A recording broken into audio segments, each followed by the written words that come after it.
Question. They're gonna talk into it, like check, and then to the member.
Mic 4 test, 1, 2, 3.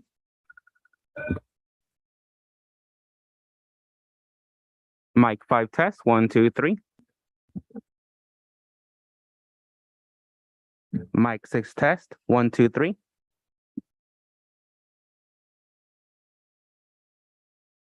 Mic 10 test, 1, 2, 3.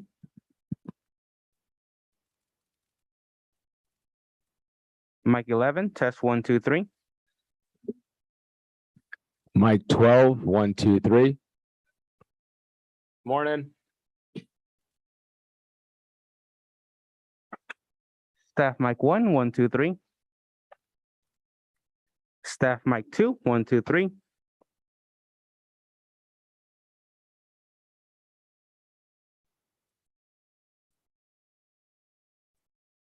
Podium mic 1, 2, 3.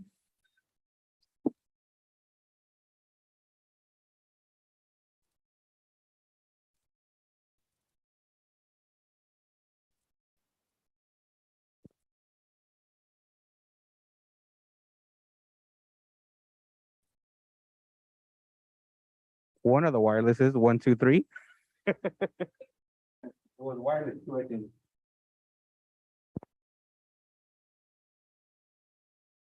Wireless 1, 1, 2, 3. Clerk mic 1, 2, 3.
morning, everyone.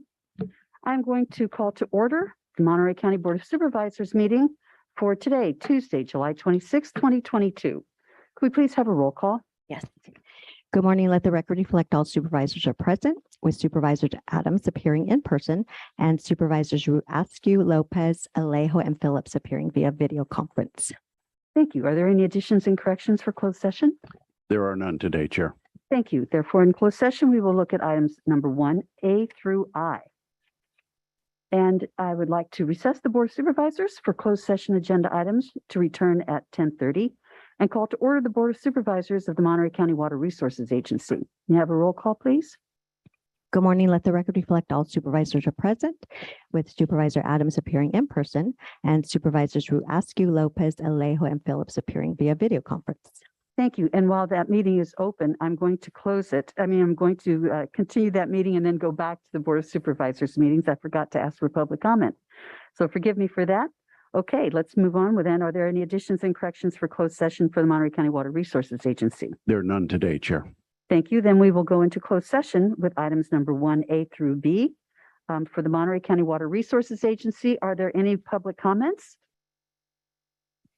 I see no hands raised in Zoom. Thank you. Any member of the board that wishes to comment on these items? Okay, thank you for that. Now we will recess the Board of Supervisors of the Monterey County Water Resources Agency into closed session to resume at 10:30. And we will resume the Monterey County Board of Supervisors meeting, and we will see if there are any staff or public comments on anything that is in the closed session agenda for the Monterey County Board of Supervisors this morning. I see no hands raised in Zoom. Okay. And then therefore, with that, we will close the Monterey County Board of Supervisors meeting again and resume at 10:30 this morning. Thank you for your patience, and we'll see you at 10:30.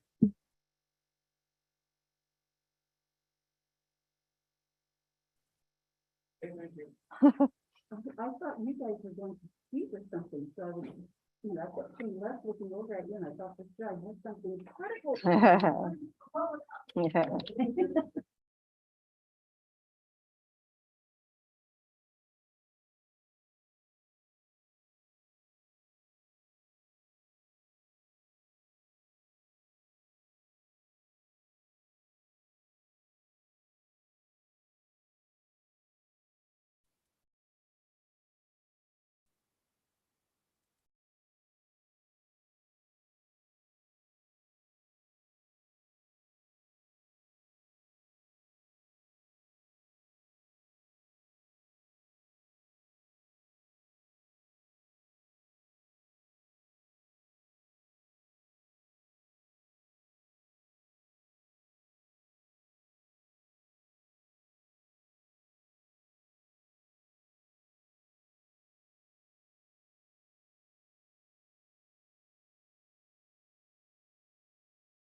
Mic 4 check. Test, can you hear us?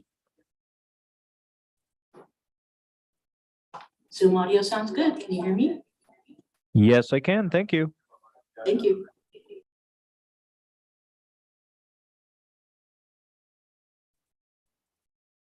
Mic 2 check.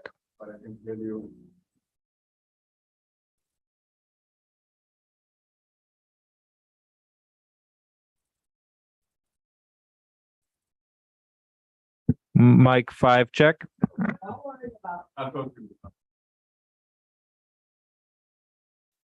Mic 6 check.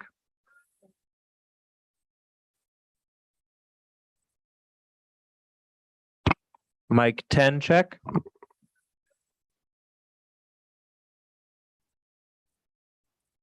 Mic 11 check.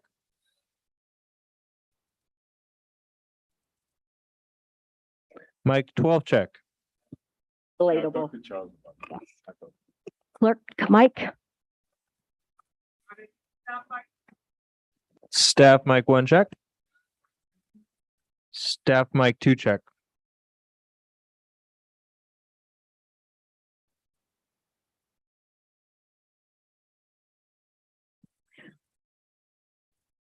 Podium mic check. wireless 1, Diego's mic.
Oh,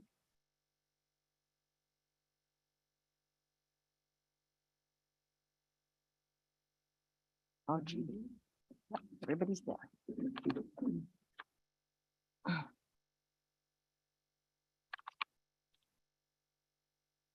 Mhm. Oh, there.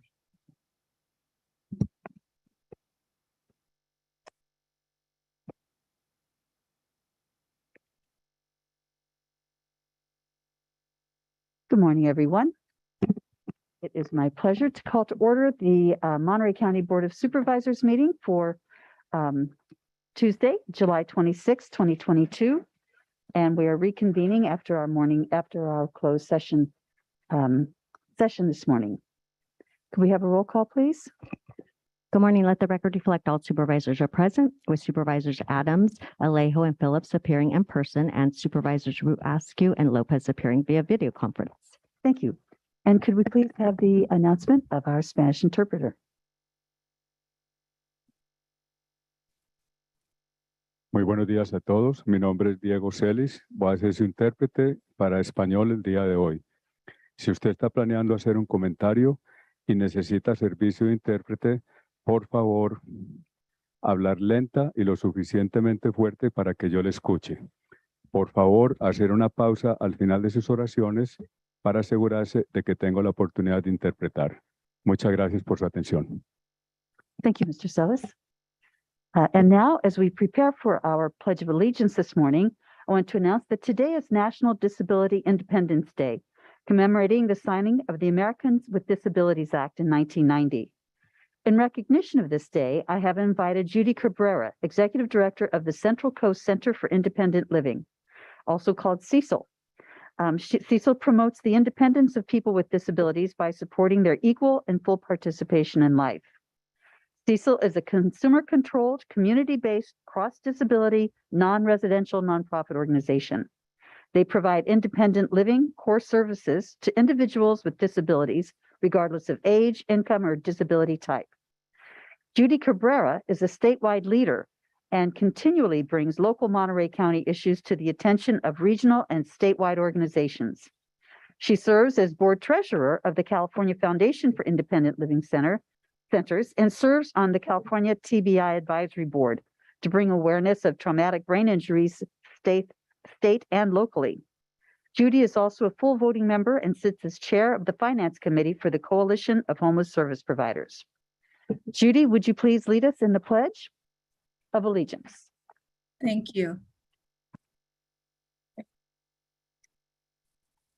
I pledge allegiance to the flag of the United States of America and to the republic for which it stands, one nation, under God, indivisible, with liberty and justice for all.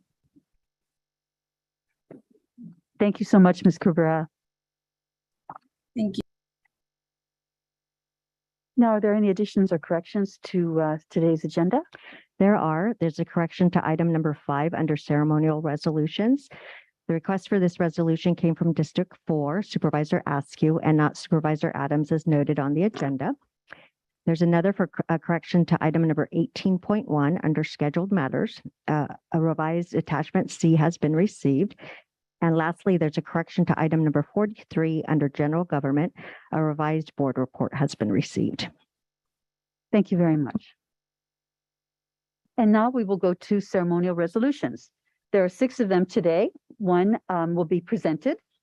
And before we get into the comments, etc., I will see if there's any member of the public who wishes to make any comments on the ceremonial resolutions today, or any member of the board who wishes to make comments.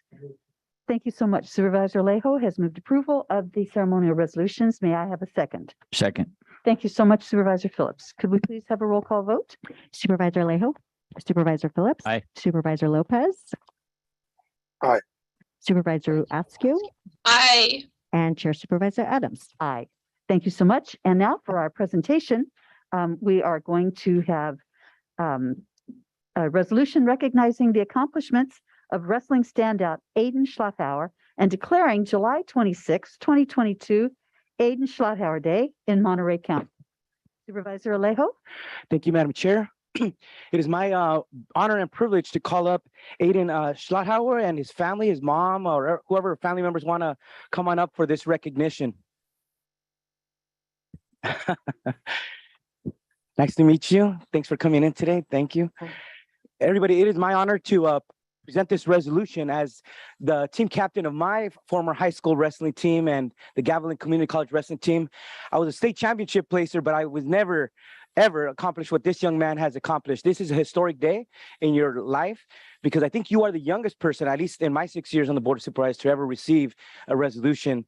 And this resolution is not only recognizing your accomplishments, but it's declaring July 26th, 2022 as Aiden Schlotthauer Day in Monterey County. So it's a big honor. We rarely do this for anybody, but you are definitely the youngest at 12 years old.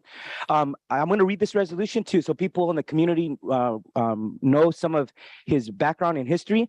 12-year-old Aiden Schlotthauer lives in Marina, but wrestles out of G-Style Wrestling Club in Salinas.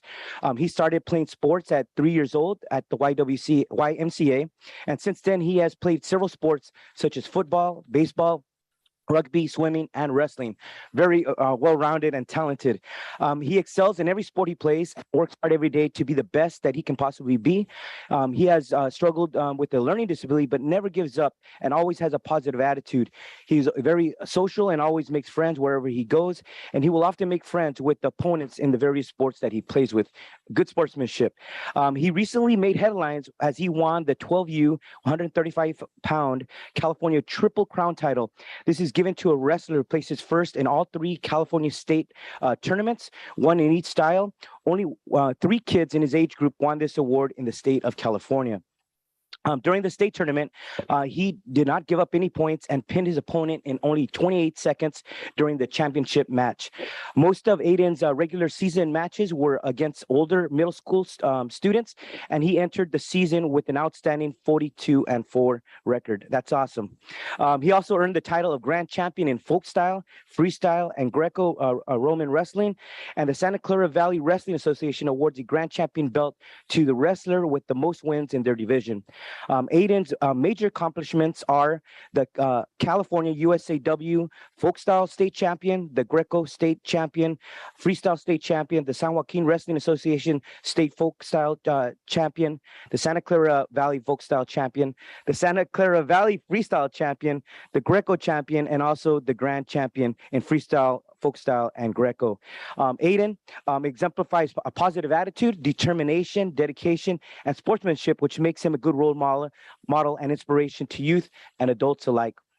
So therefore be it resolved, Aiden, the Monterey County Board of Supervisors on behalf of the county and all our residents recognize the exemplary accomplishments of the wrestling standout, Aiden Schlotthauer, and declares July 26, 2022 as Aiden Schlotthauer Day in Monterey County. Congratulations. We want to present you with this recognition so you can put on your wall, one of your many. But I'm very proud of this young man because we know that in this point in his history, he's going to accomplish a lot more. Keep an eye on this rising star, rising athlete. But I think for all students, I think they're looking to you to continue to be a role model, stay focused in school, listen to your mom and your family that are here to support you. And we want to hear some good words from him. Let's give him a big round of applause, everybody, for his awesome accomplishments. Rising star right here in wrestling.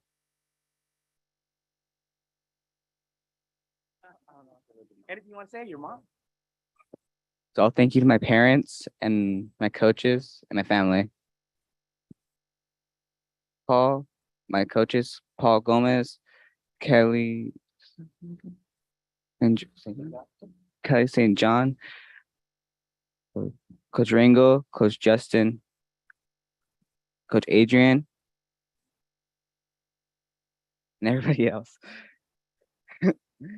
If it wasn't for them, I wouldn't be here today. It's all thanks to you. It's all thanks to my family, my coaches, everyone that's been with me for 12 years now. All thank you to them. One thing. Okay. Also, I want to recognize his family because I remember when I would go to my wrestling matches and my mom and my dad or my siblings would come. It meant a lot to me having them there supporting me, but also to the coaches that take time to mentor young people, teach them their skills. Paul Gomez, I know Kelly St. John from his days back at North Monterey County High School when he wrestled, was a coach there. So some of these folks, when I read your bio and the coaches' names, they've been doing this for a very long time.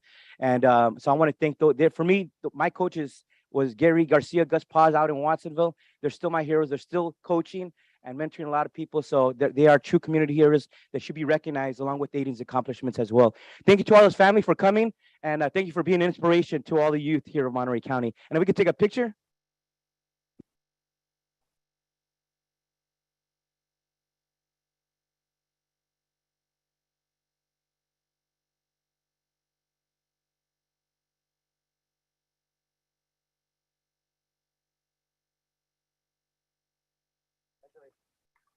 Keep it up, okay? Thank you, Mom.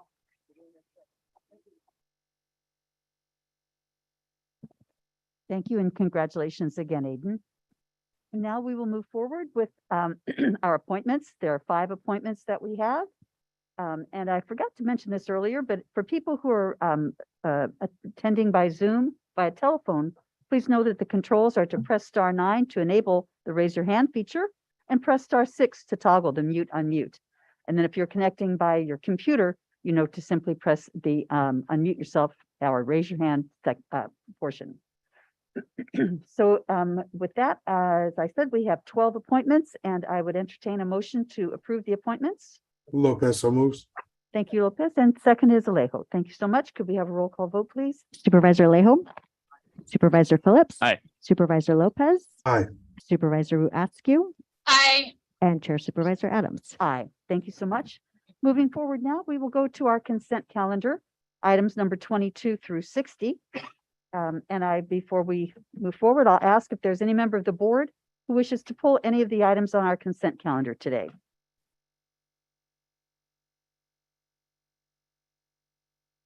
I'm seeing no hands raised by board members, and now we will go to the general public. Is there any member of the public who would like to pull any item that's on the consent calendar today? 59. Is there anyone else who would like to pull anything from the consent calendar today? I'm seeing no one in chambers. I'm looking to see if there's anyone online. And I'm not seeing, yes, we have Dina Northcutt. Yes, hi, item 51. Item 51. I'm not seeing any additional hands up. There are 2 on the attendee side, Madam Chair. Okay, and I will look to see if I can get those lined up. Thank you so much. And yes, we have Eloise Shim and Zeb Feldman. Eloise, what item would you like to pull to comment on today? If you could press, if you need to unmute yourself. There we go. Hello, What item would you like to comment on today? I'd like to comment on the 39 and also the cannabis tax forgiveness. I don't know what the number is.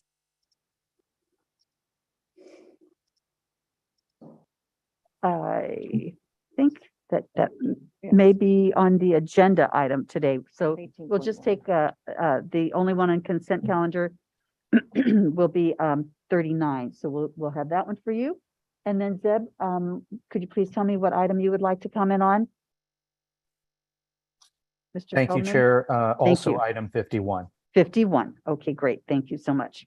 Okay, so we have comment from the public on items 39, 51, and 59.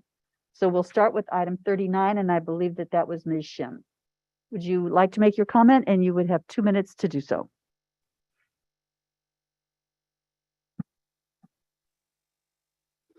Okay, good morning, Board of Supervisors. This is Eloise Shim. And I want to comment about the fingerprinting technology so that law enforcement can take your prints if you're stopped, and that is invasive and a violation of constitutional rights surrounding privacy. The tendency to use surveillance technology has increased with military armored vehicles, enhanced firearms, and other kinds of technology devices that under the guise of safety. So this leads to an authoritarian state away from a democracy, and citizens should be concerned. Under President Obama, immigration surveillance increased and the use of technology by law enforcement can be abused with sharing it with other law enforcement agencies, even federal law enforcement agencies. So the Board of Supervisors should make sure that there are strong checks and balances to ensure that people's privacy rights are not compromised. Thank you. Thank you for your comments, Ms. Shim. Madam Chair, I don't know if she was on cannabis. There is item 46. That was also the tax reduction ordinance. So I don't know if that was the item she was referring to. Perhaps that was the second reading. Yes, second reading on that. So Ms. Shim, if you're still with us, were you interested in commenting on item 46, which was the second reading of the amending ordinance chapter 7.100 of the Monterey County Code to reduce the commercial cannabis business tax rates for mixed light and indoor cultivation, retroactive to July 1, and authorize the board to by resolution waive and stay or stay interest and penalties for cannabis operators with delinquent cannabis business taxes. So in fact, you were correct. There was an item. I didn't see it. Thank you, Supervisor Alejo, for bringing it back up. So because we are going in numerical order, you're back up for item 46. Thank you. Oh, okay. Can you hear my mic? Yes. Okay, I'm muted. Oh, Yes. okay. So forgiving the cannabis tax is unfair to other business owners who aren't in the cannabis business. The whole premise of legal cannabis cultivation and sales was to bolster deficiencies in housing and to help the homeless. Although the experts say that homelessness has decreased since the pandemic, it has actually increased, and now people are facing foreclosures, evictions, both legal and illegal. Recently, law enforcement had to eradicate 3 tons of illegal cannabis that was floating around Monterey County. Those cannabis cultivators and salespeople should not be coddled at the expense of the taxpayer, and those facing extreme financial difficulties, but should pay their fair share and not expect taxpayers to subsidize a product that contributes to drug addiction, the drug addiction crisis that plagues all communities in California, including those in Monterey County. Thank you. Thank you for your comments, Ms. Shim. Moving forward, we now have item 51, and I believe our first speaker would be Dina Northcutt and then Zeb Feldman. Ms. Northcutt, you have 2 minutes.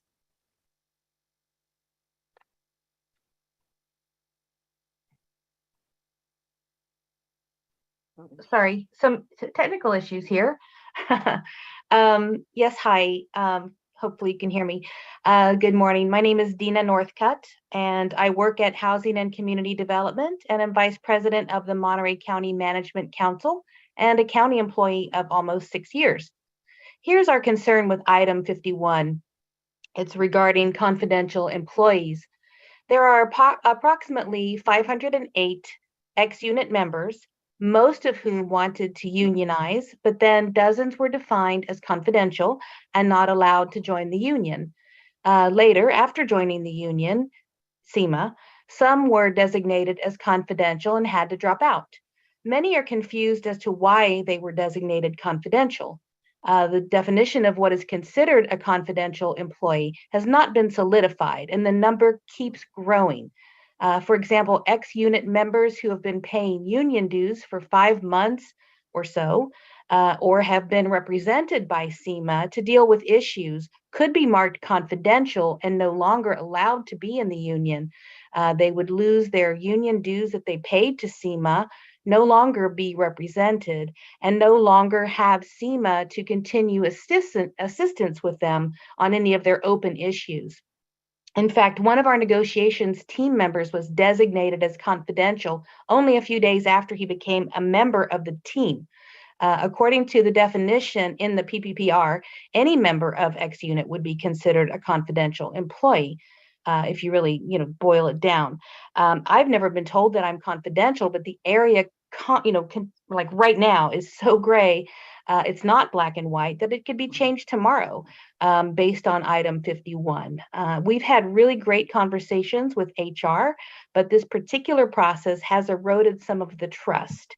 Agenda 51, item 51 is too impactful of a decision to be made right before recess.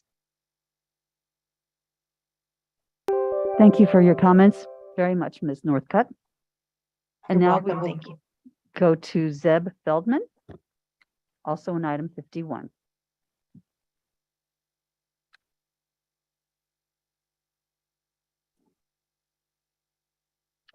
Good morning, Supervisors. Good morning. Zeb Feldman, Senior Business Agent with the newly unionized Cma OE3. We represent the historic Unit X. I apologize that our first interaction is less introductory and more action-oriented with our concerns surrounding Agenda Item 51. Firstly, I want to applaud HR and its generally cordial and positive interactions with Cma. A collaborative relationship is one Cma strives for with all our employers. Every board office received an email yesterday afternoon outlining our concerns and position on item 51. We asked that the board remove agenda item 51 from the consent calendar and vote no on its adoption. Agenda item 51 will remove nearly 100 represented classifications from our union and designate them confidential. The overly broad definition of confidential staff in the PPPR has led to a ballooning of confidential designations from originally a couple dozen to now nearly 100, which is about a fifth of our total X unit. Cma is responsible and reasonable and understands that some classifications in fact do conduct confidential work, but the overly broad definition has led to members who neither want nor believe they are confidential being separated from their union. Further, this designation has disrupted our union participation. As Dina just pointed out, one of our members elected to the negotiations team was designated confidential just a few days later. Whether intended or not, such an action has had a chilling effect on union activity, especially with those notified of their confidential designation. For these reasons, Cma OE3 asks that you pull agenda item 51 from consent, publicly discuss it, and either direct staff to reduce the number of confidential designations drastically, or more ideally reject it altogether. Thank you for your kind attention. Thank you, Mr. Feldman. And I think our last item is number 59, and we have Wes White, who would like to make comments.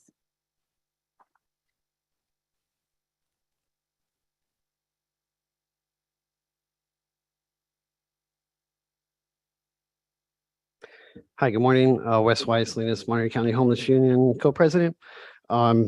Just here about Madison Lane. I actually, it's a marked improvement. I appreciate the, just daytime removal restrictions for business concerns, and it's totally understanded and appreciated. The problem I came up with, because I did go out there, there was no CSU and Biche, no field outreach to anybody on that street to see if they were signed up for services, HMIS cars, with the Coalition of Homeless Service Providers, the Continuum of Care, which is, a stream of money that goes into. There's supposed to be some responsibility, step 2 before step 7. I mean, if we're going to remove people, we should be making sure that these folks are connected with services, and in fact they are. So there should be better alternatives than just go away. We shouldn't be able to get to that point without connecting them first, and without even having CSU and BHA out there. We got to do better. We should table this for now. Man, I'm sure you won't, but you can't just steamroll through people. There's a couple families out there, they live in RVs, and that's the problem. Where can they belong 24 hours a day? They're not going to be able to stay there overnight because, it's just too much. But, if you watch that video that I sent to each supervisor and CAO, it's 4 minutes. It's just the lady is in dire need of compassion, not just get out. She's doing the best she can. It's complicated. So watch the video and, take in consideration that these are human lives that you're throwing away and treating like, I don't know, dude, but they respect the environment. They're good stewards of the land, and they need your assistance, and the service should not be law enforcement. Stop the sweeps. Thank you for your comments, Mr. White. So we have heard from the board, we've heard public comment, And now our question is whether we want to take any additional action other than accepting a motion or making a motion to approve the consent calendar. Madam Chair, if I can just respond to number 59. I don't quite know how the homeless issue came into this, but my district has been just pummeled with phone calls from the trucking companies out there in Madison Lane that it's so crowded there that they can't get their trucks through. And so they're taking each other's mirrors off. And you have Keith Day Trucking on Madison Lane, UPS, Republic Truck, Associated Rebar, and more trucks are coming in with the closing of Sun Street. And so that was why they did the emergency legislation, and it does provide 7 a.m. to 6 p.m. So if someone was staying there in a RV, it's the same as the safe parking program, and it doesn't apply on weekends. It's strictly during the daytime when the trucks are going through there. So, thank you, Madam Chair. Thank you for your comments. Any other questions? Any other comments from the board? Okay, thank you. Thank you all for your comments. I now would like to entertain a motion to approve the consent calendar. So moved. Thank you. We have a motion from Phillips, a second by Alejo. Could we please have a roll call vote? Supervisor Alejo, Supervisor Phillips, Aye. Supervisor Lopez, Aye. Supervisor Askew, Aye. and Chair Supervisor Adams. Aye. Thank you. With that, we will close the consent calendar and move on to item 14, which is general public comment. Is there any member of the public who wishes to comment on any item that is not on today's agenda? I'm looking online and I do not see any hands raised at this point. I do not see any people coming forward in chambers. I see one person coming forward in chambers. Here we go. I am Wes Wisely, as Monterey County Homeless Union co-president.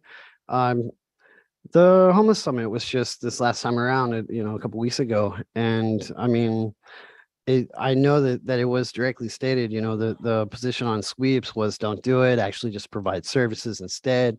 It's cheaper. It actually can help find people, relocate people, connect them, give them the follow through that they need to get out of that situation. I mean, nobody really looks forward to doing this. Nobody's like in grade school, like, I want to be outside when I grow up. This isn't fun for anybody, and the way that we're treating it just seems fraudulent, and there's been over 50, 60 people died waiting for services just in this last decade.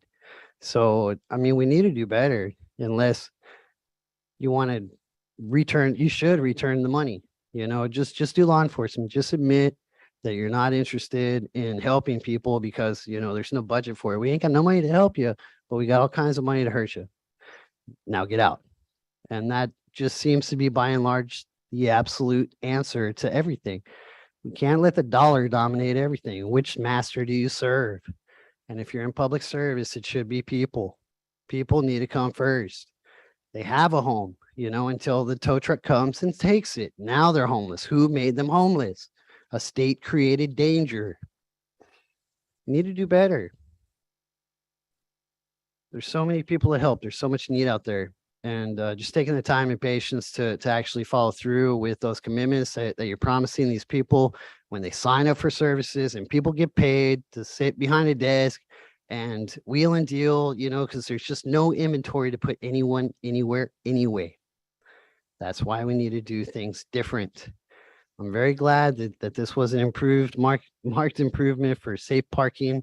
I appreciate that, but that's not enough. It needs to be 24 hours a day. Stop the sweeps. Thank you, Mr. White. I'm seeing, let's see. I do not see any other hands raised. So with that, we will close general public comment. And at this point, I'm going to recess the Monterey County Board of Supervisors and take up some smaller agendas. With that, I will call to order the joint meeting of the Board of Supervisors and the Boards of Directors. We have a roll call, please. Good morning. Let the record reflect all supervisors are present, with Supervisors Adams, Alejo, and Phillips appearing in person, and Supervisors Askew and Lopez appearing via video conference. Thank you. Are there any additions and corrections? There are none. there any member of the public who wishes to comment on anything on the joint meeting of the Board of Supervisors and Board of Directors? Seeing nothing, we have one scheduled matter, and that scheduled matter is pursuant to our AB 361, and we will have Mr. Les Gerard make our comments. Thank you very much, Honorable Chair, members of the board. Again, this is the findings to continue remote meetings pursuant to AB 361. The board needs to find that the governor's proclamation of emergency for the pandemic is still in effect, which it is, that the county health officer continues to recommend social distancing for legislative body meetings, which he does, and that you've reconsidered the circumstances of the pandemic. And if those findings are made, we can continue to meet remotely. Thank you. Thank you, Mr. Gerard. And I will see if there's any board members that wish to comment. Seeing none, is there any member of the public that wishes to comment on this? Seeing none, I would like to have a motion to move forward. Move approval. Thank you. And a second. Second, Askew. Okay, I think we had Phillips and Alejo. Could we please have a roll call vote? Supervisor Alejo, Supervisor Phillips, Aye. Supervisor Lopez, Aye. Supervisor Askew, Aye. and Chair Supervisor Adams. Aye. And now we will adjourn the joint meeting of the Boards of Supervisors and Boards of Directors and call to order the joint meeting of certain Boards of Supervisors standing committees. Could we please have a roll call? Good morning. Let the record reflect all supervisors are present, with Supervisors Adams, Alejo, and Phillips appearing in person, and Supervisors Askew and Lopez appearing via video conference. Thank you. Are there any additions and corrections? There are none. Is there any member of the public that wishes to comment on anything here?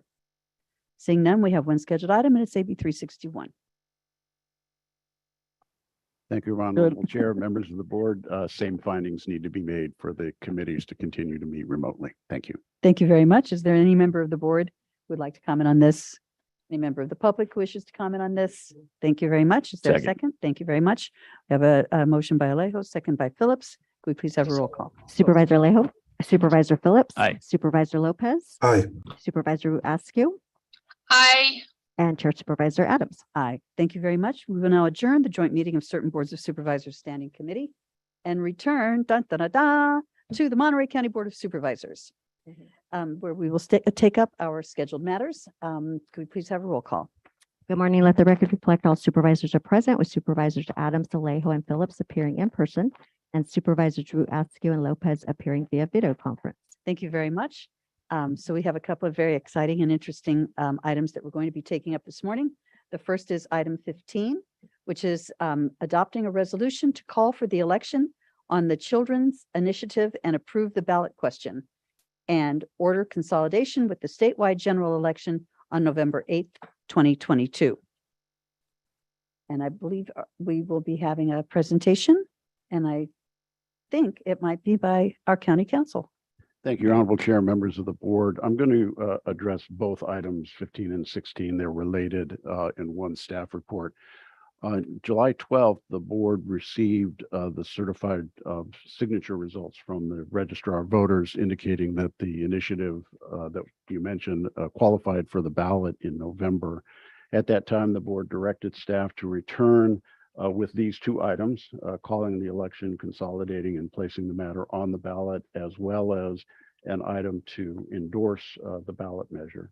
So those are the items before you today. You will need separate votes on each item. Just real quickly, the auditor controller had a question about the language of the initiative related to the auditor controller's role. And the initiative measure refers to audits, and technically under the government code, they're actually annual reports to the Board of Supervisors. And notwithstanding the fact that the word audit is used in the initiative measure, the government code will control the auditor controller's role, and she will do her duties pursuant to the government code. The language of the initiative actually refers to annual reports, but it uses the term audit. And I just wanted to clarify that. And I believe Ms. Shaw maybe want to comment on that. If she does, I'll hold the rest of my comments until she's done. Thank you. Ms. Shaw, Yes. Yes, good morning. Good morning, Chair Adams and members of the board, public and staff. I'm Rupa Shah, Auditor Controller, and I want to provide this clarification and thank you, Les, for setting the stage here in relation to the language used in the ballot initiative. the initiative uses the term audit instead of annual report, which is the annual report required pursuant to the government code section 575.3. So the pursuant to the code, the fiscal officer of the agency imposing the taxes shall file an annual report with its board. However, the initiative language uses the term audit. I wanted to clarify that the two terms, audit versus report, have very distinctive meaning, different meanings.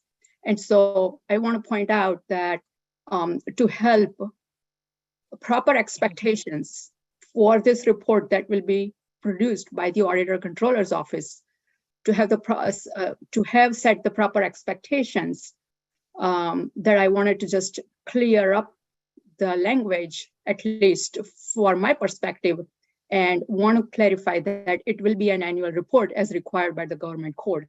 Additionally, pursuant to the government code, two components are required in the annual report. One, reporting on the amount of funds collected and expended, and two, the status of the program against its identified purpose. The proposed measure language correctly lists the first component, but not the second one. So again, just want to make your board, stakeholders, and public aware that the Auditor Controller Office will discharge its responsibility pursuant to the government code when filing the annual report with the board. Thank you. Thank you so much, Ms. Shaw. Thank you, Chair, members of the board. Continuing with item 16, before you is a resolution endorsing the initiative measure. Also in the resolution, I drafted a place for the board to select two supervisors who would be authorized to sign an argument in favor of the initiative that would be in the ballot materials. I would just want to point out, the CAO pointed out correctly that the election code allows you to name one supervisor who can sign on behalf of the full board, if that's what you want to do.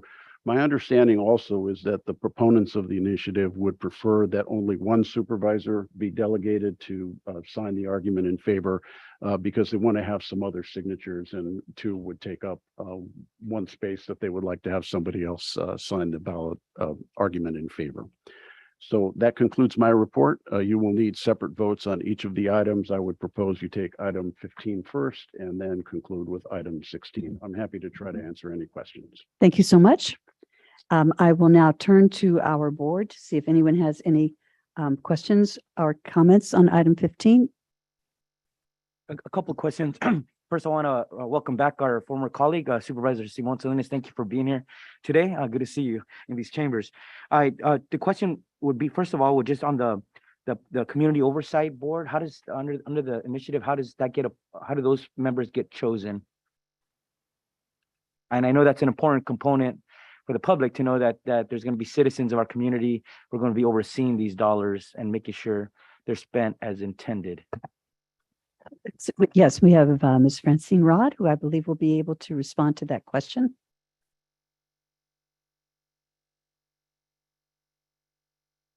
Supervisors, Madam Chair, thank you so much for this opportunity. So in terms of the Citizens Oversight Committee or the Community Oversight Committee, the approach will be similar to what the first 5 Monterey County Commission has been doing, which is to have a community process to select those folks and then bring those recommendations to you all to approve in terms of the Citizens Oversight Committee. So it would be a public process in which folks would apply, and then there would be a committee usually made up of the Children's Council representatives who would then select the Oversight Committee members. And then I'd like to clarify one other thing around the audits.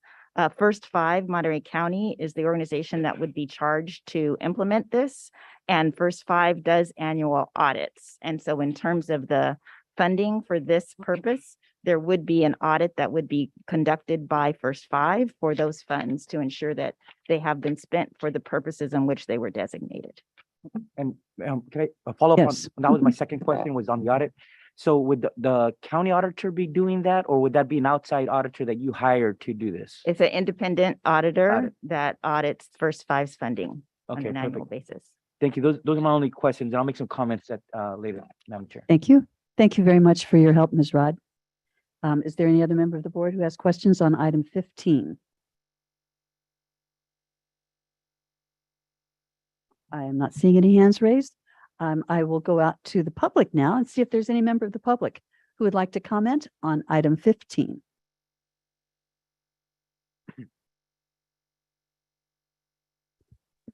Kevin Dayton, resident of Monterey County. I'm involved with various business and taxpayers groups in the county.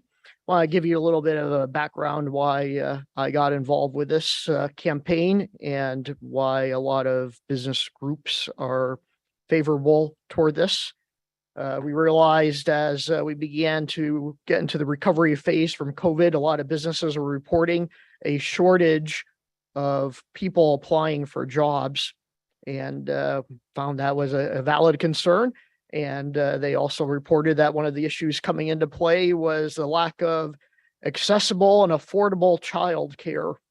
And we had our government affairs committees for both the Salinas Valley Chamber of Commerce and Monterey Peninsula Chamber of Commerce look at various options that could be done to deal with this issue, trying to be proactive on it.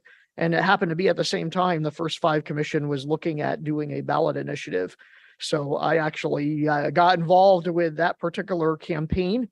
And one thing I point out to people is I have yet in talking to so many people in Monterey County about this issue, no one has said to me, we don't have a child care problem in Monterey County. People see this, they all have friends, coworkers, colleagues who are dealing with this particular issue. When I was involved with the development of this ballot initiative, as somebody who's concerned about fiscal responsibility and government accountability, I said, you got to have an oversight committee there, similar to what I think works so well with Transportation Agency for Monterey County. You need to have these audits, you need to have reviews so that we can show people over the next 10 years, and there is a sunset clause for 10 years, that the money is being spent properly. So that's why I'm confident about being involved with this child care ballot initiative. Thank you. Thank you so much, Mr. Dayton. And good morning. Good morning, Board of Supervisors. My name is Alma Cervantes. First and foremost, I'm a mother of an 8-month baby and a 4-year-old. Fearless and lovely girls. Privileged to be able to afford preschool for my child, quality preschool, but still struggling childcare for my 8-month baby, which she stays with her grandma. But it's a big old gap that we need to really be able to cover and closed. Also the Regional Education Equity Manager for Building Healthy Communities, which focus on activating resident power voice in order to transform our systems into more equitable. First, I wanted to acknowledge and appreciate each and everyone who supported the process of getting signatures. It was a collective and community effort with trusted communities. It was more than 180 organizations behind this, and I'm very proud to say that it was an accomplishment of a community together. As a racial equity and justice organization, is supportive of the initiative because we know racial and other inequities start before birth, and what happened to support changes in systems to provide a safe, quality, and affordable care shapes a lifetime. From a personal and professional experience, this measure is not only an act of racial justice transformation for our little ones, but for the entire community, which will lay a foundation to sustainable, healthy outcomes. I applaud you for contributing to this change and encourage each and everyone in this room to support us in passing this initiative in November. Thank you for the labor of love that you contribute towards making sure my babies and every other baby have what they need and deserve to thrive. Thank you. Thank you so much, Ms. Cervantes, for being here today.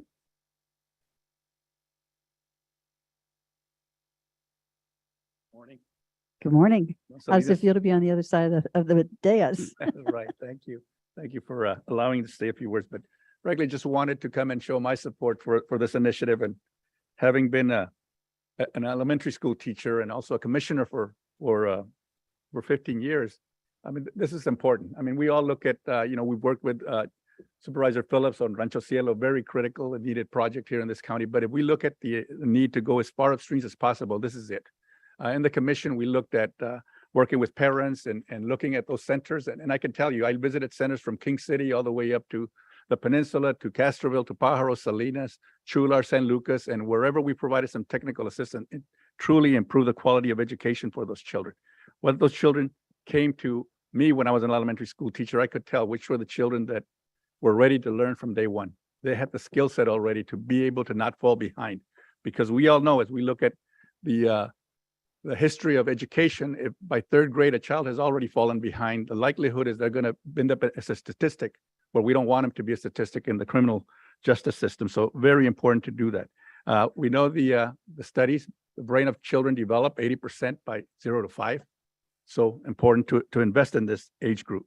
The rate of return, as Dr. Heckman indicated to this county when he came and talked to us a couple of years ago, the return on investment is incredible. $1 invested in this children returns $13 to $14. So for those that are into the ROIs, the business community, this is a good investment.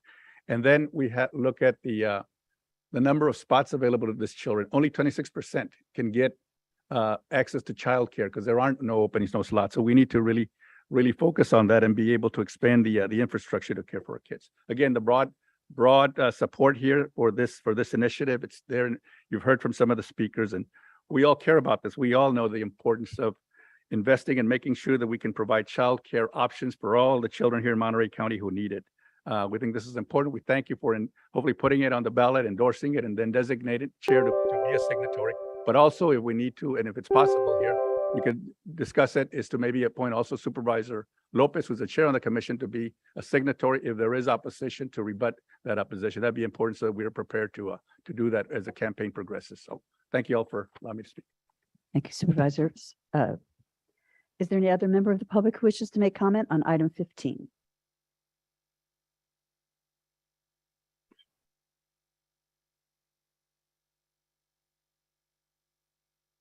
Good morning, Chair Good morning. Adams, Board of Supervisors. My name is Kristen Horton. I'm the Executive Director for Monterey County Hospitality Association. And I'm here today representing the association and the over 21,000 employees that work in our industry. As you know, the hospitality industry has been hit particularly hard over the past couple of years. And as people begin to return to work, we, as in virtually every other industry here in our community, are being affected by the need for quality, reliable childcare. Our members are struggling to find workers, and access to childcare continues to be a major obstacle in employment. This initiative is important to employers and to parents in our community. We are pleased by the accountability controls, including annual reports and audits, and the Oversight Committee, as well as its focus on quality care. Monterey County Hospitality Association proudly endorses the Safe, Affordable, Quality Child Care Act. I am also here on a personal note. As a local hospitality employee for over the past 20 years and a mother of 2 children, I relied on 2 sets of grandparents to continue to work in the wine industry for many, many years. And if I didn't have that support, I don't know if I would have had the career that I did or the job that I did have over the years. I had many friends and colleagues that were in the same situation. As a parent, I believe our community needs safe, affordable, quality childcare for our employees, friends, colleagues, and families to work, and for our children's early stages of brain development. Thank you again for the opportunity. Thank you so much for being with us today, Ms. Horton. Is there any other member of the public that wishes to comment on this item, item 15? Okay, seeing none, I'll bring it back. I do have a couple on Zoom, Madam sorry. Chair. Thank you very much. Okay.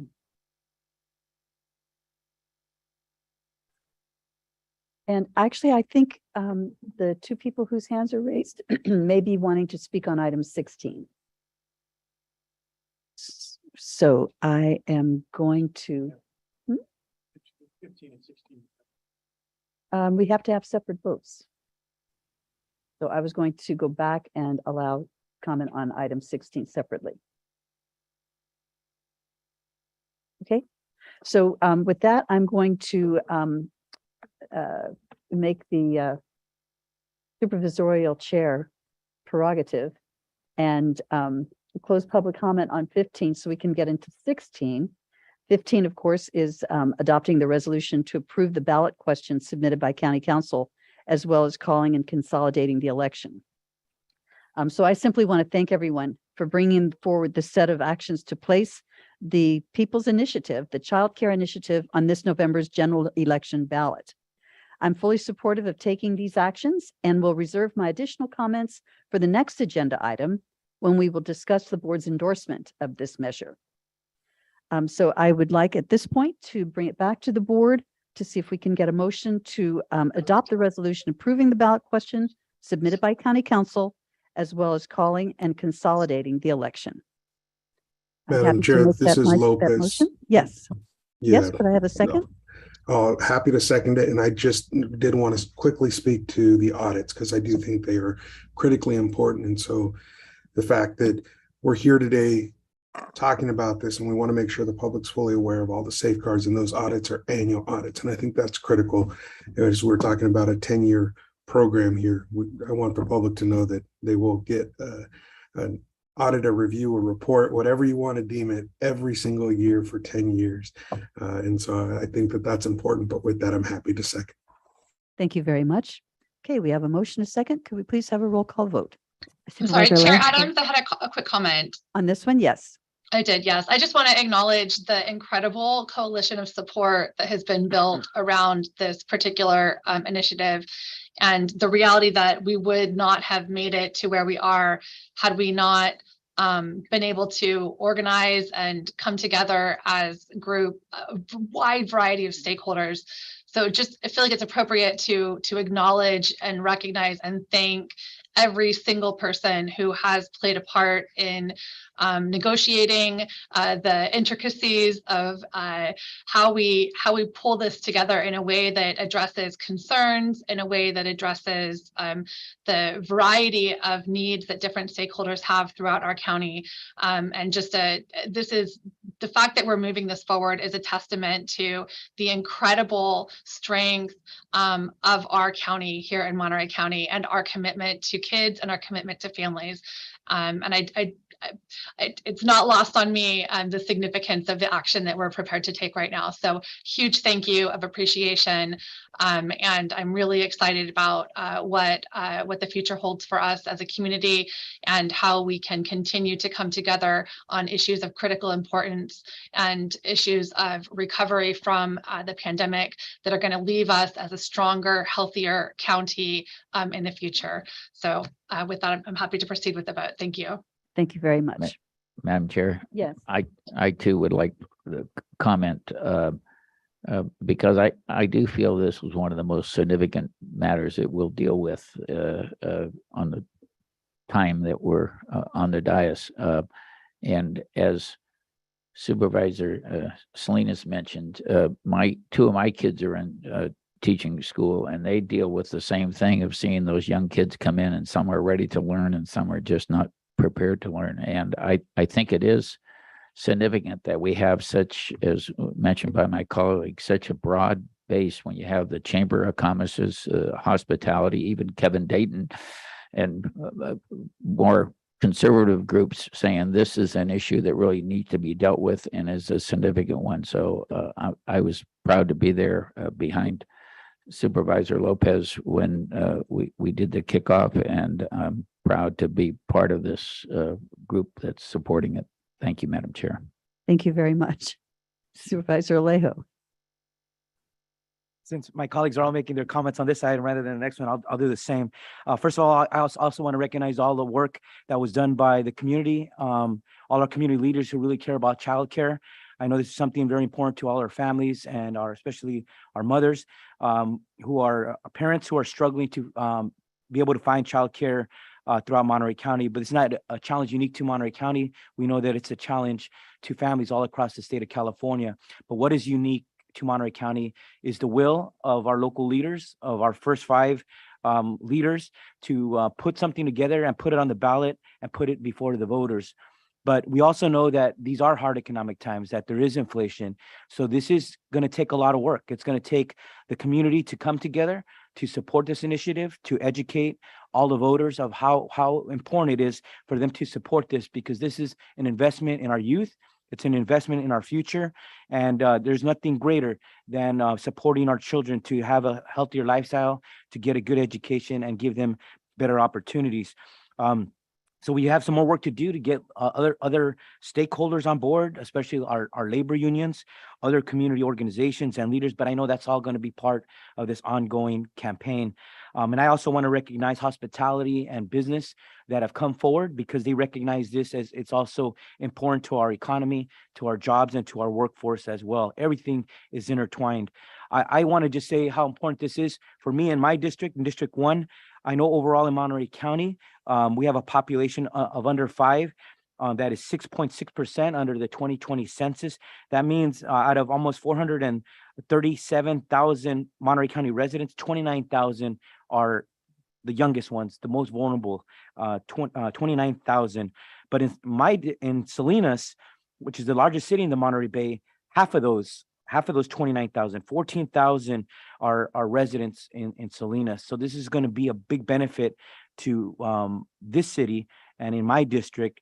So I want to come out in strong support, but I ask that all our community come together to make sure that this passes overwhelmingly, and that if I could be of any assistance, I know we're asking only one of supervisors to sign their name, but if in other materials, I think all of my colleagues would love to have our names out there and encouraging all our residents in each of our respective districts to support this measure. And I also want to just express my support for my colleague, Supervisor Lopez, who's done a lot of work with this as the First 5 chair, something that he's passionate about, something that is close to him and his heart with his own child and future child, to be able to support this measure that I know will help so many of our youngest ones throughout our county.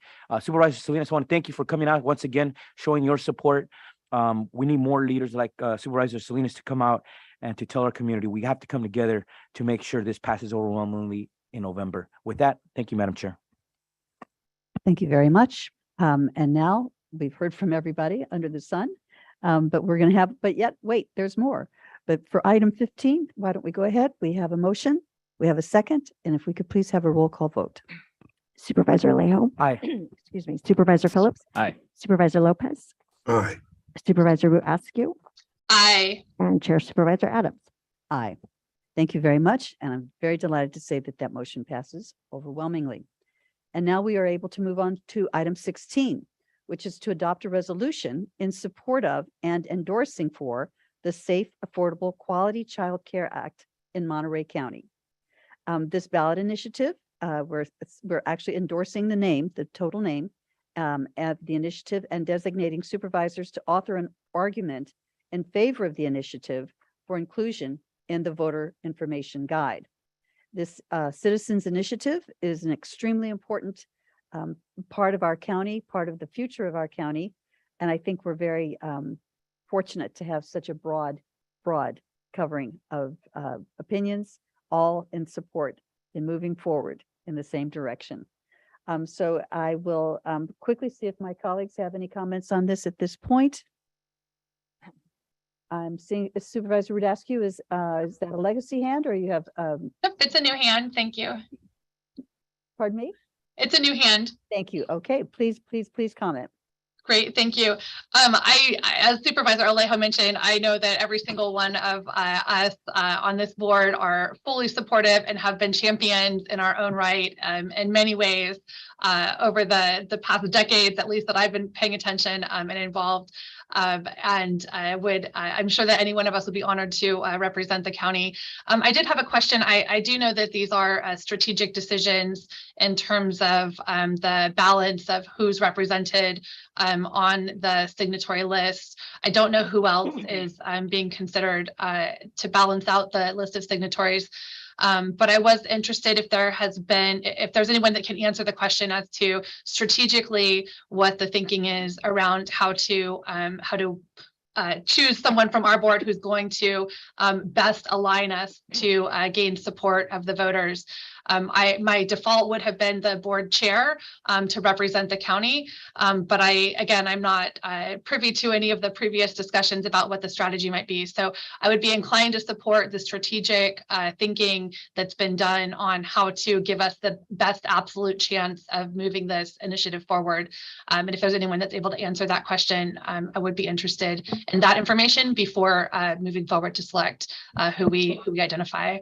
The other piece of that I think I'd be open to is if from where we sit, we leave the ability for that group who's identifying our strongest coalition of support to be listed, that I'm comfortable identifying multiple county supervisors for potential endorsement so that group can have some flexibility as they're building out the strongest argument, both in the initial response statement, as well as who we have prepared to defend if necessary.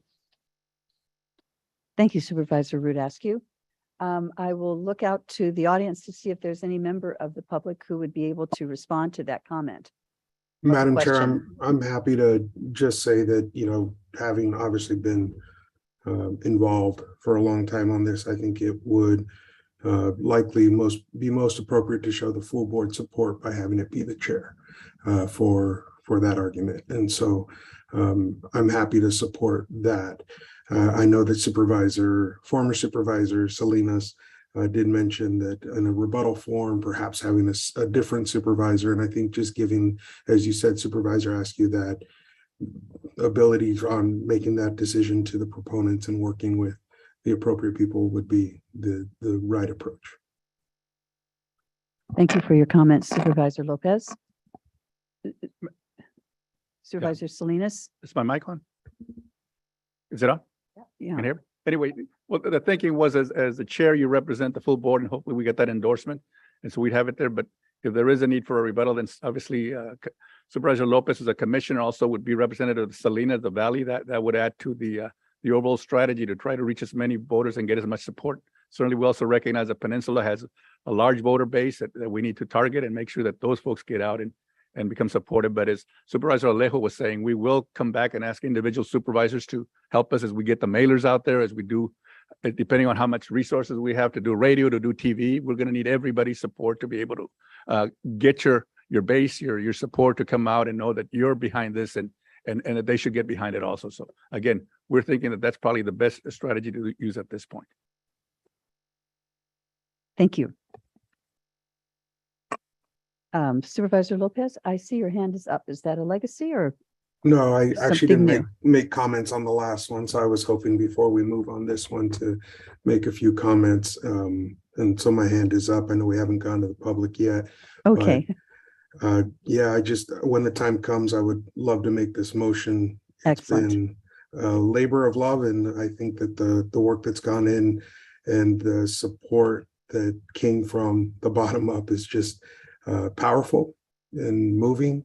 And I know that a lot of community support has culminated behind this effort because of the realization that the challenges we face need local solutions. And this is that. This is community coming together to solve a real problem locally, no longer depending or waiting on somebody else to do it for us. And I think that approach, leading with a heart for community, is so critical. And it's what we all believe in at the end of the day. It's why we serve in public office, is to make a difference. And this effort will do that. I'm confident of that.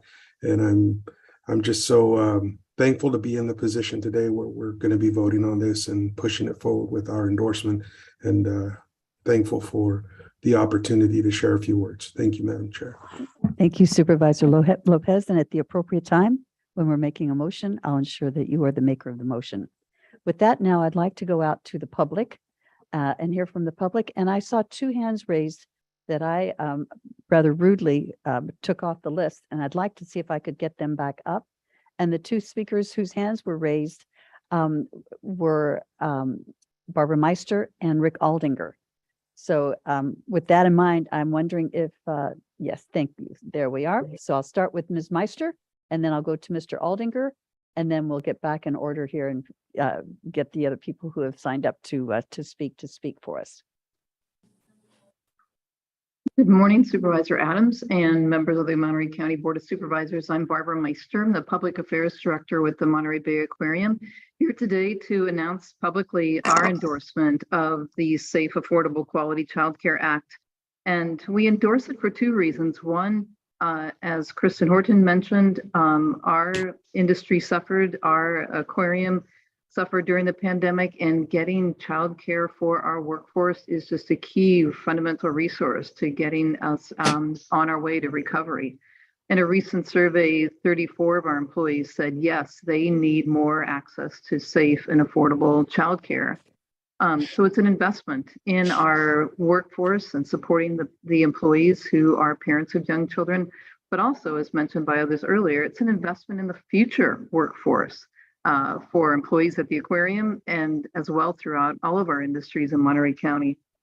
The second reason we endorse it is because we too are partners to all of you in the field of education. We provide free programs for Head Start programs, for K through 12 through school field trips, and for teens through our teen conservation, young women in science, and also teacher professional development. So the investment and our endorsement in this act is only a strong complement to the work that we do, and it supports our strong belief and mission in supporting education of our children and our professional workforce throughout the county. So with that, we strongly endorse this measure, and we will do our best to encourage others to also vote yes on this measure in November. Thank you. Thank you so much, Ms. Meister. And next, I will call on Rick Aldinger. Thank you very much, Chair Adams. I just want to take a brief moment to say that I think that Kristen Horton's comments on the previous agenda item really highlighted the value and importance of this initiative to our communities. It's really wonderful to see the incredibly broad support this issue has received, and a big thank you to everyone for getting behind this critical measure. Passage this November will give assistance to those who really need it most. And thanks again to everyone involved. Thank you, Mr. Aldinger. I see no additional hands raised at this point, so now I will go to the chambers and invite people who would like to comment to please come forward and do so.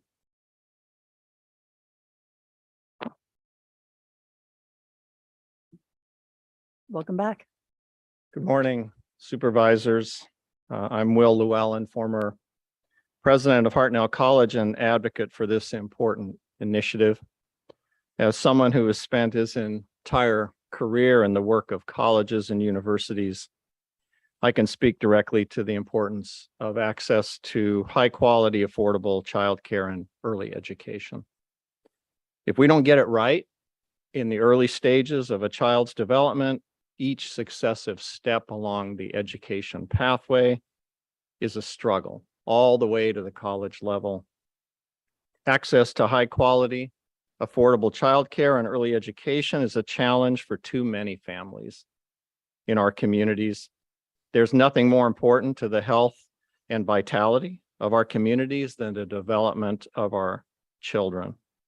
It is often said that a society can be judged by how it takes care of its most vulnerable citizens.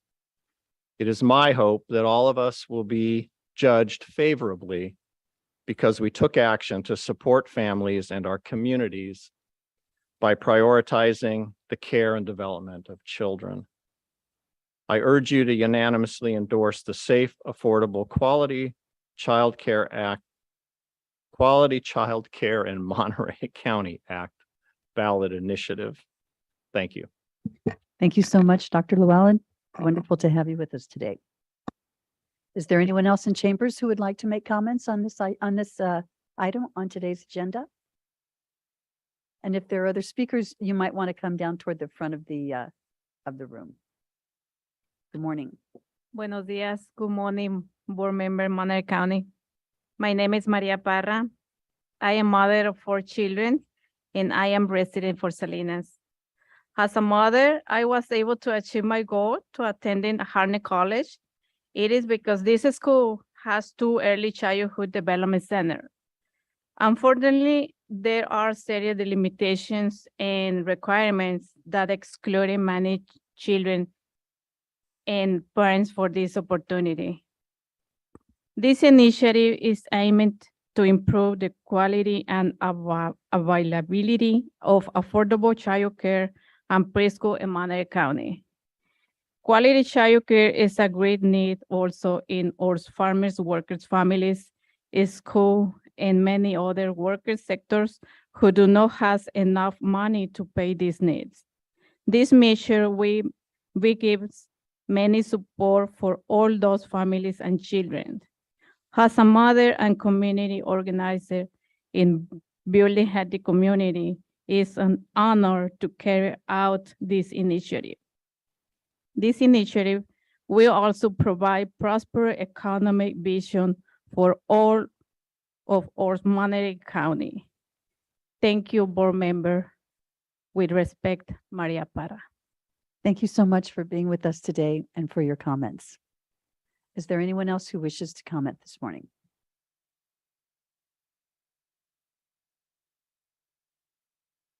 Good morning, buenos días. Good morning, Madam Chair, Adams, Vice Chair Alejo, Board of Supervisors, members of the community. My name is Alma Loredo. I'm a mother of 3. I'm part of various committees at a school and a district level of my children and resident of Monterey County for 20 years or so. I am a parent organizer from Comité Padres Unidos with Building Healthy Communities. Part of our vision as committee is to transform the educational system through our voice and leadership as parents. Part of our mission is to bring equity in education, advocating in a collective way for all the children in Monterey County. For more than 6 years, we are being a group that advocate for spaces in the educational system where parents can express their needs and being part of the decision-making. Today, Padres Unidos are here because we know that quality education is important for every children in our community and our county. Safe, affordable, quality Child Care Act means an opportunity for every family to have quality childcare and also secure the invest that will support the development of the core and every children in their first 5 years of life. This investment is crucial for a bright future. Safe, affordable, quality Childcare Act will result in a positive impact, and we will have a safe community.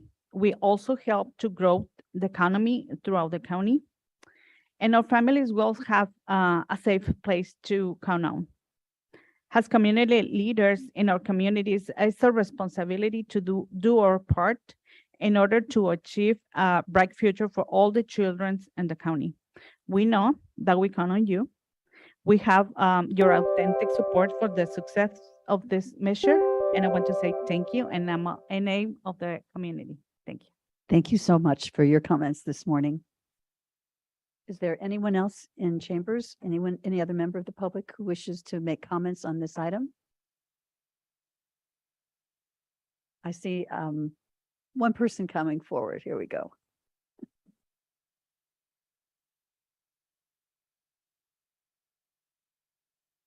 Good morning. Good morning.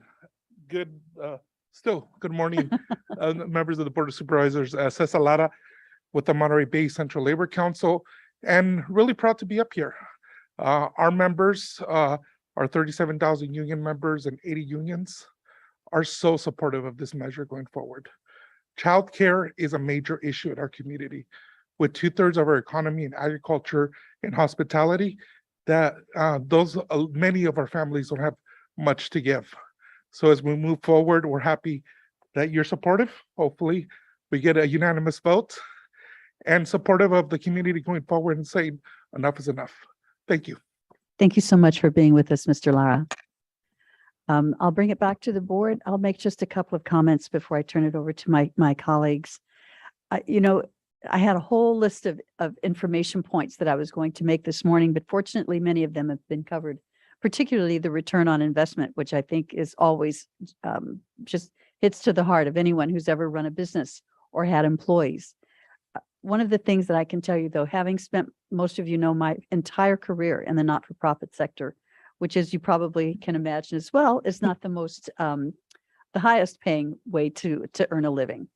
I can't tell you the number of women that I saw, and two men whose faces I see in my mind. I've overseen so many people throughout my career in the nonprofit world, and I have watched people have to make that horribly difficult decision on whether or not they could afford to come to work. People who were making a difference in other people's lives in so many ways had to make the decision that they simply could not afford to continue to come to work because the salary that they were making did not adequately cover the cost of the childcare for their children. It was a really hard thing to do because people were making a contribution to improving the lives of others in so many ways. There was one woman who worked for me who came to me just in tears because her child, whom she had put in care, was being subjected to horrible things, locked in a room, at one point assaulted, horrible things. And she had to decide, what was she going to do? I always ran a very friendly, family-friendly workplace, but her position was one that took her out in the community, and for her to bring her baby to work, her child to work, was not going to work to be possible. I think of all of those people when I look at the Citizens Initiative. I think of the ones who could have gone on to do a lot different things with their lives. They made important decisions, though. Decisions, however, that were not done by choice, but that were done by necessity. So I am fully supportive of the, I want to get the name right, the Safe, Affordable, Quality Childcare in Monterey County Act. I'm delighted that this ballot initiative is has come forward. And I underscore again the comments from my colleagues previously of how important it is that there is this broad spread throughout our county of support. So many different kinds of organizations have come forward that just sitting here as your board chair, looking out and hearing these comments is absolutely wonderful. It makes me very happy, and I'm looking forward to Supervisor Lopez's motion. And before we go there, I will go to Supervisor Ruth Askew, who has her hand up. Thank you. Again, I oftentimes think of the presentation that Professor Heckman gave at CSUMB's auditorium. I think it was about 10 years ago. I attended that presentation with my infant because I didn't have childcare that day. And it was the conversations that started there, which had been built on by so many others for leading up to that, that led us to champion the Early Childhood Development Initiative out of Supervisor Parker's office and with the Health Department and First Five. That initiative grew into the Bright Beginnings initiative, which is now a part of the Cradle to Career. It's really incredible the way in which one conversation leads to the next, that the work that's been done by those who came before us lead to the work that we're able to do today. And what we're really talking about now is investing in future generations so that they can continue as leaders in our community. This initiative is absolutely essential right now as part of our economic recovery from COVID, but the needs of families, the needs of children, the needs of parents in our workforce have always relied on childcare and will always rely on access to quality, affordable childcare. I'm grateful to the signatories and everyone who is committed to moving us forward with this initiative, and also recognize that this is only one part of a much larger strategy that we as a community have to continue investing in. This is one piece, one step towards a solution that's going to require many steps and many partners and many more investments by local governments, by business, by nonprofits. collectively, we as a community have to look out for one another. And this is one way in which we can make that commitment and move forward. However, recognizing that there's so much more work to be done and so much more investment that's needed now and into the future. So I'd be pleased to second the motion by Supervisor Lopez to formally support and endorse this ballot measure, and really also remain committed. I want to emphasize the commitment that I know that we all share to continuing to do this work, continuing to elevate the needs, solutions for the needs that our residents are telling us they're experiencing, whether it be through this tax measure or utilizing county general funds or other revenue sources that we have to ensure that our families have what they need to be healthy and thrive in Monterey County. Thank you. Thank you, Supervisor Rudascu. Supervisor Lopez, Supervisor Lejo. Yeah, just to add a point that hasn't been yet raised. I know that from the county perspective, we are one of the largest employers in Monterey County. I think we have between 5,400, 5,600 employees and a lot more family members of our employees. So I just wanted to just iterate that I know this has been a top issue for our HR department, for our employees, from our bargaining units, access to childcare, just for our own family team has been it's been a challenge, and it's a top priority. And so this is in line with some of the issues that we've been talking among our own ranks about what are the needs of our own workforce here at the county. So I just wanted to just express that. I hope that all our family employees will consider supporting this as well, because we are a significant size of a team. And I just wanted to express, I get the strategy in having our chair be the signer, but I also support and want to recognize Supervisor Lopez's tremendous work on this effort, and something that's close to him. And if he could be the signator on a rebuttal argument, if there is opposition, that he be given that opportunity to be that voice on rebuttal. Thank you. Thank you very much. I am just so delighted that we have the opportunity. I will now look to Supervisor Lopez as I say that what we're doing is of absolutely grave importance to the entire sustainability of our workforce. And this investment in our future, who better than someone that I know already has one adorable baby and is looking forward to something else. I think you of all should be the one making this motion today. Thank you, Madam Chair. Just want to take this opportunity to echo everybody's comments and thank this board for what we've heard is a lot of support. And I do want to also thank former Supervisor Salinas, who's in the crowd. As Wendy said, we stand on the shoulders of those who come before us and help us show us a path. And it was really his passion for early childhood education that got me started in this vein and wanting to dig in deeper and find solutions. And so with eternal gratitude to him for that investment in me that led to some passion and work that I hope will someday make a difference. I am honored to make the motion that we adopt a resolution in support endorsing the Safe, Affordable, Quality Child Care Act in Monterey County ballot initiative and designating our chair to author an argument in favor of the initiative. And obviously, if there's additional need for board involvement, that the authority be given for that involvement through the committee as appropriate. Thank you, Madam Chair.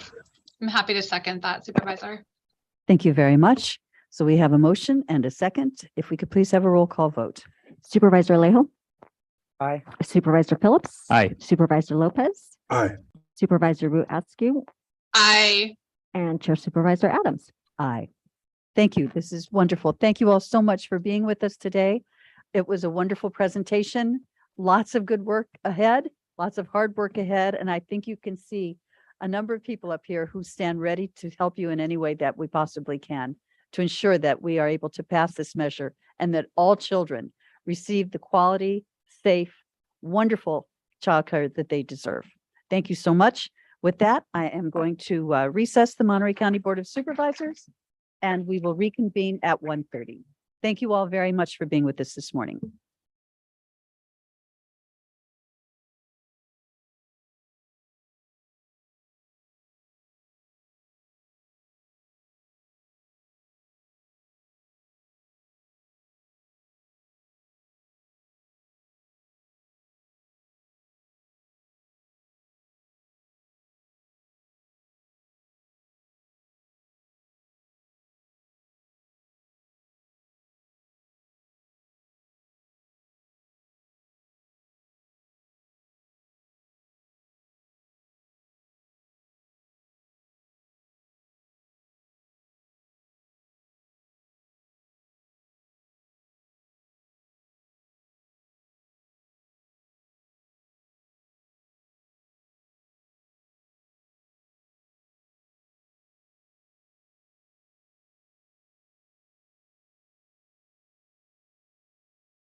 Okay.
Mic 10, test 1, 2, 3.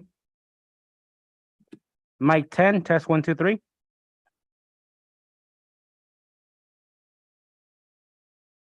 Mic 11, test 1, 2, 3.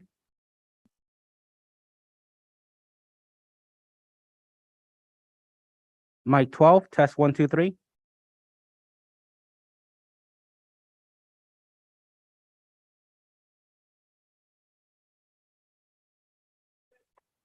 Staff 1, test 1, 2, 3. Staff 2, test 1, 2, 3.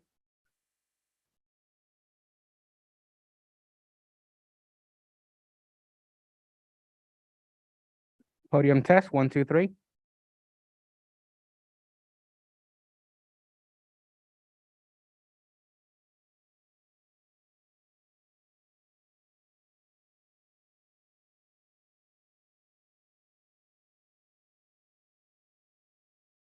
Wireless 2, 1, 2, 3.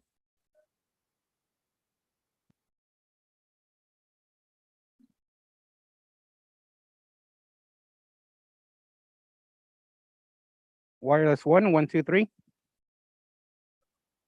Wireless 1, 1, 2, 3. I got my last one. Want to try one more time? Wireless 1, 1, 2, 3.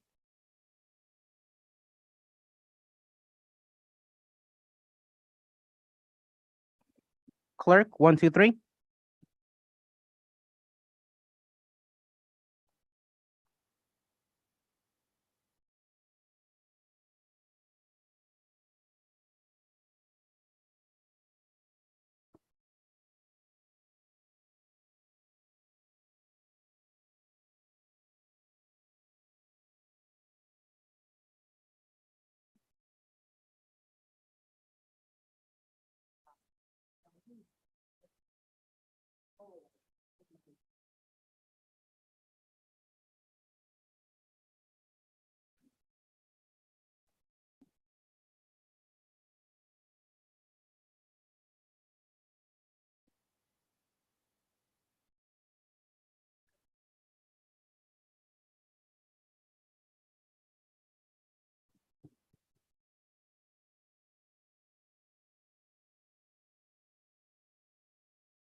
Yeah, I just went home to get attacked by my dogs. Oh, really?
Good afternoon, everyone.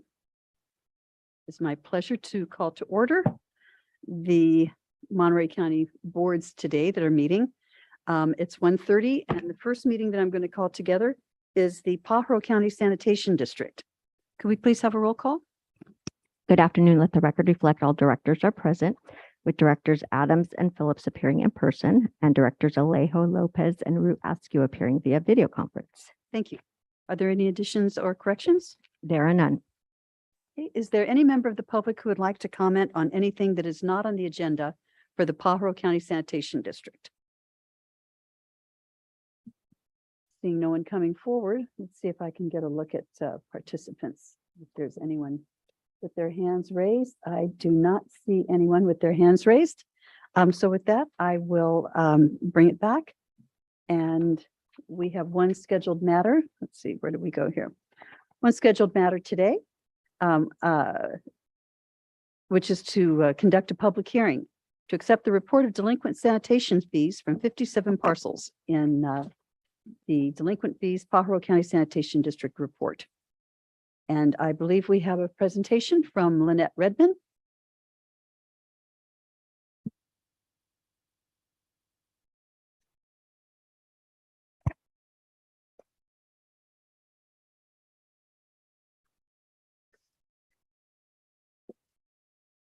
Thank you, Chair Adams, members of the board. I'm Lynette Redmond, Special Districts Management Analyst for Public Works Facilities and Parks. This public hearing addresses Delinquent County Service Area 75 Chular sewer customer accounts for calendar year 2021. In 1999, the Board of Supervisors adopted ordinances removing sanitation services from the tax rolls and provided for a monthly billing system. Then in 2004, the board adopted an ordinance establishing the current procedure for collection of delinquent fees for CSA 75 Chular on an annual basis. The procedures include holding an annual public hearing to hear the report of delinquent fees and objections by property owners liable to be assessed for the delinquent fees. Lynette, I think. Monterey. Lynette, sorry, I think you're on item. Pardon me? We're trying to do the Pajaro County Sanitation District one. Item. Oh, I thought it was Chular. No worries. Think we can revamp. I don't even think I have Pardon to me? call everybody to order again. I think we'll Right. just continue forward. And So Chular, right? No, Pajaro Pajaro. County Okay, Sanitation. okay. Yep. Let's Pajaro County. rewind then. There you go. Okay. Okay. So as with the Chular Sanitation District in 1999, the Board of Supervisors adopted ordinances for the Pajaro County Sanitation District, removing sanitation service charges from the tax rolls and provided for a monthly billing system. And then in 2007, the board adopted an ordinance establishing the current procedure for collection of delinquent fees for the county, for Pajaro County Sanitation System. So the procedures include holding an annual public hearing to hear the report of delinquent fees and objections by property owners liable to be assessed for delinquent fees. Monterey One Water provides sewer billing services and submits account data to county staff that is used to prepare the delinquent sewer reports. Account information on delinquent accounts was updated yesterday afternoon, July 19th, 2021. At the time this report was written, there were unpaid balances for calendar year 2021 on accounts for 57 parcels, despite multiple billing notices.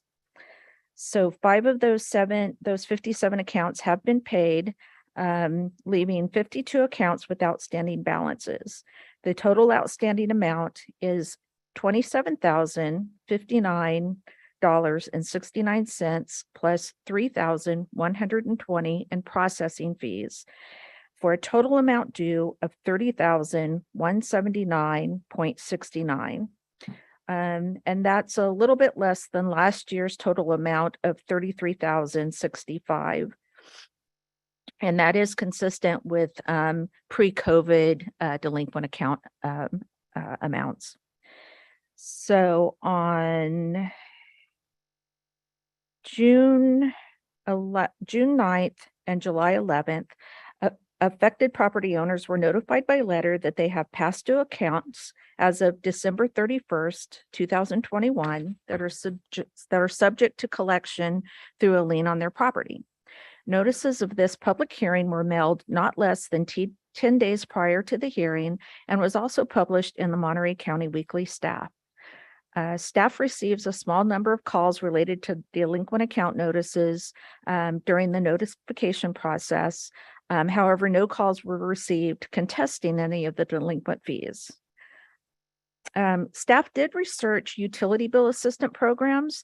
However, the only program to be identified was through Catholic Charities for a one-time utility bill assistance program, and that was shared with delinquent account customers. So if there are no questions, county staff is ready to open the public hearing. Thank you very much. Let me just check to see if there is any board member who has any questions today on this item. Seeing none in chambers, and I am looking to see if anyone has their hand raised. I do not see any hands raised at all. Is there any member? Phew, that was scary. Is there any member of the public who wishes to ask any questions on this? Okay, seeing none. I think that we can go ahead and take a motion to, let's see, so we've had the opportunity to do the public hearing. And I am now going to call for a motion from the board to move forward with this. Yeah, adopt the resolution confirming the delinquent fees and authorizing the fees to be levied, including lien transfers as set forward in the report. Alejo moves. Second. Thank you very much. Okay, we have a motion and a second. Can I please have a roll call vote? Director Alejo, Aye.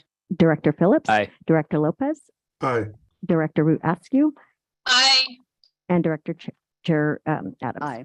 Thank you. With that, I'm going to adjourn the Pajaro County Sanitation District. Thank you very much.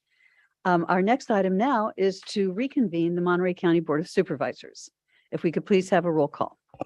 Good afternoon. Let the record reflect all supervisors are present, with Supervisors Adams and Phillips appearing in person and Supervisors Alejo, Lopez, and Root Askew appearing via video conference. Thank you very much. And we have one scheduled matter, which is today to conduct a public hearing and accept the report of delinquent sanitation fees from 20 parcels totaling $19,355.58, including late penalties as set forth in report of 2021 delinquent fees, County Service Area 75 Chular. And I will turn it over to you. Thank you. Again, my name is Lynette Redmond. I'm Special Districts Management Analyst for Public Works, Facilities, and Parks. This public hearing addresses delinquent County Service Area 75 Chular sewer customer accounts for calendar year 2021. In 1999, the Board of Supervisors adopted ordinances removing sanitation service charges from the tax rolls and provided for a monthly billing system. Then in 2004, the board adopted an ordinance establishing the current procedure for collection of delinquent fees for CSA 75 Chular. These procedures include holding an annual public hearing to hear the report of delinquent fees and objections by property owners liable to be assessed for delinquent fees. Monterey One Water provides sewer billing services and submits account data to county staff that is used to prepare the delinquent sewer reports. Account information was updated yesterday afternoon, July 19th. At the time this report was written, there were unpaid balances for calendar year 2021 on accounts for 20 parcels, despite multiple billing notices. 2 accounts have been paid in full, leaving 18 accounts with outstanding balances, and 2 accounts have received partial payments, bringing the total amount due to $16,752.11. And that compares to the original or to last year's amount of $19,355.58. So this is down from last year's past due amount.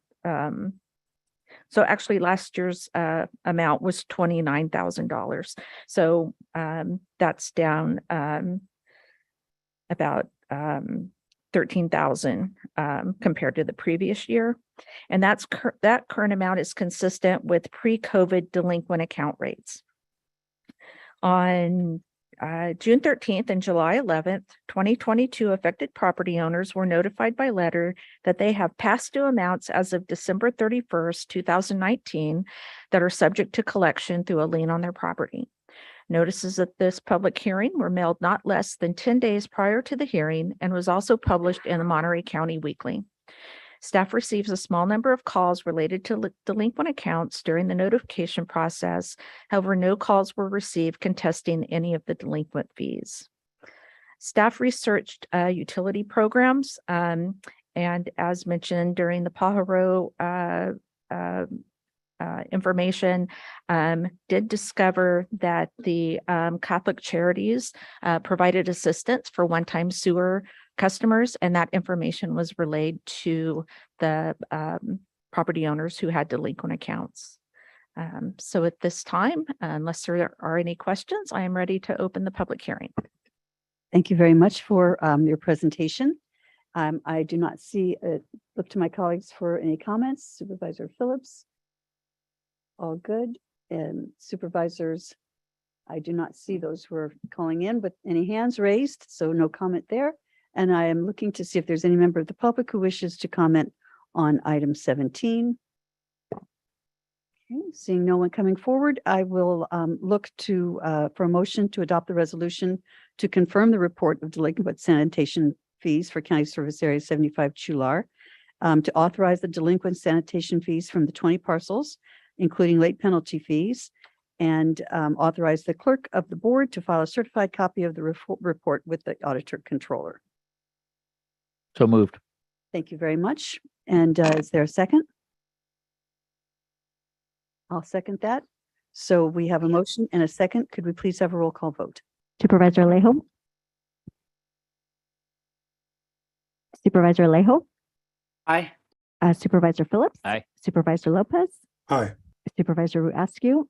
Aye. And Chair Supervisor Adams. Aye.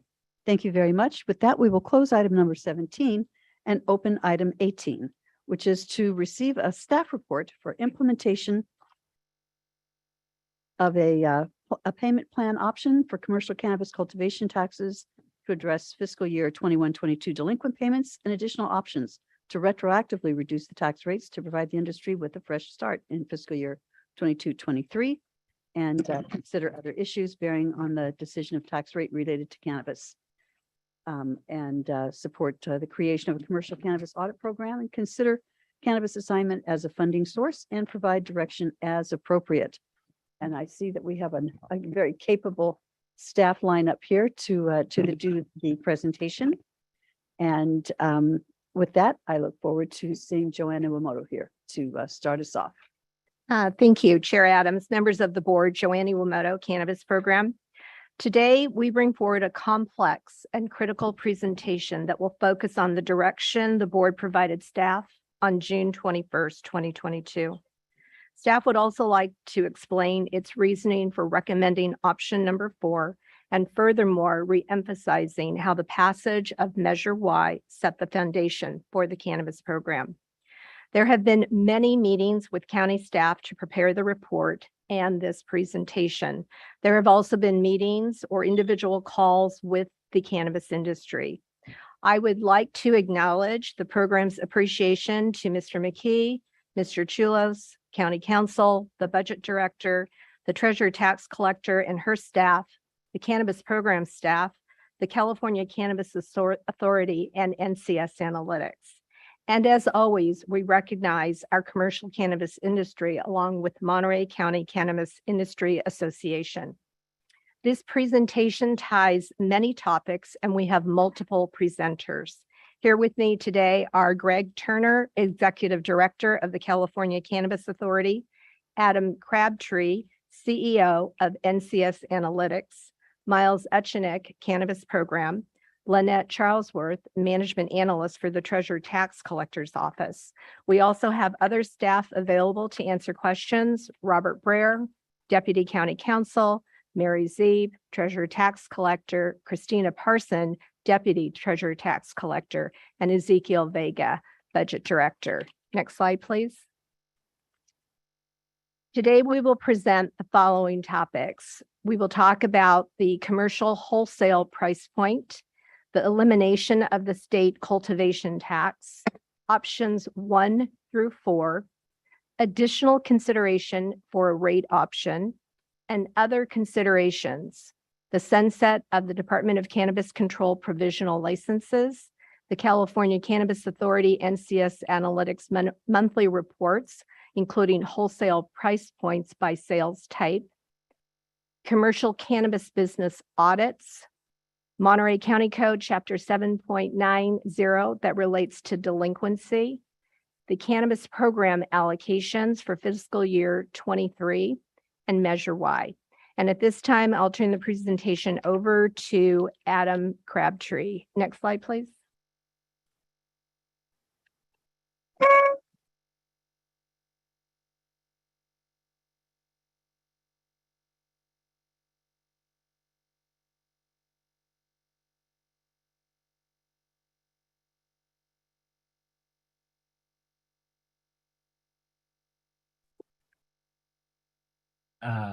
Can you all hear me now?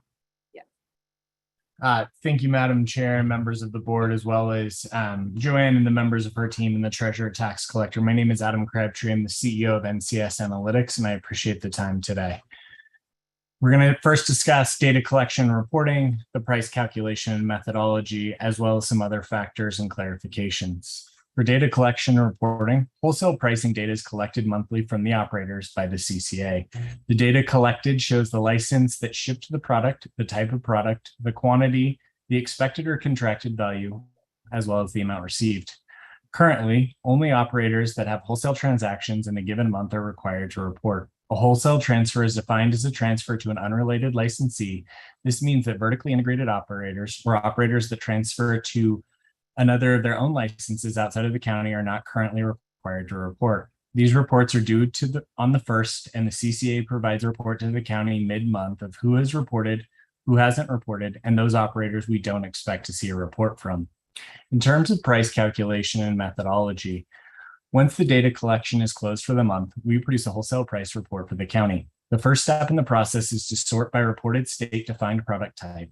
While pricing is received for many product types, the report predominantly focuses on the 3 main types produced in Monterey County: flower, leaf, and trim. The separation of the reported products ensures a more accurate comparison. However, this is operator reported and may not always reflect the actual product being shipped. In addition to the type, the product is grouped by license type of the shipper. Previously, CCA had reported prices as indoor or not indoor, based on the license mix in the county. But as the license mix and behavior of the license types has become more diverse and complex, we've begun to provide reports that reflect that. The updated reports allow the county to see the averages by product, shipping license type, and individual operator. The goal is to ensure the county has the absolute best information possible. The averages themselves are created using proven statistical techniques such as weighted averages. These are done at the product and shipping license type level. Using weighted averages helps to safeguard against single operator or transaction skew based on outlier pricing. At this time, we are unable to incorporate the declared quality of the product due to limitations in the metric reporting system, as well as the lack of standardized grading system. Unlike traditional agriculture, there is yet to be an established method of uniform quality standards placed on cannabis.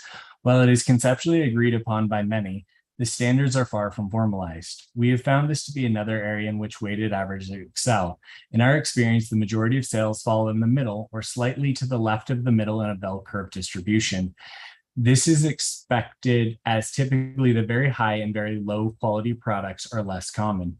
We do believe the slightly left justification of the curve tends to skew the overall pricing slightly lower. We feel this conservative approach leads to a better overall reflection of pricing trends.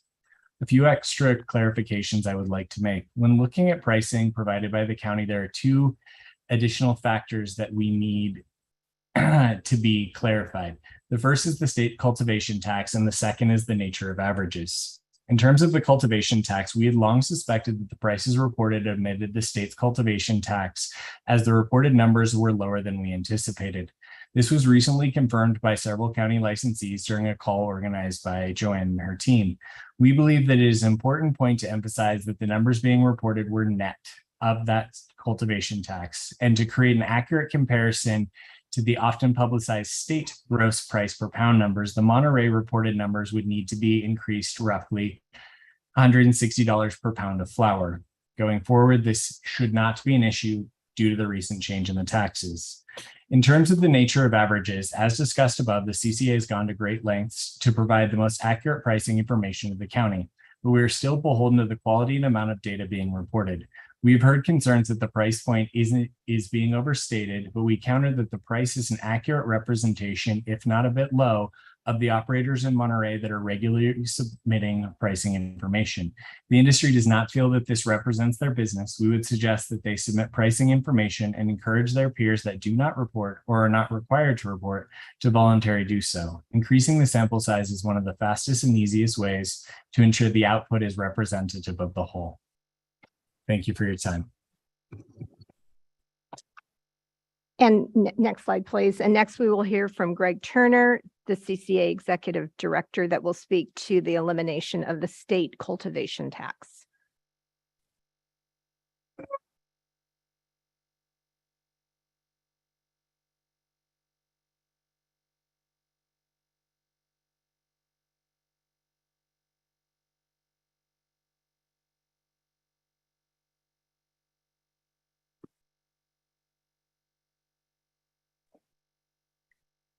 Huh. Can everybody hear me okay? Excellent. My apologies. Thanks for having me today, Madam Chair and members. Thanks, Joanne, for all the work you've done with us over these last several years, really, and we appreciate it very much, your support of us. I was asked just to comment briefly on the elimination of the state cultivation tax.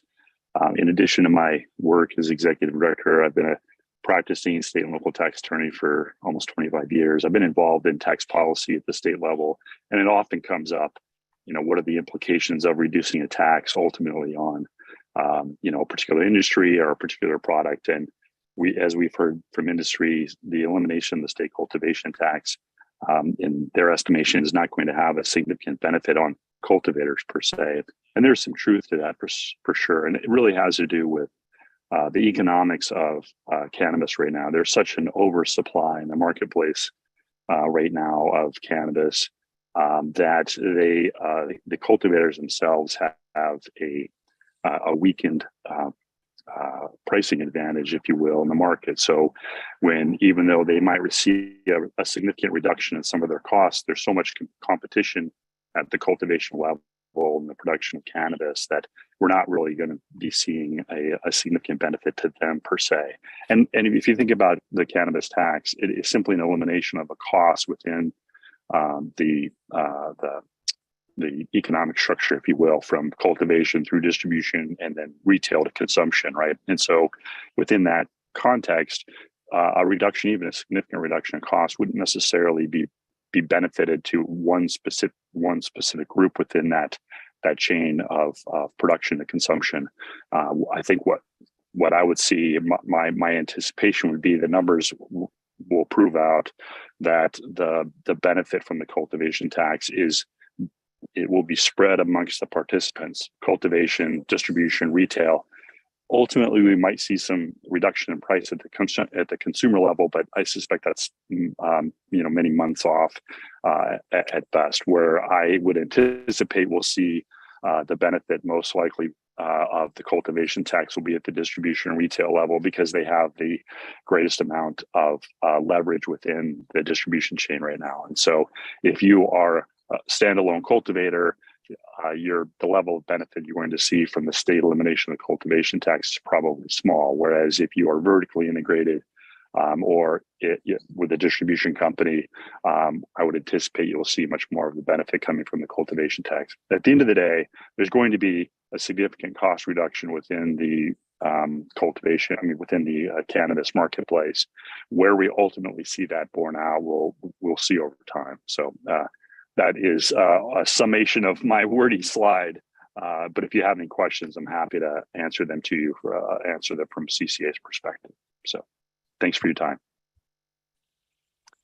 Thank you very much for your presentation. I'll give it back to Ms. Iwamoto.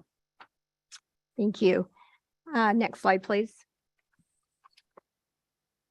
The Treasurer Tax Collector staff has prepared 4 options with an additional consideration. We are going to review each of the options slowly, and we've created slides for each one. So next slide, please. Option 1. So thank you. Option 1 is a payment plan without a rate reduction. So fiscal year 21-22 cultivation rates would remain unchanged. The county would implement a payment plan for delinquent cultivation operators beginning with Q1 of fiscal year 21-22. The payment plan broken down would be 25% down payment due on or before August 31st, 2022. The recovery amount would be approximately $1.9 million. The duration of the payment plan will be 10 months, which would equate to approximately $583,000 collected per month. The existing delinquent penalties and interest would be waived if the agreement was completed successfully. If a payment is missed, the account would be considered delinquent and the business would be notified that the county will initiate shutdown procedures. So for each option, we have provided a little more detail regarding first, the financial impact. For fiscal year 21-22, the commercial cannabis tax collected to date is approximately $6.8 million. The total remaining for this option would be $7.78 million. There would be no refunds to operators that have previously paid under this option. From an equity lens, this option could provide additional relief for up to 50 operators with unpaid commercial cannabis cultivation business taxes. However, it would present a competitive disadvantage to the 33 operators that timely paid their taxes. Is there a benefit to the operator? Staff believes this would enable them to retain their good standing at state and local levels and provides additional time to pay the balance due. The benefit to the county would be that they would maximize the estimated fiscal year 21-22 cannabis tax revenue. The consequence to the operator would be that they would be required to have that down payment, which may not be available to them.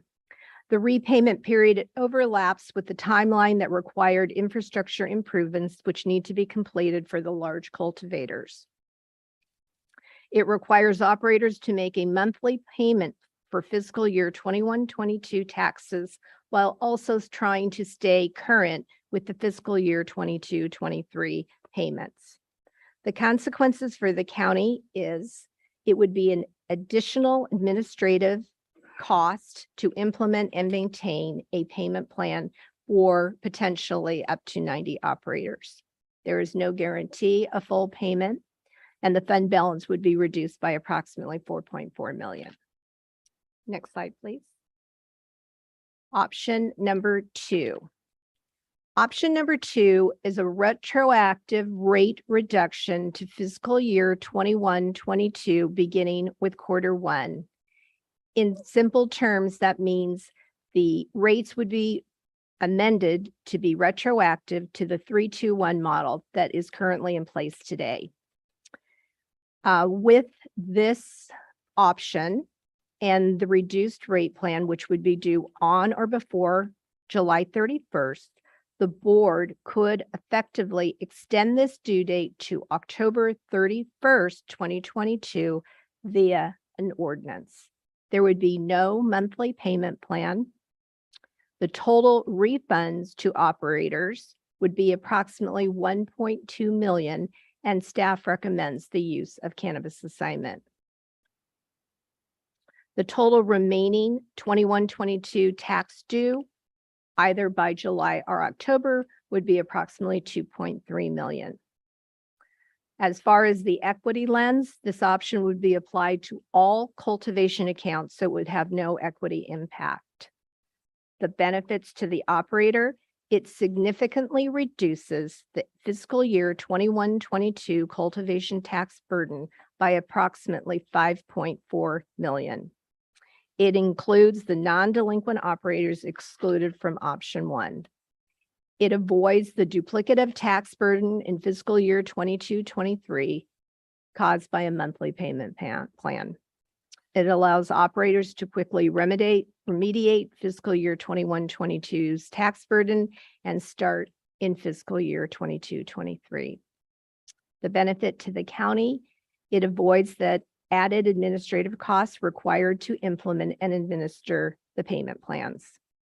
The consequence to the operator, it would require the operators to pay total reduced cultivation tax owed while the market remains depressed and cash flow could be extremely limited.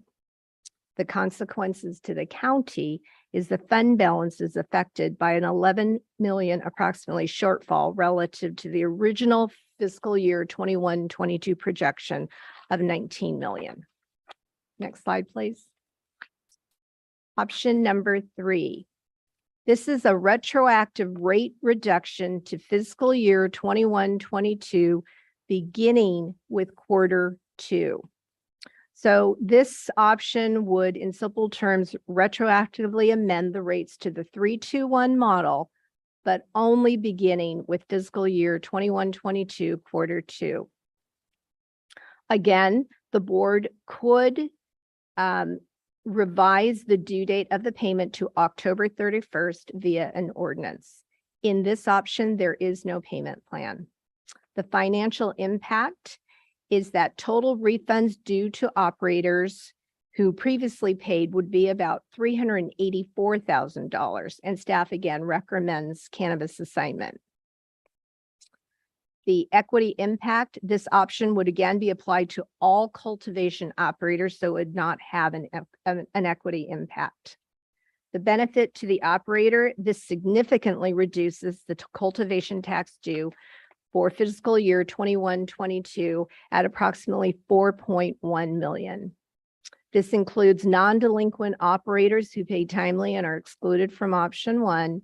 And again, it avoids that duplicative tax burden of paying a monthly payment plan as well as a tax. That's the taxes that are due. The benefit to the county, it avoids the administrative costs required to implement and administer a payment plan. The consequence to the operator, it could be that it requires the operator to pay total reduced cultivation tax owed while the market remains depressed and cash flow could be extremely limited. The consequence to the county is that the fund balance is reduced by approximately 8.6 million. Next slide, please. Option number 4. This is a retroactive rate reduction to fiscal year 21-22, Q2. There would be, in simple terms, the retroactive rate would be 0 for all commercial cannabis tax rates, again, only beginning in Q2 of fiscal year 21-22. There would be no further payments due for 21-22, and refunds to operators who previously paid would be approximately 1.6 million. And again, staff recommends the use of cannabis assignment. There would not be an equity impact as this would be applied to all cultivation operators. The benefit in this option for the operator, this significantly reduces the fiscal year 21-22 tax burden by approximately $9 million. It avoids that duplicative tax burden in fiscal year 22-23. Refunds, again, would be in the amount of 1.6 million. The benefits to the county, again, it avoids that added administrative costs for implementing a payment plan. Staff also believes there's a higher probability of receiving the remaining fiscal year 21-22 tax. The consequence to the operator, it requires 9 operators who are delinquent in Q1 of fiscal year 21-22 to become current in order to remain operational, and that payment must be received by July 31st. I should note, of those 9, some are no longer operational and one has paid the taxes but still owes for the penalties and interest. The consequence to the county for this one is the fund balance is reduced by $13.4 million relative to the original projection of a $19 million cannabis tax revenue collection. Next slide, please. So here are the 4 options in a chart for you to consider. Next slide, please. There is one more additional consideration.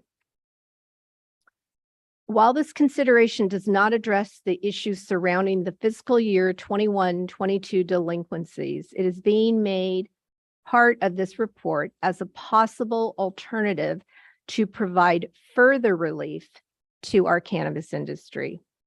The fiscal year 22-23 rates could be reduced to 0 for all commercial cultivation tax rates.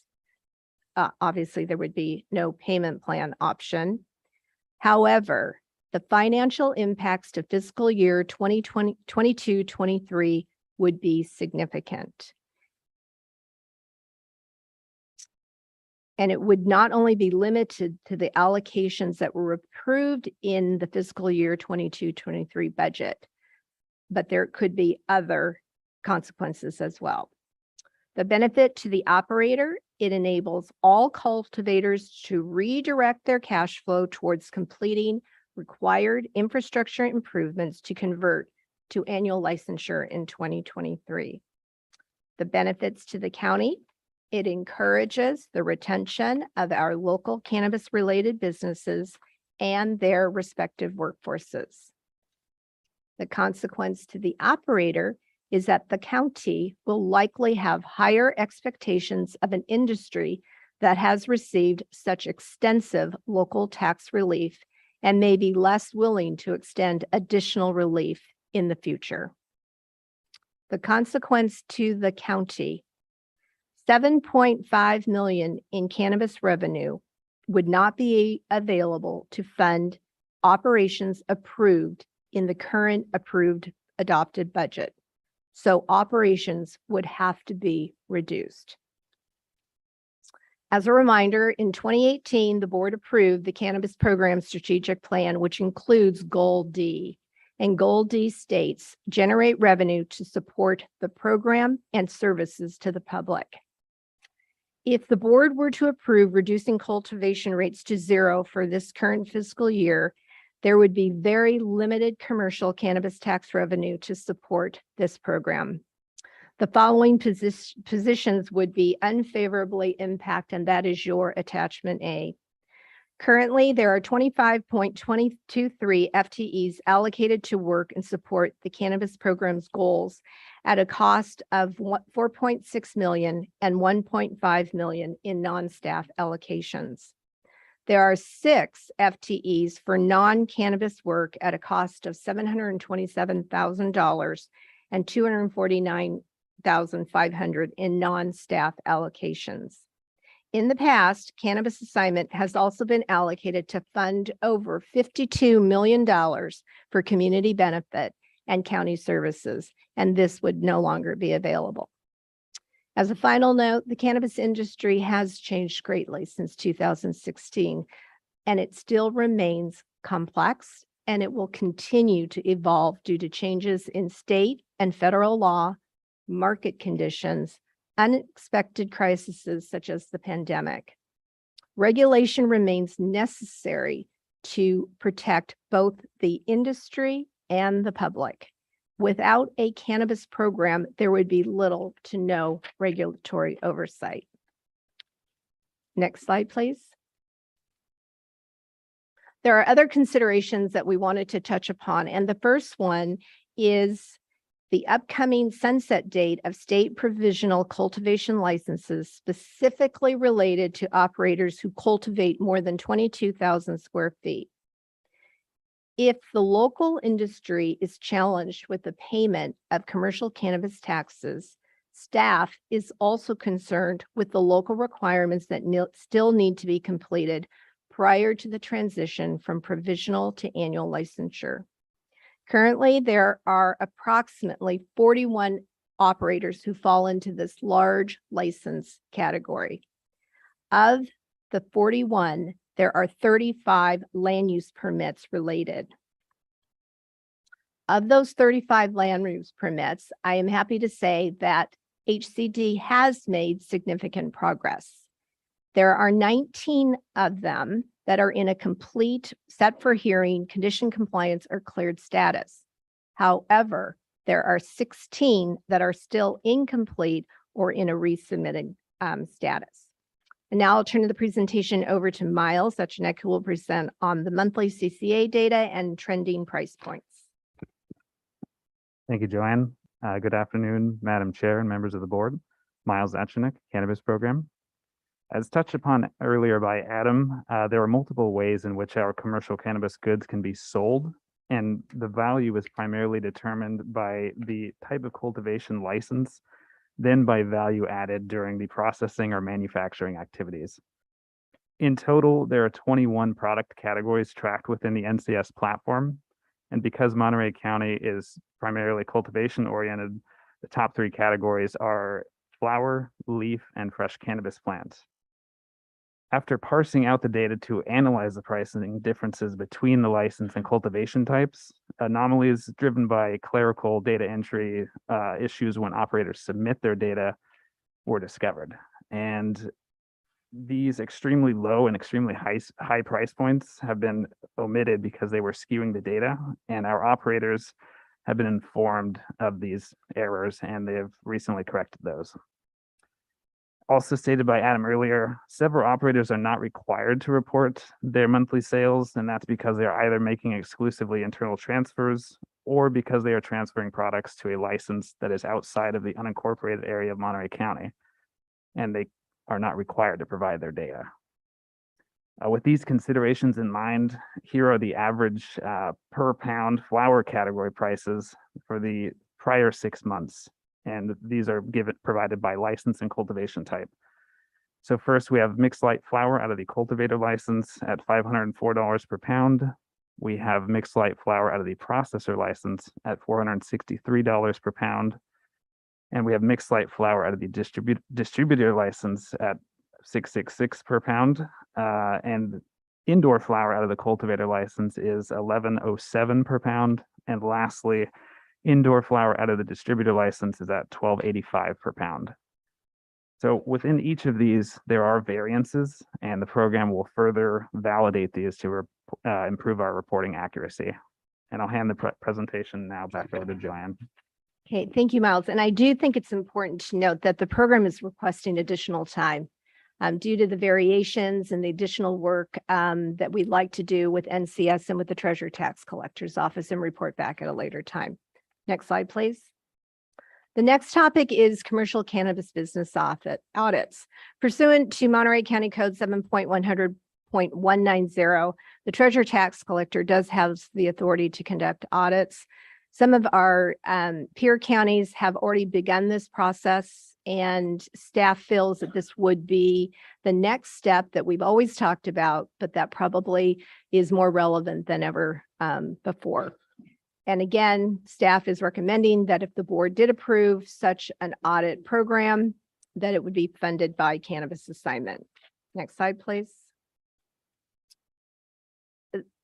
I wanted to bring up Monterey County Code 7.90 as it relates to delinquency. Currently, as the section on your screen states, if a permittee shall be found delinquent if they are delinquent in the payment of state taxes and fees, county taxes and fees, other local agencies' taxes and fees. And so at this time, staff is requesting the board provide direction on this particular section of the ordinance if they believe that it should be amended. Next slide, please. The program has reported on utilization of the cannabis resources that are allocated and paid by commercial cannabis tax revenue for some time. Back in 2018, I remember Supervisor Adams had requested that the auditor controller establish an override code that would allow all employees who are working on cannabis activities to use the code when they report their payroll. Most recently, comments have been made from this board regarding quote unquote right-sizing the program. At the July 7th Cannabis Committee meeting, the program presented a memo that identified a meeting held on June 10th with all departments and a review of each staff allocations, work, assignments, and tasks. And this is your attachment A. Going back to 2018, the board began allocating staffing to the program with the understanding that they would be 100% dedicated to cannabis work and assisting the program to meet its strategic goals. On July 13th, the program was requested to review the current allocations with our CAO and ACAO. The committee also requested the program to review the costs of an outdoor grow pilot program, which will be reported in our August 30th report to the full board on an outdoor grow matter. With the addition of the auditor controller position, staff has made significant progress by meeting with each cannabis department to review override codes related to payroll, permit, license revenue, and expenditures. The auditor controller staff will make a presentation with findings to the Cannabis Committee in early fall. Next slide, please. And the last consideration is Measure Y.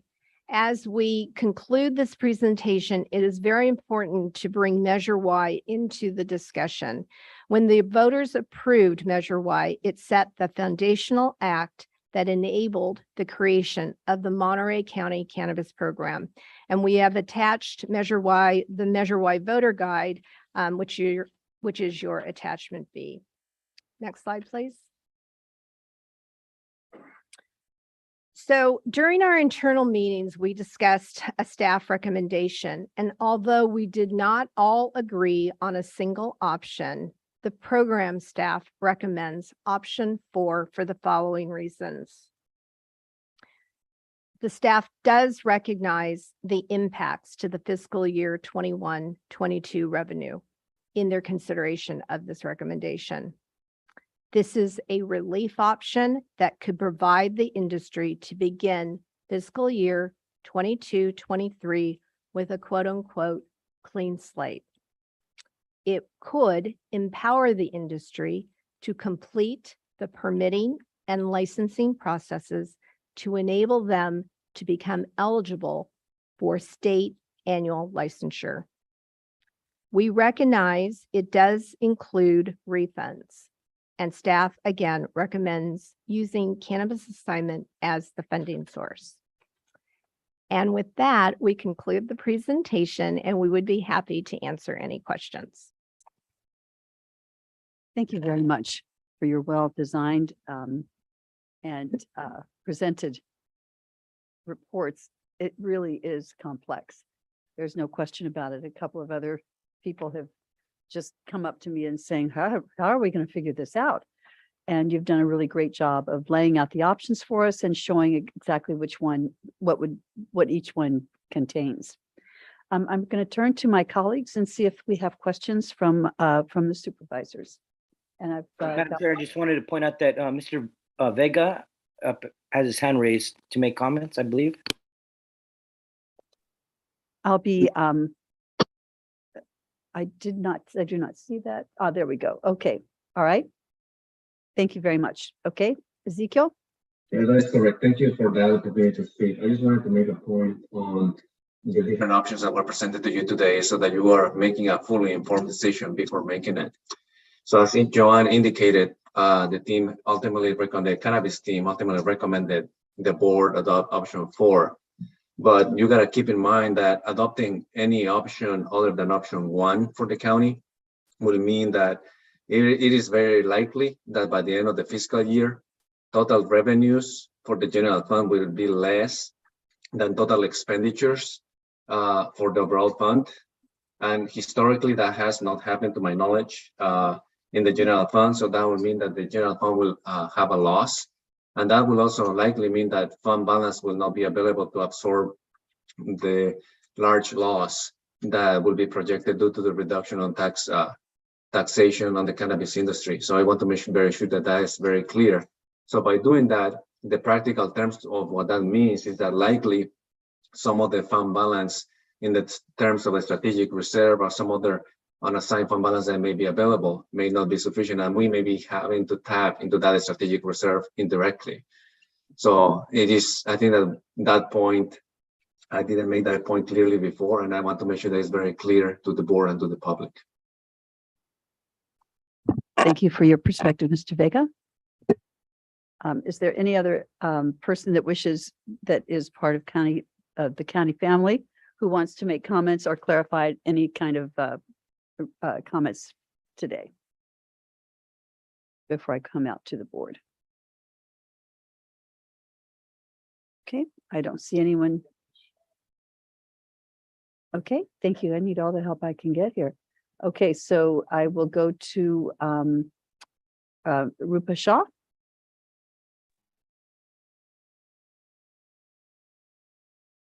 Thank you, Chair Adams, members of the board. I want to make clarification on the code section that relates to the audit in the cannabis code for the county. So briefly, I want to give you the background and then then talk about what I'm recommending. So pursuant to the government code section 26883, the board has authorized the auditor controller to engage in any auditing activities on behalf of the county and board of supervisors. It is recommended to keep only the auditor's office responsible for the county's audit need, whether done through internal audit resources or external resources for various reasons. Number one, audits are conducted in accordance with professional standards issued by the Institute of Internal Auditors and the U.S. General Accountability Office. The auditor's office possesses the required knowledge and expertise to conduct the audits in compliance with the standards. Number two, the auditor's office is independent of the operations, providing unbiased assessment, both in fact and appearance, which is the basic requirement for any audit. Number three, economy of scale and efficiency by not duplicating the efforts. So I will give you an example. The board has recently approved the internal audit work plan, and as reflected in that plan, my office is already in the process of securing contracts with various external audit and consulting firms to engage with for county's future as needed audit services. We anticipate having such contracts in place in the fall of this year. In the cannabis business tax area, the tax collector is responsible for operations of administering and collecting the taxes and should not have the responsibility of auditing the tax collected, even when auditing operators' records using the outside consultants, as suggested in the other considerations. The current cannabis code section 7.100.190, titled Audit and Examination of Records, needs a revision to designate the auditor controller for conducting the audits, thereby improve the county's internal control structure so operational body is segregated from auditing function. This proposed revision will align the audit section of the cannabis code with that of the transient occupancy tax code, section 5.40.140. As reflected in the recent auditor's office internal audit plan approved by the board, hotel operators' audits are planned to be conducted by my internal audit staff. Similarly, my office should be the one conducting the audits of cannabis operators. Treasurer tax collector duties are the same for both transient occupancy tax and cannabis tax, which is to administer the tax collection program and collect the tax. Cannabis business tax code was approved in the recent past in 2016, while the TOT code was approved in 1992. In 2017, after the 2016 approval of the cannabis code, in my capacity as the assistant auditor controller at that time, the auditor's office brought up this need for correction in this section of the cannabis code, but unfortunately, it remains to be addressed. The AC has the expertise and knowledge to oversee and guide the audit, even when done with external resources, such as determine the scope of the audit, select the external firms, and oversee their work to ensure it meets the audit objective. So with that, I am here recommending that we have a need to make an update to our cannabis code, Monterey County Cannabis Code section that deals with the audit and examination of the records. Thank you. Thank you, Ms. Shaw. Okay, let's see. We'll bring it back. I see that I have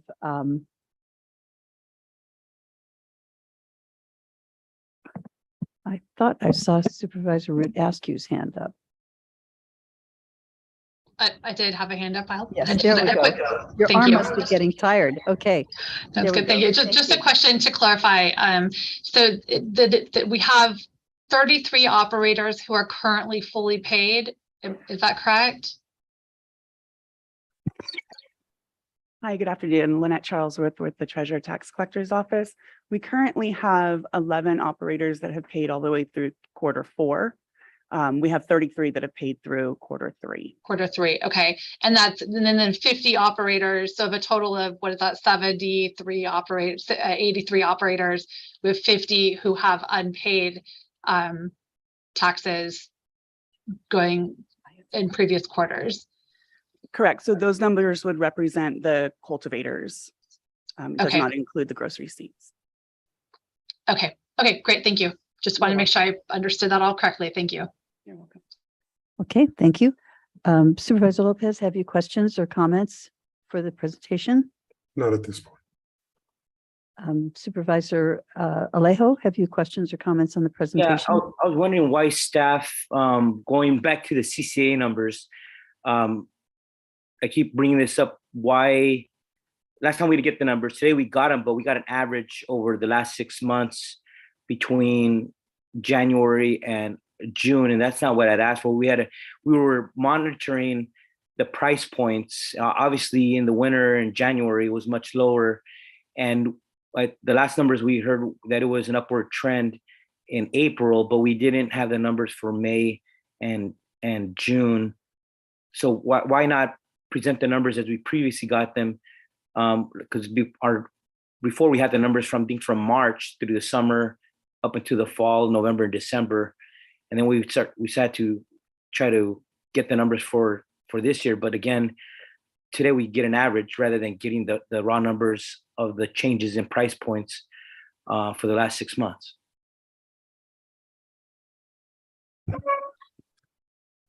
I wanted to know if Adam Crabtree, and he is still on the call, and could we defer that question to Mr. Crabtree? Yes, Supervisor Alejo, thank you for the question. The reason for the change in the numbers is in an effort, as I discussed in my aspect of the presentation, to allow the county as well as us to study the differences in the activities based on license type. That is a new change to the report in an effort to provide you with more accurate numbers. So that is a recent change, and it's taken us a little bit longer than anticipated to do so. So we are continuing to work through, but overall, it's an effort to provide you with better information. Well, I don't know if it was better, because at least we've been trying to gauge, has there been an uptick in the average price each month? And we were getting those numbers previously. And obviously it's easy to then, if we get the raw numbers for each month, to then be be able to just tell us, okay, out of the last 6 months, the average would have been these amounts. But I would just be interested to know, have the numbers rebound from January to June, or have they stayed the same and the average doesn't provide us that detail? So again, I would ask for that. I would ask just for to have some consistency in how we're reporting numbers, and the averages could always be added in a separate slide. So that was just one point. The concern just with number 4 is I just wanted to go back to Mr. Vega and even our CAO Charles McKee, because if our cannabis program staff are making a recommendation, I hear their point of view, but as Mr. Vega was alluding to, and I hope he could elaborate, there's going to be other budget implications if we make a decision not to collect what's already due. And my concern, I know we have a lot of other, cannabis is certainly important, and I recognize the struggle, and we did provide a change in taxation for the new fiscal year, but I'm concerned about what other impact it's going to have on the general fund, and then if we're then having to tap into strategic reserves to offset that negative result. I just want to hear from our top budget staff, what does this mean? Because there's going to be some tougher decisions to be made if we don't think through this today when we're making this decision. So I'd love to hear more from Mr. Vega and our CAO on what other impacts there will be to the budget later this year under option 4. Hi, this is Cca Vega, County Budget Director. Chair, if I may respond to Supervisor Alejo's question. And I think that the point I was trying to make, just specifically that we don't know how the fiscal year is going to end for fiscal year 22, but the estimates that have been provided or that have been developed by the team throughout the year, we're counting on receiving at least $15.9 million in cannabis revenue for the current fiscal year based on the changes that the Board of Supervisors approved through March. So anything that affects the taxation to a lower level from what was approved in March will very likely result in fewer revenues than expenditures that will be incurred for the fiscal year. And we don't know the true extent of what that will look like right now because we don't have all the information for the end of the fiscal year. But I just want you to be aware that that could be the case. And if that is the case, in the example of option 4, for example, and you were to do a quick mathematical calculation between $15.9 million that we were expecting to receive and the $5.6 million that are projected to be received under option 4, then the county will have a large gap in funding that if other revenue sources don't cover that large gap between 10 to $13 million or so difference, then we will likely see expenditures exceeding revenues, and by default, that will mean that fund balance will have to cover that. And what that means that if no fund balance is available because revenues did not exceed expenditures, then that will mean that we'll have to eat into our existing reserves to be able to absorb that loss. Thank you for your perspective. Mr. Vega, I'm sorry, Supervisor Alejo. Just a follow up before we go to Mr. McKee, because option number 4 has 2 concerning points. One is obviously on bullet point number 6 on the staff memo. It says and I'm just not clear because we made decisions for the new fiscal year, but this is talking about taxes that were supposed to be collected for the last fiscal year, 2021, 22.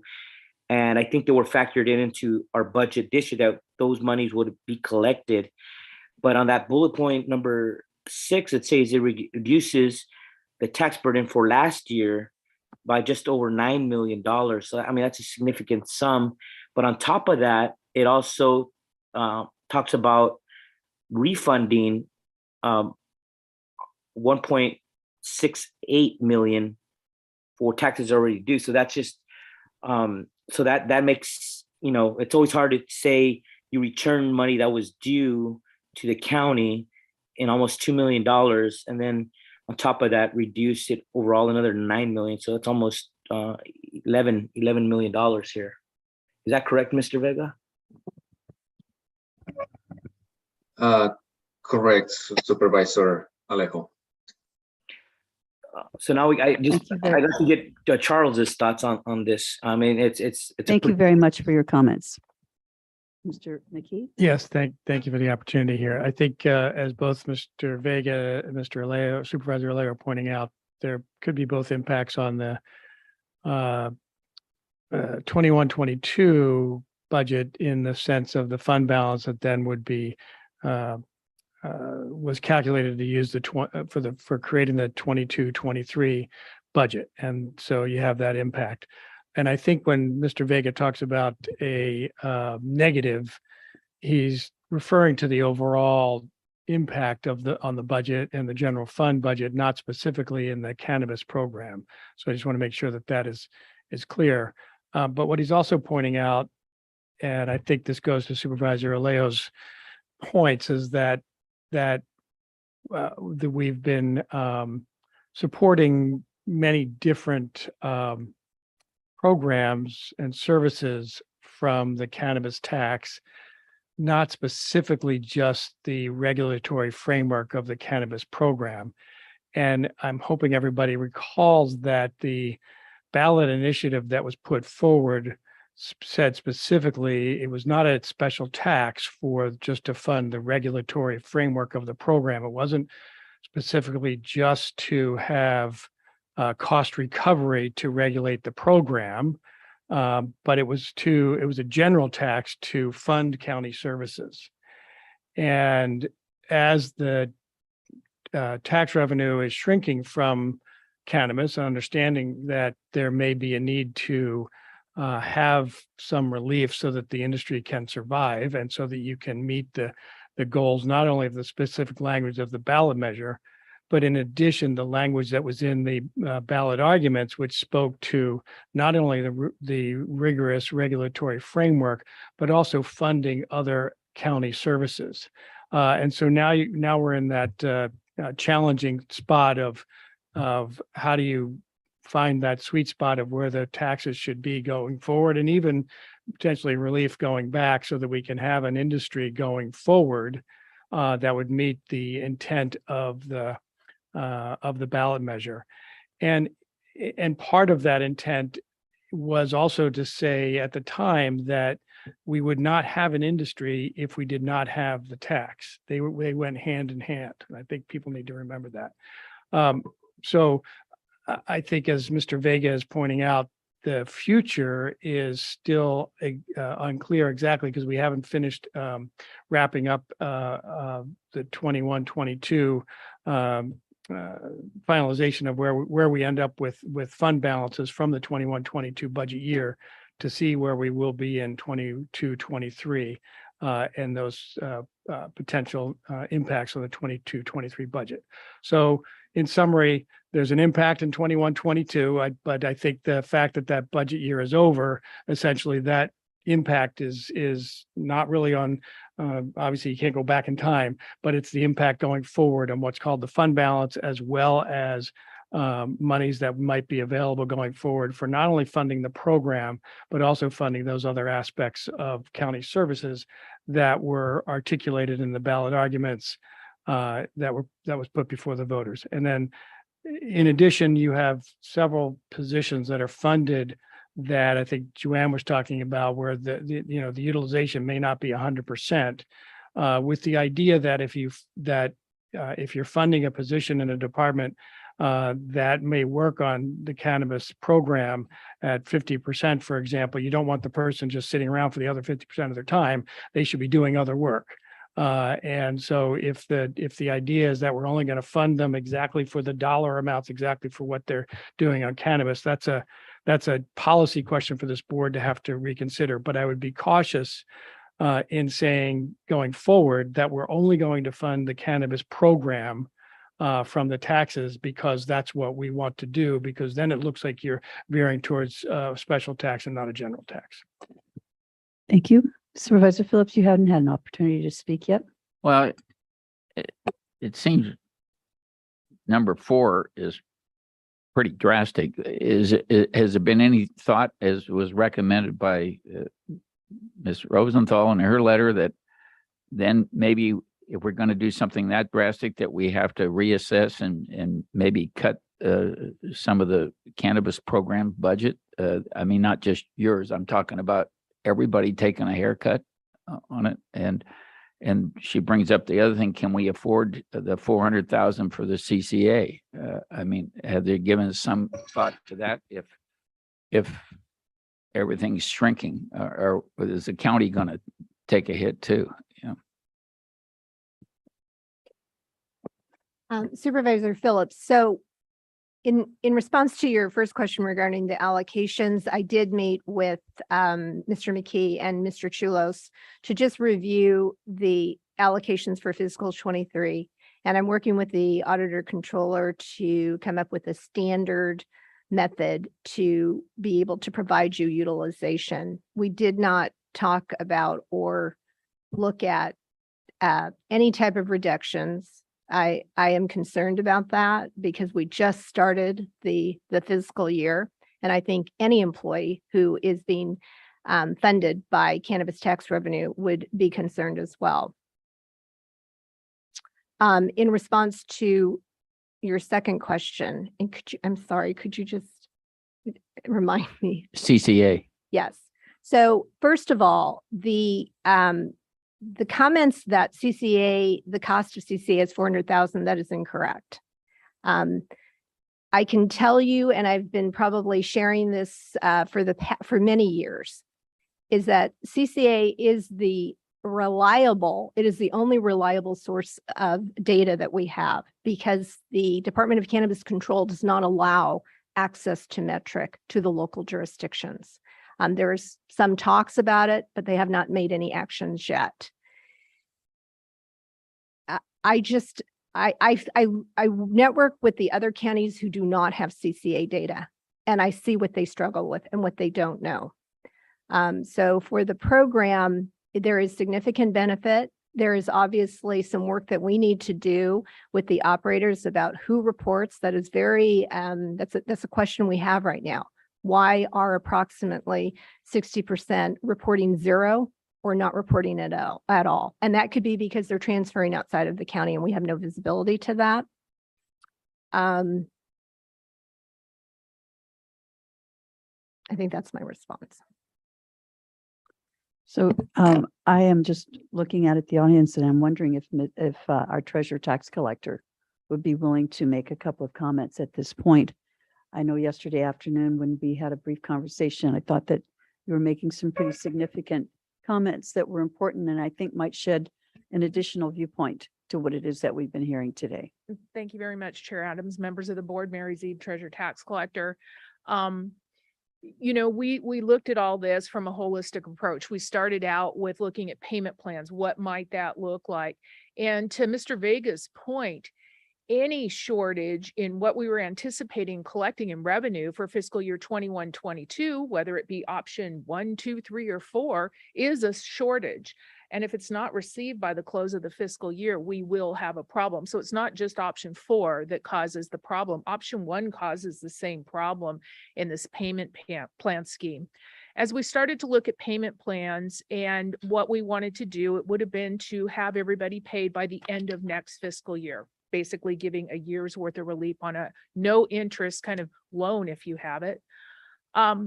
I didn't think it was going to be feasible for the industry to make those kinds of payments in that period of time. I didn't think it was going to meet their needs. So we wanted to take a look at what we could do to give the industry a fresh start, a clean slate, so we could take care of everything for this fiscal year, start out the new fiscal year that we're in with the new rate structure that was codified today, and move forward from that. And hopefully that would give them the benefit that they needed. It surprises people when they hear that I'm supportive of option 4.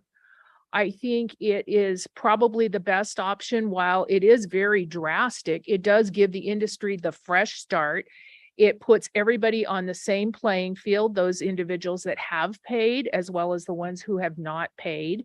And I think the fiscal year is closed out. There is a shortage of revenue. And to Supervisor Alejo's comments, I believe the numbers are not 9 million plus an additional refund of 1.6. The entire tax reduction is $9 million, which is inclusive of refunds that will go to some people. So a little point of correction there. So it's a not $11+ million issue. But I think it does give everybody a fresh start, and then we can look at the 3-2-1 in the next fiscal year. And from your perspective, any prediction of how you think things are going to look as we move forward in this fiscal year? Oh, I don't know that I can predict that. I think I would be supportive of continuing to work with the industry to review what is going to keep them successful. There's nothing that says this tax change is really going to change anything in the long term. Tax rates right now are low-hanging fruit. It's really easy to take those and look at those and say, well, if these get modified, then we'll be successful, or this will help. I think there's other challenges that are going to be a lot harder, and we have to take a closer look at. And so we need to work with the industry to determine what those are and determine what success looks like. What are our benchmarks? If we reduce the tax, what difference did it make? Did it make any difference at all? And other reductions that can be made or changes that can be made. What's our objective? So it's a lot more conversations to be had, I think. So that, I mean, that I have to agree with you. It sounds like we do need a lot more conversation.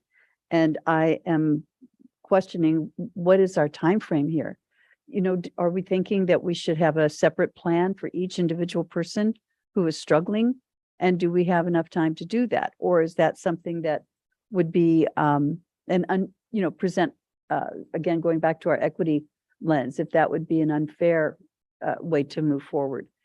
I feel like we're sort of, stuck here, and we've got, I so understand what you're saying, Nazeeb. I feel like that's the approach we should be taking, but I'm wondering, where are we going to get the rest of the funds that we need to ensure that we can keep a viable county, rolling forward?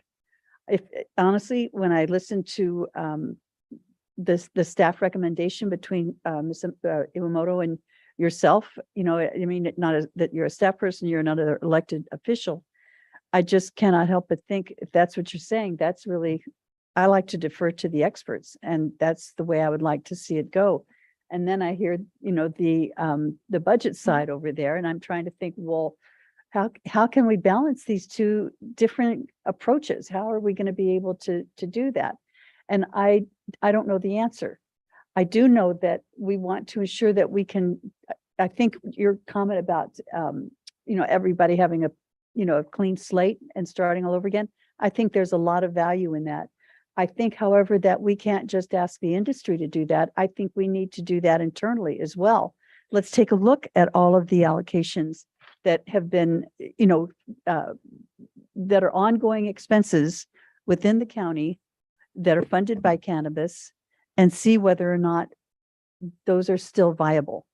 I mean, the different department heads put in what they felt like they were going to need in order to be able to support the cannabis industry throughout their various departments. And that was done a while ago. And I think perhaps it's time for us to take another look at that. So again, I go back to, what's the time frame here? Do we have time to do all of this, and who's going to do it? And you're standing at the mic, so you're gonna have to be the one that gives me the answer. I don't know that I can do that, but I do agree with you. I mean, we have limited resources. And when, as a department that produces revenue for the county, I want to make sure that my resources are effectively deployed to get the most for the revenue. We owe that to the taxpayers, and chasing money that will never come is not a good use of our resources. There is other things we can be doing in my office and other programs that I can allocate resources to create more revenue for the county. So it is appropriate to take a look at those things. And I'm going to step away from the mic so I don't have to answer these questions anymore. Thank you very much for your perspective. I really value that. I'll take a look at Ms. Iwamoto and see if you have any comments that you'd like to make at this time. Well, staff has prepared a slide that shows the price points from January through June. And this is to address or to respond to Supervisor Alejo's questions. And so just as Adam has pointed out, that this is a continuous improvement effort as how we report the price points and the information that we are reviewing to really derive at meaningful data for you. So I'm not sure if you would like to see that slide and you would like to have any commentary by Adam related to wholesale price points, or if we should just move on, or if you would like to see or review the fiscal year 23 allocations. Well, I have not gone out to the public for comment at this point. So okay. I think perhaps you should do that. Let's go out to the public for comments and observations, et cetera. And then we will come back and maybe your magic slide has all the answers in it. So, but if I could please go to the public for comment, and it looks like we have people in the audience who are ready to speak. So if you could come forward, I do have 4 hands raised online. Someone's standing though, so why don't you come forward and address the board, and you'll have 2 minutes to make your comments. Hi, my name is Sergio. Good afternoon. I was here in front of you 2 weeks ago. Yep. I will tell you today, I'm broker than 2 weeks ago, 250,000 less money. To address Mr. Vega comment on the controller or the budget, as you know, we all have a budget, right? You run a great company, you make a budget, you hope that $600 a pound, it will be valuable to you. That's not the case. Today, we probably, we get it, not probably, we get it anywhere from $350 to $425 for a flower. Trim is $10. Poppers is $100. So then every single day, we are losing in my farms $200 a pound every morning. So we don't. So we're talking about a budget. Hey, this is reality. The reality is that our county had $55 million that it was given away for a good cause. It was given away to many, many people in this county that needed the money. Now it's time for you guys to help us out. You have to manage the budget accordingly. I'm not telling you how to do your job, but I'm feeling the pain. Right now, we as cultivators, we've felt this pain for a whole year, where every morning we put in money out of our pocket. I'm 62, I'm supposed to retire in 3 years. I can't. You know why? Because I'm pulling money out of my retirement to maintain our doors open. I'm hoping to go forward. Now, hope is not a good business strategy. I can hope that the market will be $1,000 next week. It will not be. We're looking at 18 months minimum between now and then. 50% of us here, we will not make it through. We will not be here. Despite what you do and whatever you do, I will appreciate it. We will not make it. So I think we need immediate help. I appreciate the staff recommendation to number 4. I know it. We got to tighten our belts. We got to be lean. We got to survive. I'm imploring you to help us out. I thank you so much for listening. Thank you very much for your comments. Why don't I take the folks we have online, and then we'll come back to the audience. The first person I have is George Allen. And Mr. Allen, if you can unmute yourself. Okay, you've got 2 minutes for your comments. Hey, everyone. My name is George Allen. I'm the chairman of Lowell Farms. Among the options presented today, we feel number 4 is the most fair. Now, there seems to be some question among staff about the veracity of our claims of financial hardship, so much so that they have asked for the board's consent to the creation of an audit program. Instead of an audit program, why don't you just look at us? We're about as successful in California cannabis as I believe it's possible to get. Last year, we sold more jars of legal flower than anyone else in the state, yet we're still losing about $600,000 every single month. If you want the right to randomly audit cannabis companies, at least take the time to read our financial statements, which are public for all the world to see. Let me be clear, random audits are a gross invasion of our business, and we cannot allow the county to have random audit rights. It's too powerful of a weapon. Now, I say this because others won't. They worry that if they complain, they'll be at the top of the list for audits. They worry if they upset staff or question a staff decision, they'll be at the top of that list. A random audit is an extremely disruptive exercise. The already countless random inspections is enough to make this business nearly impossible. When someone walks into your business and tells you you need to put everything down and answer their questions for an indeterminate amount of time, we've gone too far, and this happens way too much in Monterey. Now, I'm already audited by professionals, and the county has the right to audit my tax calculations, but there is endless statutory and case law that protects us from tax audits. By giving the audit power to a county administrator, we are setting the table for corruption down the road. Don't do it. Stop the madness. While we support number 4, we would gladly forego the tax decrease in favor of not granting audit rights, and so should every other person in this room who fears corruption and bureaucracy. Thank you very much for your comments, Mr. Allen. The next person is Aaron Johnson. You want to unmute yourself? There we go. Thank you, Madam Chair. Aaron Johnson on behalf of JRG Attorneys. I just wanted to reiterate one of the comments that was made by, I believe, the Treasurer's Office, which was that $52 million have gone to community benefits. Cannabis has contributed significantly to the general fund. We have not been subsidized, as others have said in the past, but we have, in fact, made a significant contribution. If we want the industry here in Monterey County with all the jobs and the ancillary businesses and economic impacts, the change we need does need to be drastic. And so we do ask that you adopt number 4. The impact of your decision could provide the operators with relief, hope, and at least a little flexibility to make economic decisions on how best to remain afloat, which unfortunately is the goal right now for many. And so I thank staff for its recommendation. I know that I wrote a letter to the board asking for a hybrid of 3 and 4. The purpose of that request was to cover what we saw as the cost of the program throughout the year. And so basically a cost recovery model. We don't want to be seen as subsidized by the county.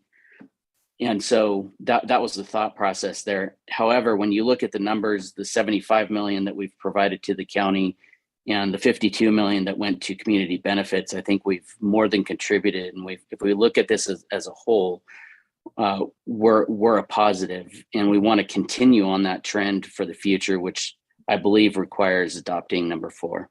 Thank you. Thank you very much, Aaron. The next speaker is Joy Espinoza. Hi, good afternoon. Good afternoon. The truth is what is happening now was to be expected. What was unknown was exactly when it would happen. When transitioning an illegal market into a legal one, the pricing is expected to change. As we move closer and closer to normalizing cannabis, the profit margins that were created from an illicit market shrink. So once this becomes legal in a national market, it's likely to happen even further. Both the county and the industry are in the same positions, budgeting for more and receiving much less than expected. The question is, how do we work together to mitigate catastrophe on both sides? We've approached the tax rate adjustment with the hope prices will bounce back, but we have now had an entire year with no indication of prices returning to 4-digit figures. Only discussing how to adjust moving forward negates the year of a deflated market. We really need to provide relief for the previous year and address how to move forward. Just as a reminder, Humboldt County had the 3-2-1 model and slashed that by 85%. Lake County had the 3-2-1 model and just recently slashed that by 50%. Santa Barbara is a 4% gross receipts. Sonoma is a 2.5% gross receipts. So they're only paying taxes when they're making sales. Monterey chose the square footage tax to make things easier to track and monitor. So I'm not sure why audits are being brought up now. Our original tax rates were decided by HDL's projections and models. Today, reality shows that most of us are only seeing about 5% of what those projections were. That means that the true tax rate should probably be like 75 cents to $1 based on current market conditions. The board must decide if the county will adjust enough to help existing stakeholders last or let them fail and get used to a cannabis program with far less operators. I think with all the options laid out today, option number 4 is our best solution to give everyone a solid chance at survival. Thank you. Thank you very much. Our next speaker is Chris Hallahan.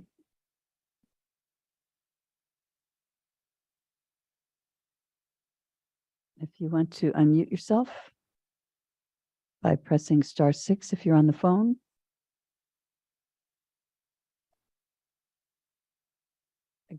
Again, this is Chris, middle name McGrowan, Hallahan. And there we go. You're unmuted now. Thank you very much for the time today, the board.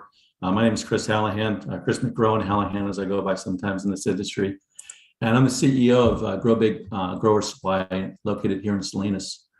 Our family-owned business is highly dependent on the health and success of the cannabis growers in Monterey County.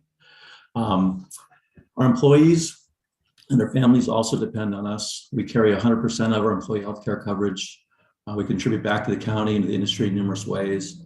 And we greatly appreciate the history of the collaboration between the county and the cannabis operators, which has created this new industry. To date, over $60 million in direct tax payments have been received by the county, which in turn funds many important programs. If not for such cooperation, the funding and the infrastructure created thus far would not have existed. I also want to underscore that many ancillary businesses, such as our agriculture supply company, fencing, greenhouse companies, cargo van, forklift sales companies, security firms, restaurants, hotels, all kinds of ancillary businesses are thriving due to the investments made by the cannabis operators, retrofitting abandoned greenhouses and properties throughout the county. So the operators have invested hundreds of millions of dollars into Monterey County economy, and that investment has become even greater when you factor in the velocity of money, such as through ancillary businesses and county spending. So in the birth of this new industry has been an increase in payroll taxes, hotel occupancy taxes, sales taxes, property taxes, other direct benefits to the county, in addition to the cannabis taxes that have been paid. So the industry now is at a fragile moment, and the supply-demand curve is negatively impacting cultivators that have made such good faith investments. The state of California has declared a sort of emergency by suspending 100% of the cultivation taxes while still enjoying their sales taxes and cannabis retail taxes, et cetera. As an owner of an ancillary business, I urge the county to adopt number 4 until cannabis cultivation license holders are able to get through this tough period. Thank you. Thank you very much for your comments, Mr. Hallahan. And now we have Eloise Shim.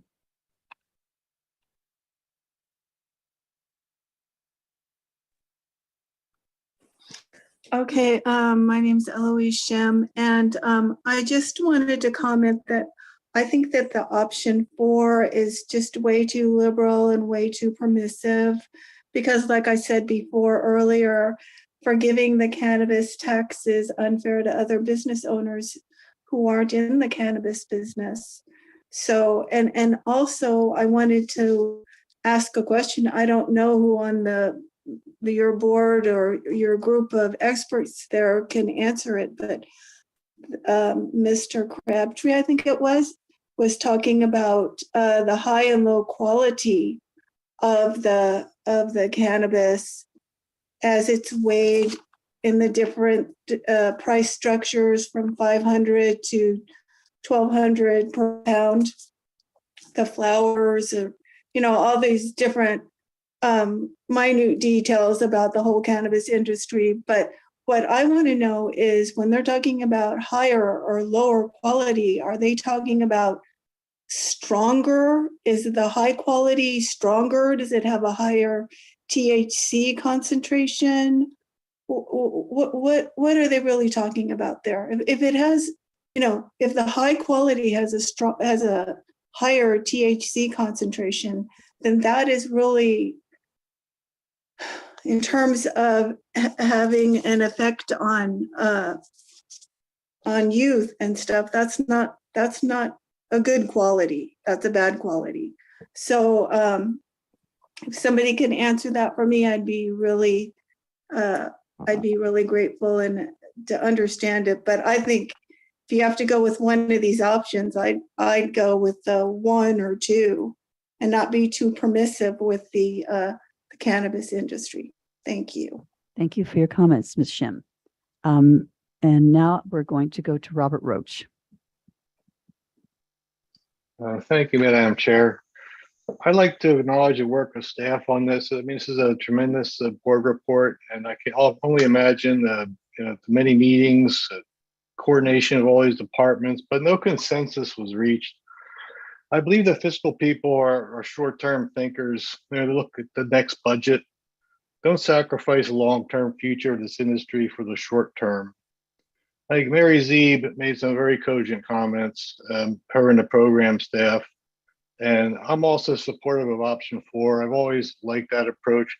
I think we need a great reset of everybody's expectations. Thank you. Thank you, Mr. Roach. And next we have Kieran Ringenberg.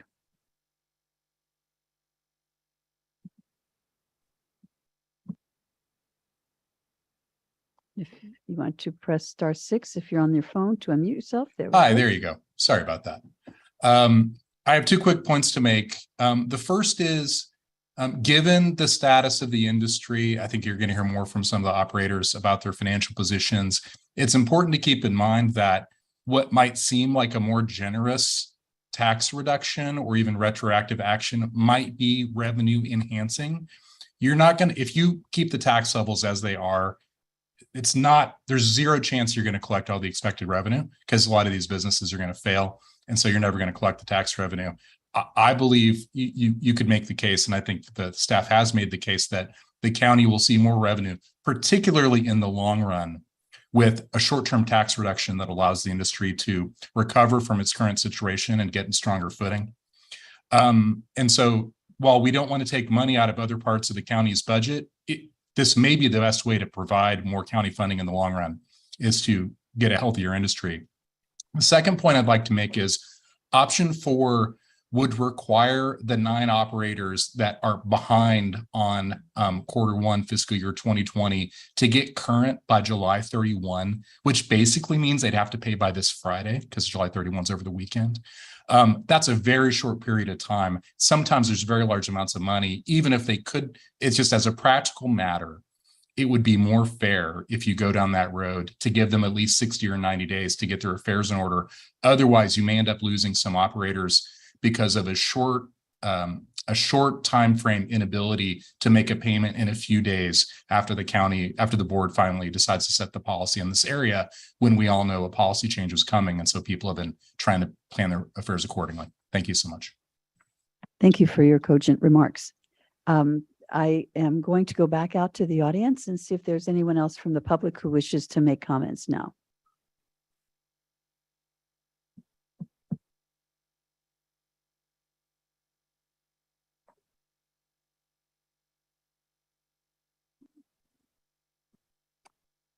Ready? Yes. Hello, Michelle Hackett, Riverview Farms. You all have heard from me many times, so I'm going to try to keep it as brief as possible.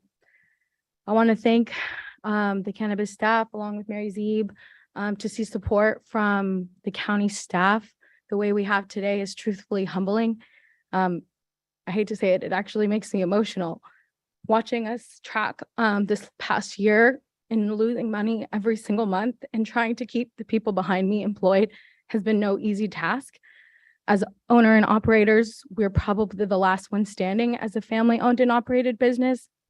And I know we've heard some large figures here today, and there's a lot to consider, but it's people's livelihoods that are at stake. It's people's businesses, the people we employ. We have given somewhere between, we don't even know the true number, but somewhere between $50 and $70 million in the last 5 years. That is a significant amount of money.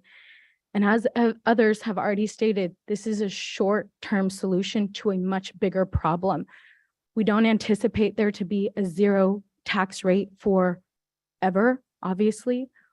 If and when this market rebounds, of course, they would be open for discussion and to continue generating tax revenue. But daily, we provide jobs, ancillary businesses, we pay property tax, we pay a number of funds out. And so I encourage you, please, to do the right thing and to keep the few of us that are still in operations alive through the end of the year, because as you know, Friday is around the corner and none of us have a dollar to pay.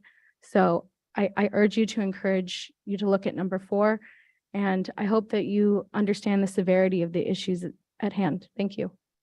Thank you very much.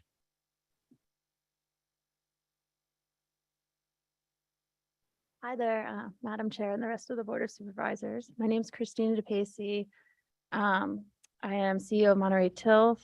Of that $50 to $70 million range, we have given more than $4 million over the past 6 years to Monterey County. We've had maybe 1 year that we've been profitable. We are at a serious crossroads. We are at peak season, and all of your operators are saying we can barely stand here today. We can barely stay in business. We're going into the winter months where our yields are going down, yet our operations are going to cost very similar to operate. Joanne, you were very, very brave to present that today. And so are you, Mary, to stand for option number 4. It is really it's the only option, and it seems drastic, but it's really, really desperate times. The industry has collapsed. It is not rebounding. After the elimination of cultivation tax, it's getting worse. The prices are going down at both a wholesale level and in retail shops for what our brands are doing. We lease our space, and we're at a point of our 5th renegotiation with our landlords. They have done $600,000 of rent forgiveness for us over the past 12 months. These are conversations that we're not just having with Monterey County. These are conversations that we're having across all of our vendors, everyone that we interact with, and they're really hard conversations. And we see that it affects your guys' budget, but it affects our budget too. And this is just the reality, and we're kind of in it together. So thank you. Thank you very much, Christine. Is there?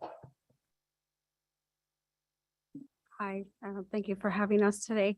My name is Eloy Maravilla, and I work for Monterey Tilth Farms. I'm the director of HR. I handle all the payroll and all the staffing issues. I got a little emotional as well as I heard Ms. Hackett discuss that it's really difficult to sustain the staff and keep them employed. And that's exactly where I stand.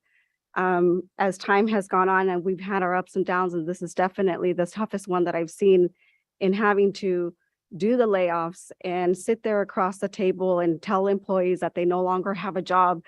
I sit here today and I listen about the impact it has on the fiscal year, and I sit in the back of the room thinking on the impact that it has on our community, people fearing for their jobs, fearing for not being able to support their families, having to become nervous and stressful and say, I'm going to go find myself a second job. And we have families that work extremely hard day in and day out.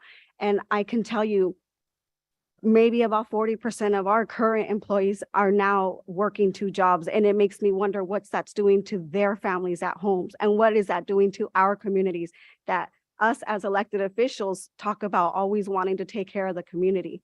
And for me, that's what I think about. And I look at that clock and it makes me very nervous. So I'm just going to stop right there. But It that's where doesn't I bite, come really. from. That's where I come from. What does this truly do on what impact this is having on the families in our community? Thank you. Thank you very much for your comments. Good afternoon. My name is Miguel Alvarez.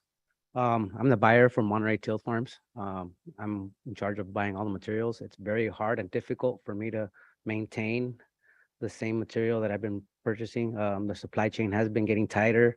Inflation has gone up on everything, PPE material, all that material. So we're having to still take care of our employees, make sure that they're working safely and efficiently. but it's very difficult for us to maintain and keep this material flowing for our employees.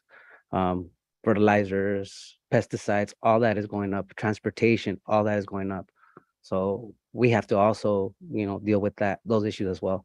On top of that, we have to keep the current employees that we have motivated to be able to do the work that we're used to doing with 100 people. Now we do it with 30, 40 people, and we got to keep them motivated, keep them, wanting to do the job that we're always doing to provide the quality and our brand that we want to maintain. Thank you. Thank you for being here with us. Hi, Mark Ainsworth with Lowell Farms. A couple things, the CCA data, it's flawed. All of the members of NCCIA and a lot of the local farms have been saying it for a long time. And, to the board, if that's going to be your North Star on the health of the industry, you're never going to get the data that you need to understand that. So if you're waiting for this information to come to tell you how healthy we are or are not, you need to get off the sidelines. You need to engage with us, because we've been trying to do it with you guys for a long time to tell you the truth on the health of the industry, and we just can't seem to get through. We're available 24/7 to educate you. You let us know when you want it. We will be there. You decide today whether the industry lives or doesn't live here in Monterey.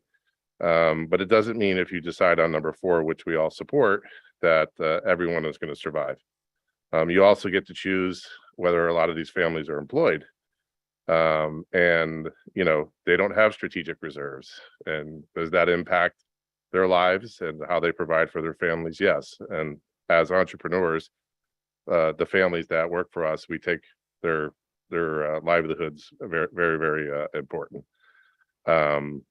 In business, yes, you have a budget, but when you have a revenue shortfall, you trim your budget. One of the things that I'm not happy to have been adept at is laying off people. That's not a skill set that I would ever like to have, but we do it. And, I think it's time that the county has to sharpen its pencil and take a little bit out of their budget if there's going to be a shortfall. That's business. Thank you. Thank you very much for your remarks. Hello, my name is Gene Brown with GT Brown Insurance Services, Inc. And 5 years ago, I decided that I would diversify from health and life and go into property and casualty and dedicate our agency to the cannabis industry. Just this month, July, we lost 4 clients that had been around the industry for quite a while. And every month, it seems like we lose client after client because of regs, taxation, and just the struggles of trying to be in business. I hear what everybody's saying. I looked at number 4, and I think that's the best option, but still, this is the most difficult time to do this business, this cannabis industry in the Monterey County. I'm hearing again and again from clients that are shutting their doors, clients that have been around for a long time. It's very sad. It's sad for our agency because we're struggling as a small mom and pop insurance agency. I love this industry and the people in it because they're hardworking and honest, and they want to pay their due. Thank you. Thank you very much for being with us today. Good afternoon, Board of Supervisors. My name is Jake from Ladybug Farms. I want to thank Joanne and the program for putting together, what was a pretty great report and a good synopsis of the industry. I believe that proposed release options will go a long way to ensuring operator survival as farms and operations navigate a receding marketplace. Option number 4 as presented will provide clear and measurable relief that will ensure close to maximal attrition rate of operators. I would, however, consider 2 provisions that are not currently proposed in their options.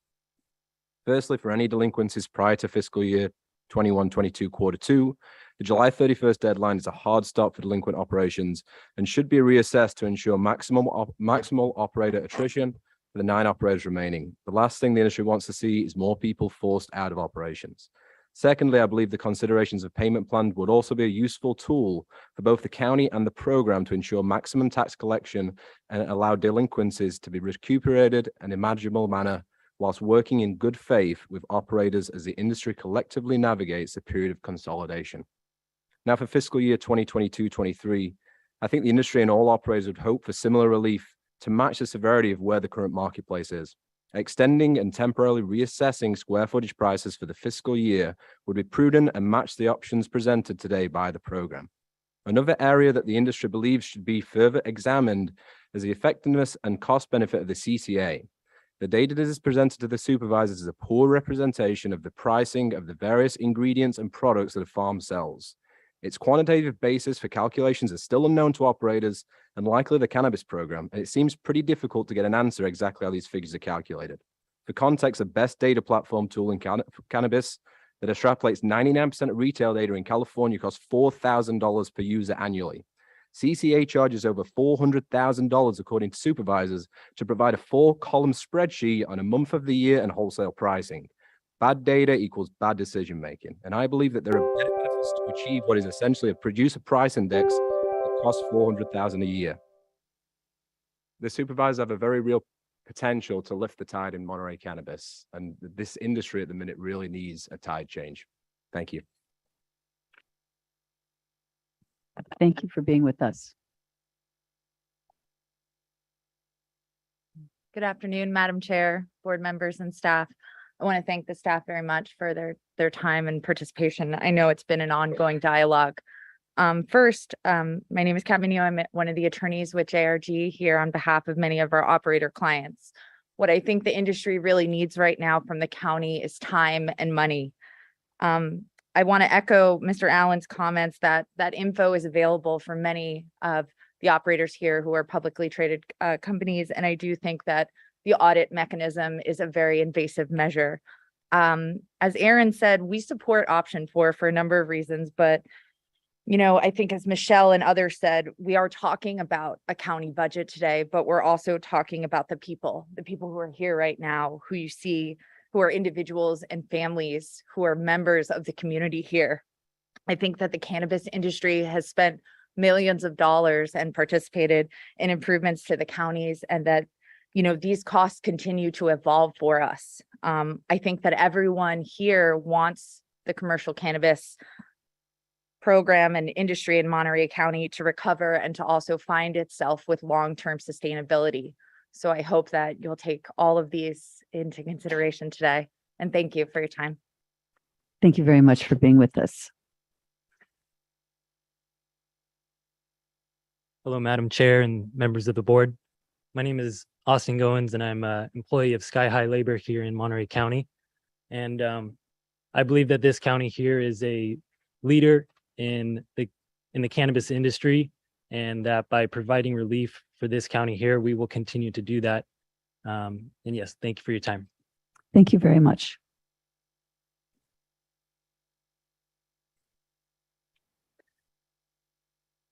Good afternoon, Board of Supervisors.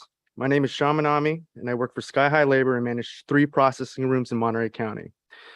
This past year has been tough on all Monterey County cannabis operators. The cannabis market has been flooded with products since last July, and we have seen our sales progressively drop. We are hopeful by summer 2022, we'd see an increase in sales, but that has not been the case, and product continues to sit in our inventory longer than it should, to the point where they are lost to mold from being stored for so long. I currently have 75 people working under me at these farms. Some of them are young adults and those that are older who are unable to continue working in the fields. These are all hardworking and reliable citizens of the Monterey County. They love being able to work in an environment other than traditional ag, and this is made possible with cannabis cultivation. If the cannabis industry cannot survive because of these costs of taxes, we will also be taking away jobs. I'm here today to urge you to review the various payment plan options provided to you, so farms are not only able to pay their taxes but still operate. During our last county visit, we were told that in order to remain compliant with county standards, we must work towards completing existing permits, which is a hard ask, while also trying to pay taxes with little to no sales. Operators want to stay in Monterey County and have this area be known for not only produce, but cannabis as well.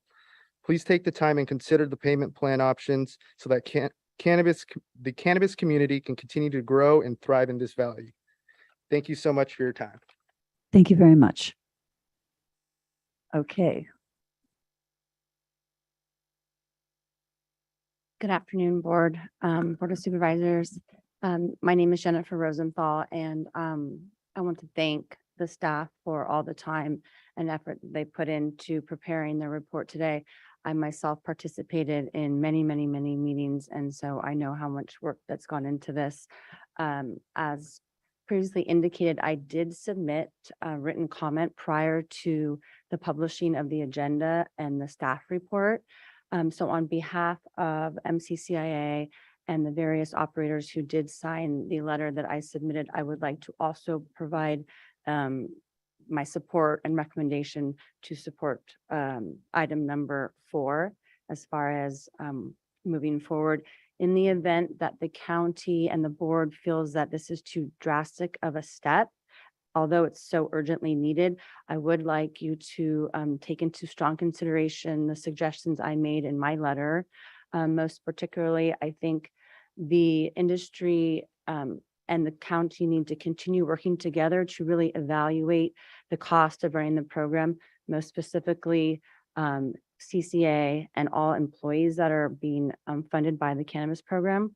I think since the operators are being forced to not only lay off their employees, cut their costs, reduce their budget, this is something that as a county, we also need to participate in because time is now. This is an urgent matter. And if we don't, the industry will not be sustainable here. Thank you for your time. Thank you very much, Ms. Rosenthal. With that, I'm going to close public comment. Everyone's had their opportunity to speak once, which is how we keep it. I sure wish I had the absolute perfect solution here. I've been, I don't know, Supervisor Phillips is touching his microphone. I don't know if you've got the magic bullet or not, but I think perhaps I should ask if Ms. Iwamoto wants to put up the magic slide that you had talked about, or this additional slide. And if you have comments before I bring it back to the board for comments. We only have the slide that we were discussing about wholesale price points. I'm not sure if that's relative at this point. We also have an additional slides regarding program allocations. So okay. I'll leave it for you to. Great. decide. Okay, good. So I'll look to Supervisor Phillips first, and I'll give everybody one more time to comment, and then I'll make my comments at the end. I'll yield to Supervisor Lopez. He's the longest serving member on the Cannabis Committee, and I'd like to see what his thoughts are. Supervisor Lopez. Thank you, Madam Chair. Thank you, John. You know, this is a really critical point for the industry. It's a critical point for Monterey County. We've had a lot of decisions over the years that have brought us here, and the conversation has never stopped. From the point that this industry came to exist in Monterey County, the challenges, the changes, and the pivots have been nearly constant. And I agree that this is one more of those critical moments that's going to have a major impact on what the industry looks like here. For me, looking at the different options before us, having had several conversations with folks in industry, I know that last time on the dais, I asked some really pointed questions and folks reached out to help answer those questions. I'm looking for a path forward, and that path forward to me has to have cost recovery. I understand that folks want and feel that a complete wiping of any taxes at this point would be the path, but I look at all the other industries that operate in Monterey County, and I agree that for a long time, this industry has gone above and beyond in terms of the taxes that they're required to pay. Most folks think this is the only tax that folks pay, but it's not. They pay the same taxes as every other business, plus this on top. And so with that clarification, looking at how we structure the county's business, when I think about folks who come in and want to build a home, folks who want to come in and start a business and in the unincorporated areas, we do look at a cost recovery model, an ability for folks to understand usually with 1 year sort of true up, which is going to be difficult with this industry, that the costs that they're paying cover the cost for the county to run their program. Meaning those folks that are critical to ensuring that we're meeting the state requirements, our local requirements, and keeping our end of the safety and security expected by residents covered. And I heard Charles mention earlier the measure why that we all voted on and put out there for the community to decide whether or not this industry should come here and whether or not we should support it in getting started. Our community has seen a benefit through the pandemic, through other challenges, including recently, some of the decisions we made with this year's budget and last year's budget that positively impact outcomes. But looking at the options before us today, I think it's a mix of somewhere in 3 and 4 that makes the most sense, that allows for the cost recovery, primarily to cover the cost of running this program. I've always been cautious about expectations on the budget outside of the program requirements. And I know that I've preached that from the dais often, ended up on a short end of a vote, but that's okay. We're at a point today where we need to find a path forward. And I think that path forward looks like cost recovery with a true up, because I don't want to say, hey, it's going to be $1. And then in a year, given some of the comments made that, folks said, even if you give us the fix today, half of us may not be here next year. And I think that is likely true given the oversupply throughout the state. And so with that being the case, I don't want to say it's $1 today when next year it might be $1.50 for those remaining folks to cover the costs. But figuring out that process, which I think is possible given some of the pieces in the slide, is the way that I would like to see us move forward. At this point, I did have one question for staff, and I heard Supervisor Phillips bring up the CCA question. I've never wavered on my stance there. And my question would be, we heard it's not $400,000, but we didn't hear what it is. And so I'm wondering what that cost is. Thank you. Thank you, Supervisor Lopez. Does anyone have the answer to that question right now? Joanne or I do. Zee? It's 273,000. 273,000. Okay, thank you. Thank you. I must say that as I listened to Supervisor Lopez's comments, they do make sense to me, to have some sort of a combination of things. I feel like that's the only way we're going to be able to come to some sort of agreement on this board. For sure, I'm a strong supporter of 4. I think that just makes sense to me. But as I'm worried a little bit about today, because if we start to try to make a change here and modify 3 and 4 to come up with something that's workable, I think it's just going to be too confusing, and we're going to have to figure out a way to move forward today that will allow us to look at just an example, some combination of 3 and 4. I really like the option 4. I think the comments from program staff and the treasurer tax collector were really important. Regarding the audits, I think that can be deferred to a later discussion so that we can allow more coordination with the ACO Rupa Shaw, and we can just let that one go for the day. And then I just want to remember that this is about a higher tax rate from last year. This is not for this fiscal year. Option 4 reduces the rate from last year to 0 for out of 3 out of 4 quarters but we're not talking about doing that for this year, even in option 4. I think it's going to take a little additional time to look at how we can streamline the county's full-time equivalents within that are being paid for out of the cannabis account. And I think that is going to be an important element that we need to do. So I worry though, if we start cutting back on the cannabis program itself, that the operators are putting themselves at risk of not being able to obtain all of their licenses and permits that they're going to be needing. So I think that's something we have to remember. And then I think finally, as we look at possible solutions, I want to simply just say it right now that we need to extend that July 31st deadline. to try to pull taxes in, whichever way we go. If we did 1, 2, 3, or 4, the date of, I forget who it was that said it, but the date of July 31st is just not feasible. And I had been thinking about October 31, if that sounds like that would be a possibility.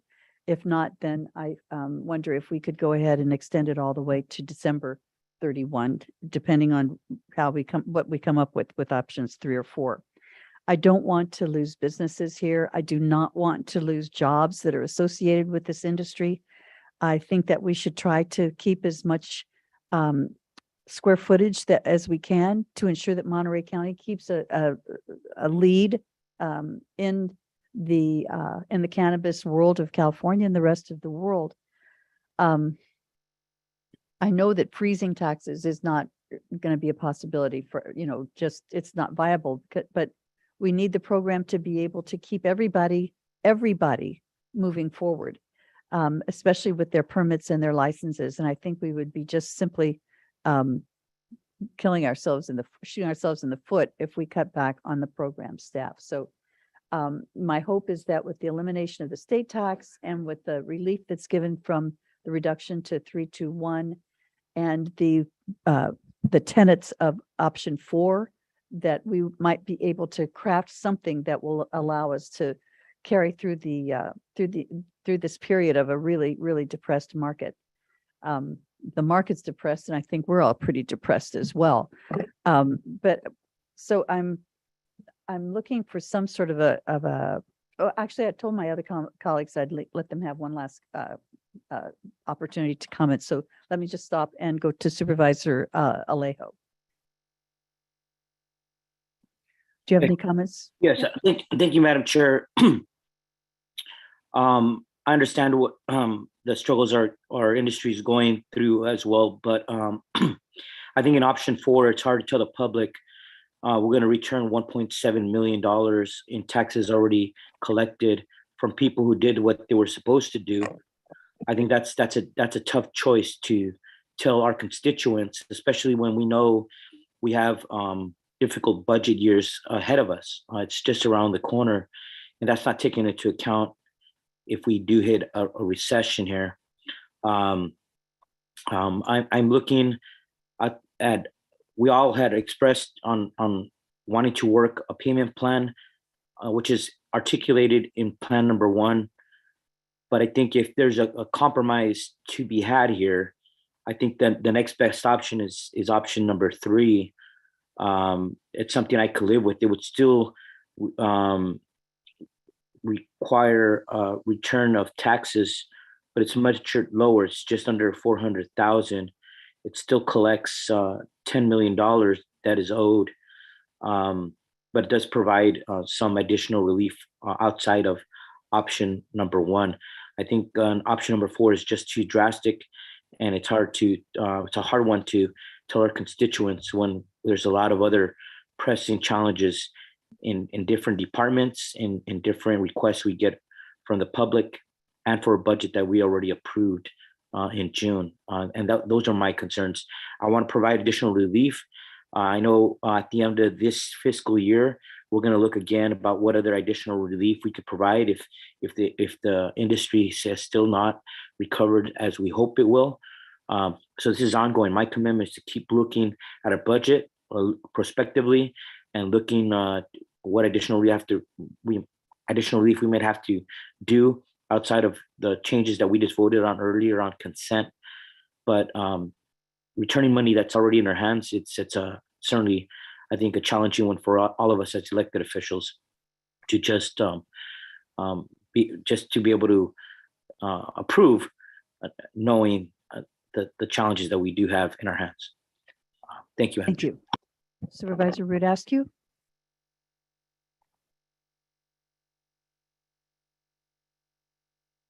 Supervisor Root Askew. All right, thank you. Didn't get my unmute button. I have a bunch of notes here. I have a couple of questions, if I may ask them, and then some comments.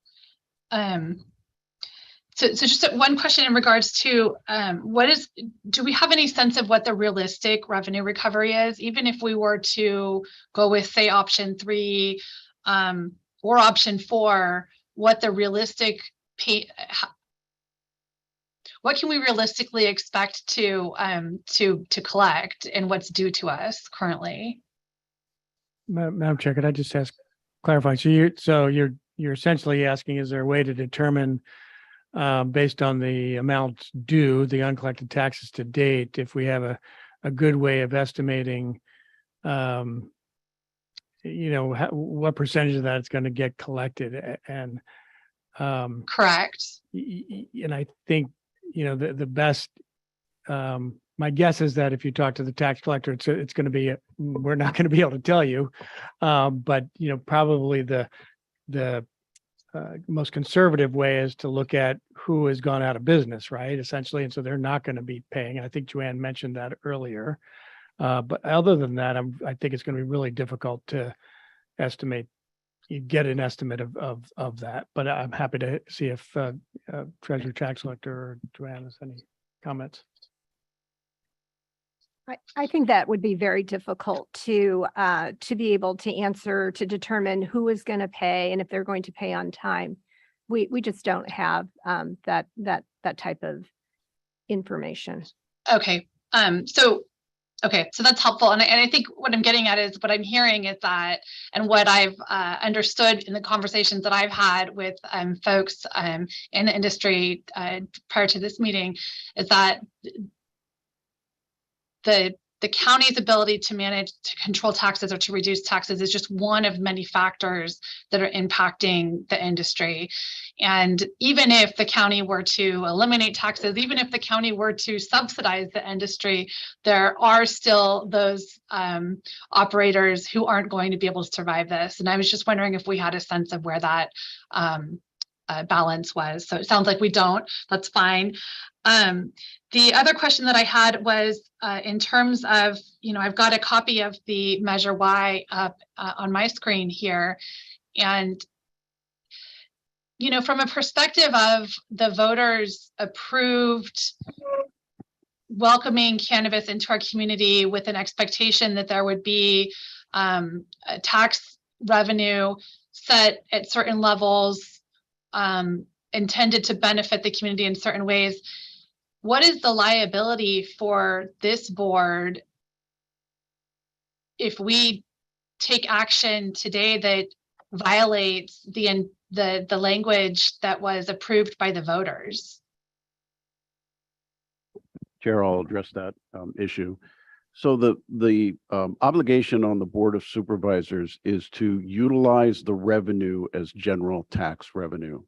You should not turn it into a special tax because it was the measure was approved by a simple majority of the electorate. Other than that, there's no obligation. So if the money, if there's a refund, if you choose to spend the general tax revenue one way versus another, there's no liability to the county for those actions because as general revenue, general tax revenue, it is up to the board to determine how to utilize that revenue. So the obligation is it's a general tax that can't be turned into a special tax by operation of this board. And sorry, and Mr. Gerard, I think also if your opinion, if you would provide where in the measure it says, when it's talking about the amounts, it says up to a maximum of. Yes, that's correct. You can't go above what the maximum is in the measure. Right, so you could go lower. You can go lower, correct.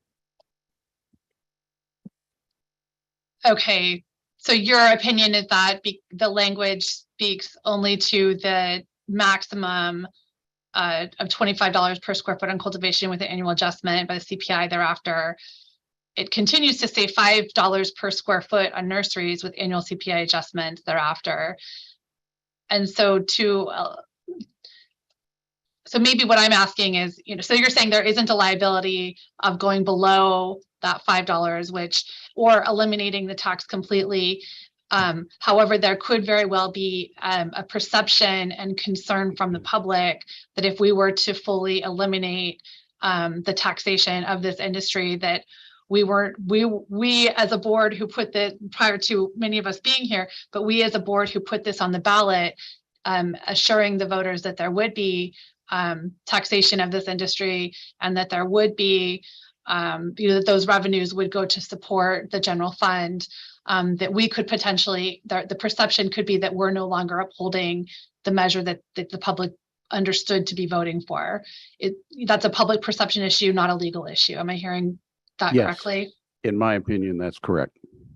Okay. I will say that I do think it is a very real public perception issue that this board needs to consider as we make decisions moving forward. I hear loud and clear the realities that this industry is facing. I hear loud and clear the commitment that this board has had to supporting our cannabis business partners in the time that I've been here and the time that I've been paying attention. We've dedicated staff to truly work with us. We've dedicated a significant amount of this agenda time on these board meetings. We've continually reduced rates in response to what we hear from industry. We've continually adjusted timelines and changed ordinances, knowing that this is an ever evolving space. We've toured, I know myself, I've toured multiple facilities, continue to speak to and meet with everyone who contacts me with thoughts or opinions in regards to what we're doing. I know my colleagues are doing much of the same. So I do recognize that there is a long-term view that we need to be considering. And for me today, I'm balancing that with the perception and the reality that the voters in our community entrusted in us when they approved Measure Y not that long ago. So I'm concerned, and I don't think I would be able to support option 4, the rate reduction to 0 for all cannabis commercial tax cultivation. I hear that there may be some support for option 3, which I could, I think, find a path towards getting behind if that's where the majority of my colleagues lie. But my final comment is really, if we adopt option 3, we need to go back as a board and we'll need to reconsider where we're going to reduce expenditures that are coming out of the COVID fund right now. And I want to be really fund. Sorry, the COVID fund, the cannabis fund. And I want to be really clear that my perspective of the cannabis fund is that it is general fund dollars. And so I'm hopeful that as we continue this conversation, that we don't simply look to trim or cut what is funded currently by cannabis on an ongoing basis, but that we really do consider that in the context of the larger general fund, and that many of those programs and services are essential, and we funded them with cannabis dollars because that was where we had funds available. But if we don't have cannabis funds available, I'm not just interested in eliminating those, but to go back and we're going to need to do a significant reconsideration of how our full general fund is funding and what our priorities are. So I think those are my comments and questions. Really appreciate the public comment today. Really appreciate the work of staff. And no one wants to be, I think, in this situation, but I do believe that we have resourceful, capable folks who are going to we will find our way through this. And I do remain committed to supporting cannabis as an industry in Monterey County, and hopefully we will be able to continue working together to make cannabis a viable, successful, long-term benefit to our community. Thank you, Supervisor Rescue. So Supervisor Lopez, I'm wondering if you have any sort of a proposal you might make as a motion for a hybrid of options 3 and 4? At this point, I don't. We haven't heard from Supervisor Phillips yet. The voice of wisdom. Yeah, I agree. I think any option we have, it ought to at least take in the concerns with cost recovery. And I admit I've been one of those who's advocated that we have 8 or 9 departments in the county that's involved in cannabis enforcement and regulations, and we have 27 FTEs. And I think we ought to find a way to, especially as we get more people online and licensed, we ought to find a way to cut down the cost, but I think option 4 goes too far. And a couple of the letters we got in from some of the people in the industry were recommending a hybrid between 3 and 4. And I don't know, I'm not smart enough to figure out how you put that together, but if we can't, I would vote for option 3 if we can't come up with some hybrid between those two. I'm wondering if it would be possible for us to make a motion that would ask staff to come back to us with option 3/4. That would be a combination of those two options, and we would be able to, move forward at that point. Is there, could you respond to that, Ms. Iwamoto? Yes, Chair Adams. So just so that I have clear direction, so option 3 reduces the or amends the tax rate for quarters 2, 3, and 4 in fiscal year 21-22 to the 3-2-1 model. Option 4 reduces the tax rate to 0. So a hybrid of those two options, I'm not sure what we would do. Can I make a suggestion? So it seems to me that it is going to be difficult to make a hybrid between options 3 and 4. However, option, as Joanne was saying, option 3 is reducing the tax rate basically to mirror going forward, but going back to quarters 2, 3, and 4 in the previous fiscal year. Option 2 does that back to quarter 1. It just puts in the current tax rate back to the prior fiscal year. That seems to be somewhere in between options 4 and 3, really, to me. Because you're just changing the tax rate to the you're making the 21-22 tax rate the same as the 22-23 tax rate. Correct. And yeah, and you're covering all 4 quarters. Where I was getting tripped up, what I was hoping to do is go a little further than Q2, right? Because option 3 only goes to Q2. But looking at the complicated factor when we sit today, I think at this point, option 3 is likely, if we need to do something today, given the timelines in front of us, I think option 3 makes the most sense. I'm just wondering about if, going back to the thought of a hybrid, if we could take into account the 2 letters that are some of the letters that we received that came up with some pretty good suggestions. But I see that our tax collector is standing. There we go. If I might throw out a suggestion, if the goal is cost recovery, and we have to remember, this is just for cultivation tax. We also collect tax on gross receipts. So this is not the totality of all the cannabis tax that is collected. It is the majority, but there are additional cannabis revenues. So this isn't the sole amount. But if option 3 is a consideration, then what I might suggest would be to extend the repayment period. Perhaps we talked about October, but at this point, since the fiscal year is already going to be closed, it could go out till January. But that doesn't alleviate the double burden that the industry has, having to pay the back taxes as well as the future taxes. But there could be an extension of time to pay in an option 3 scenario with no interest and no penalties. I would recommend a non-formalized payment plan. And that has to do with a lot of the software and how we need to program it moving forward. But that could be also a consideration. Thank you. Thank you for that, that suggestion. So that would leave us with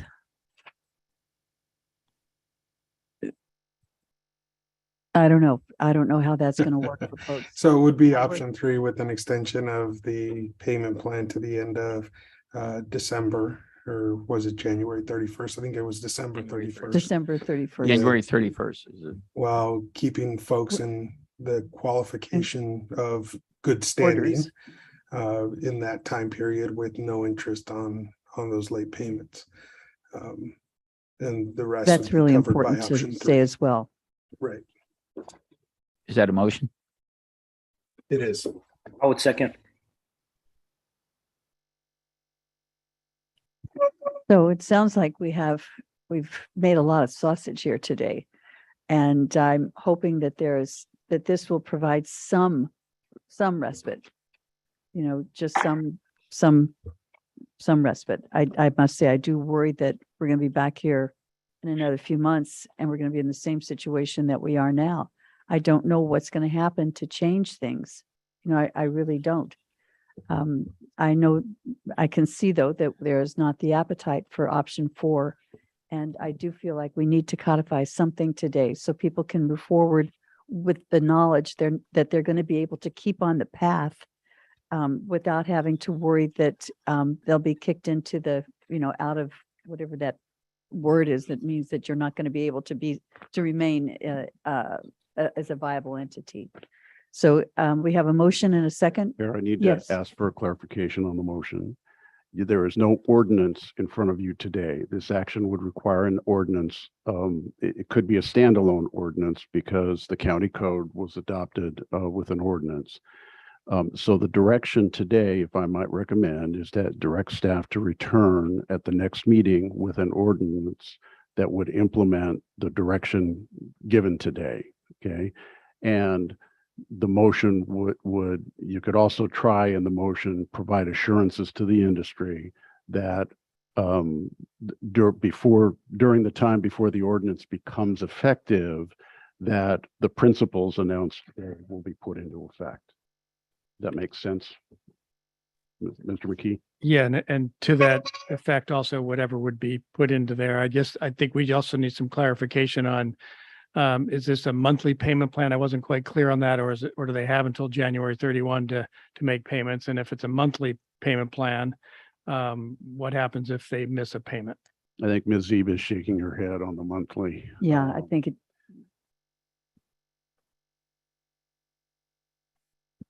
Thank you.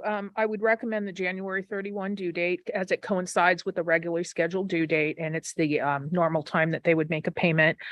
And as far as an informal payment plan, the monthly payments would not be necessary. They would be encouraged.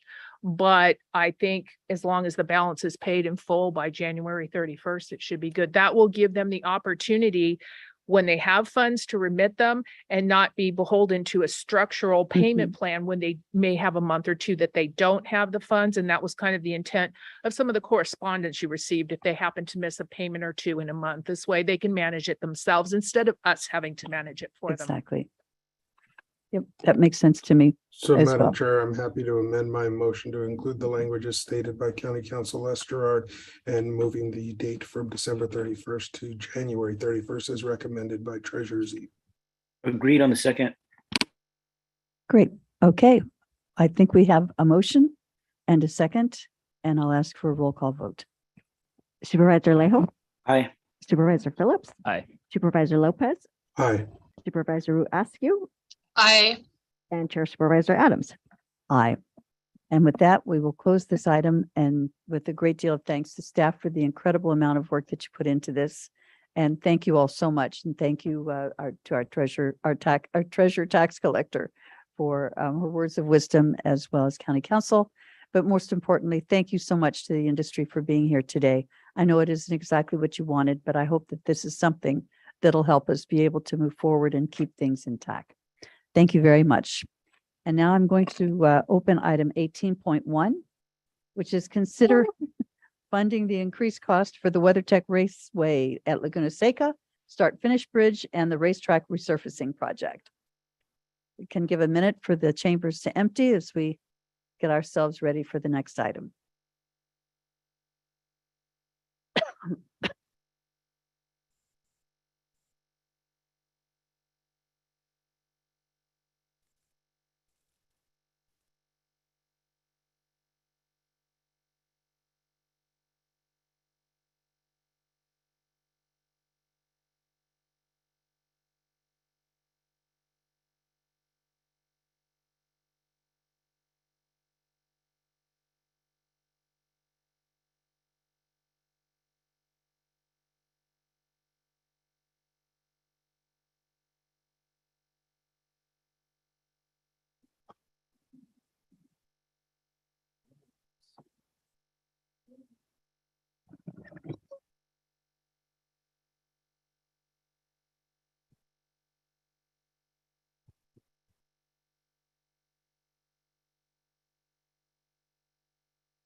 Okay, it's a different crowd now, huh?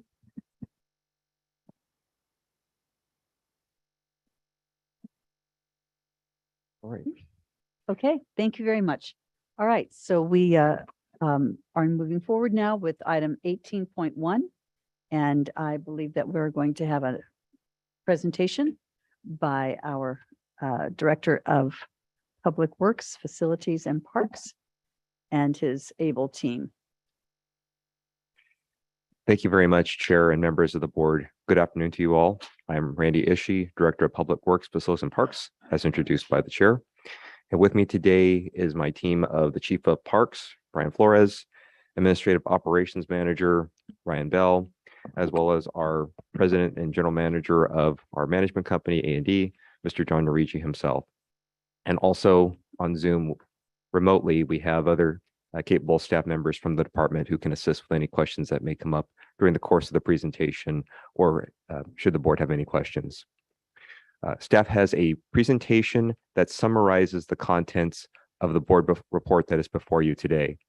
And the item before you today, by way of recap, is to consider the WeatherTech Raceway Laguna Seca Start Finish Bridge project, whether to enter into an addendum number 2 with A&D and funding sources for the project as a whole. Go to the next slide, please. And by way of brief background, this slide shows the history of the course of this project span, starting in October 2021, with the board approving some funding to start with the design work for the project, taking us all the way through the May 10th, 2022 action of the board to adopt the plan specifications and to call for bids. There were other actions that occurred between those 2 periods of time, and that's just bullet points of refreshers of the actions previously taken by the board to get us to where we are today. Next slide, please. Bids were opened, and the way that the bid was structured was structured with what's called a base bid and bid alternate. As bullet pointed on the slide, that base bid and bid alternate was the all-inclusive of the mobilization of the contractor, their stormwater pollution and best management practice controls for the stormwater control on the project, the entire start finish bridge, the starter box, the ADA pedestrian ramps, the supporting retaining wall system for that ramp system, track drainage and safety improvements, the piano curbs, and the track demolition and resurfacing itself. That bidder was Granite Construction Company, who was our lowest responsible and responsive bidder, and their combined bid came in at roughly $12.2 million. Next slide, please.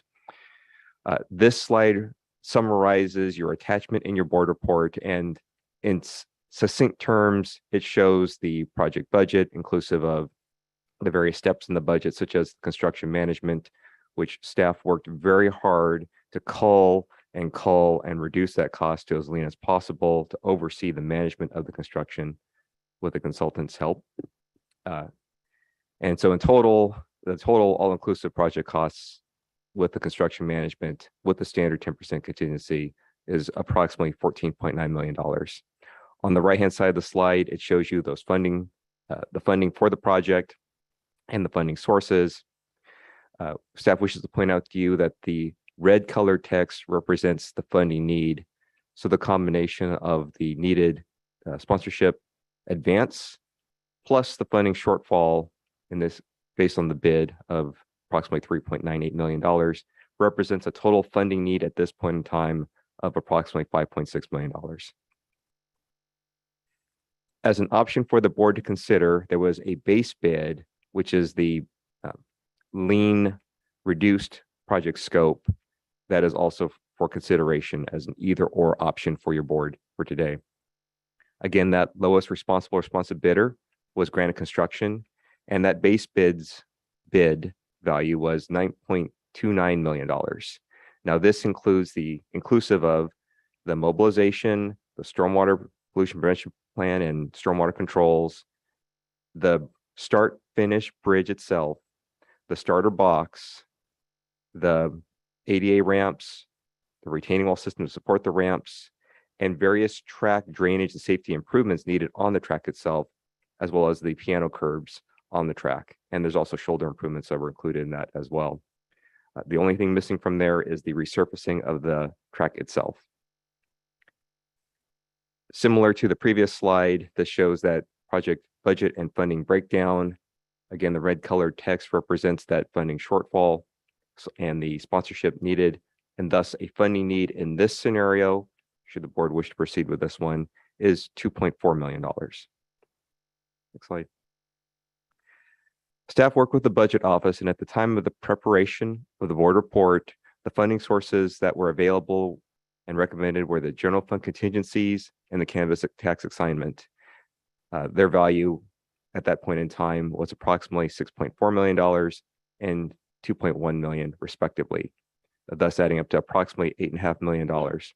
The two columns represent the two scenarios of the awarding the base bid plus bid alternate, or the base bid only, and the bottom row where it says funding source balance represents if the funding is provided from those sources and the combination of them, how much will be remaining in the combination of those two accounts. So again, if you choose the middle column, base bid and bid alternate, that would result in a remainder of roughly $2.9-ish billion in those two accounts. And if the base bid only were awarded, that results in approximately $6.1-ish million that are remaining with the combination of those two accounts of general fund contingencies and cannabis tax assignment. And as a note, regardless of which of the sources that the board chooses, staff will continue to work very hard to find cost reducing opportunities. And once all the invoices are paid when the project is completed, the punch list is closed out, the notice of completion filed, and everything is reconciled, staff will be returning those funds back to the funding sources of which they came. And with that, I'll hand the floor over to our Chief of Parks, Brian Flores. Thank you, Director Ishii. Good afternoon, board, members of the public. Right now, I'll discuss some potential impacts of if these projects did not go forward.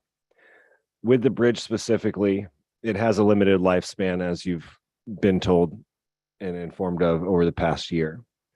It is uncertain whether or not we would be able to use the bridge the following year. Currently, the load rating has been reduced as the travel path width within the bridge to limit the amount of individuals on the bridge at one time. There's also, if the bridge is not completed, there's impacts to spectator circulation, how people move through the property, how they access the paddock, etc. The majority of the parking is well above the administration building, which requires the use of the bridge to get to the paddock and to the grandstand areas.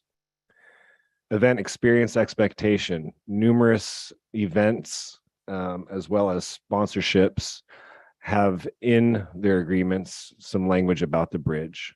There are some, I'll call them escape clauses that allow sponsors to back out of the agreement should the bridge not be put in place, as well as some impacts to, for example, the Rensport event. When that does come before you, there is some language in there that we would need to provide transportation to spectators. With regards to the track, there is going to be an increased repair expense. Annual repairs are needed, roughly to the tune of $30,000 to $60,000 annually. We received some negative publicity after certain events with certain racers and certain events, as you saw in the board report. Various racing organizations prefer a slick track versus a course track. We have received some negative worldwide publicity on that. Could potentially lead to a loss of track rental and or major events being impacted. There will be, like all of our roads, there will be a continued degradation until it is eventually unusable. This could potentially impact the FIA certification, which is the international organization that does certify the track for various sanctioned races. And there is a potential increase of cost if the track is if we have to put it back out for bid at a later date. There are some efficiencies with doing the two projects together, such as mobilization expenses, things like that. With regards to the sponsorship, I'll let Mr. Narigi speak to the sponsorship commitment, but as the addendum presented to you, it basically states that 20% would need to be brought in new sponsorships, not what is currently on the books, with a minimum of $1,035,000. And that these would be bridge specific sponsorships. Sponsorship deadline in the addendum is stated as December 31st, 2023, which should give the management firm time to obtain these sponsorships once the bridge is constructed. If the management firm is not able to secure the sponsorships, it would be a material default of the management agreement. Here's the specific language that is in the addendum. You've had this in the board packet, and this basically just reiterates what I spoke to. Thank you, Chief of Parks. And so in recap for the board's consideration for today, there are 3 action items that are before you. One is to decide to award the construction bid, where staff recommends awarding the base bid plus the bid alternate. Here again, that is all inclusive of the bridge, the support work for the bridge, and the entire track resurfacing itself. The alternative option today is the critical part, which is the bridge, mobilization for the bridge, the ramps, etc., as well as the track experience improvements, the track drainage improvements, the shoulder work, and other safety enhancements for that bridge, which are in that base bid. Secondly, for the board's consideration is to enter into an addendum number 2 with A&D Narigi Consulting, which here again speaks to the new sponsorships needed for that 20% of the bridge project costs, which based on the bids as they were opened is now a larger figure. And then thirdly, to allocate the available funding based on those decisions, and the 2 funding sources that were recommended to us in working with the budget office is general fund contingencies and cannabis tax assignment. And here again, staff will work on efficiencies and trying to find efficiencies throughout the course of the construction, as we do with our other construction projects, to find ways to reduce costs, bring it in under what we're estimating at this point in time. And any remaining amounts, once all the invoices are paid, would go back to the funding sources of which they came back in the general fund. And with that, that concludes staff's presentation, and we open the floor and invite up our President and General Manager of A&D to be able to say a few words. Madam Chair, members of the board, I want to give you a little update where we are on revenue during the construction period. First of all, we will be holding the Sea Otter Classic, SVRA, IMSA, and tentatively Velocity for next year while we are under construction. IMSA will also be on live TV, and the balance of the season is confirmed. And next year we will be putting on 10 events, which are 2 above what we did this past year.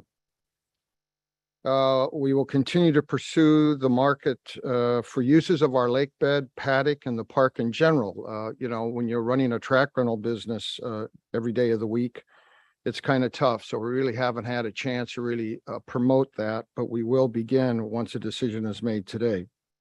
Currently under contract as far as new business is a weekend truck show. There's an agreement out. I'm in negotiations for a music and cannabis festival, a 3-day event. We've had interest from swamp meets, driving schools, and other clubs associated with the automobile business. And also we will be hopefully in contract with Tough Mudder, which is another 3-day event. The dirt course that we opened up for ARMA was very successful. I believe there's a market out there, as well as we have lot 23. That was the original off-road course, which was closed by previous management. But I believe there are some business opportunities. These would be operated as group rentals, not open necessarily to the public. And the use permit, my read, would potentially allow that. Our go-karts that we only have for events, we will begin running on Saturday and Sundays to the public for a fee. I'm also researching what's called the National Motor Fest organization, which holds a 2 to 3 day event, no track use, but they bring in all different types of vehicles.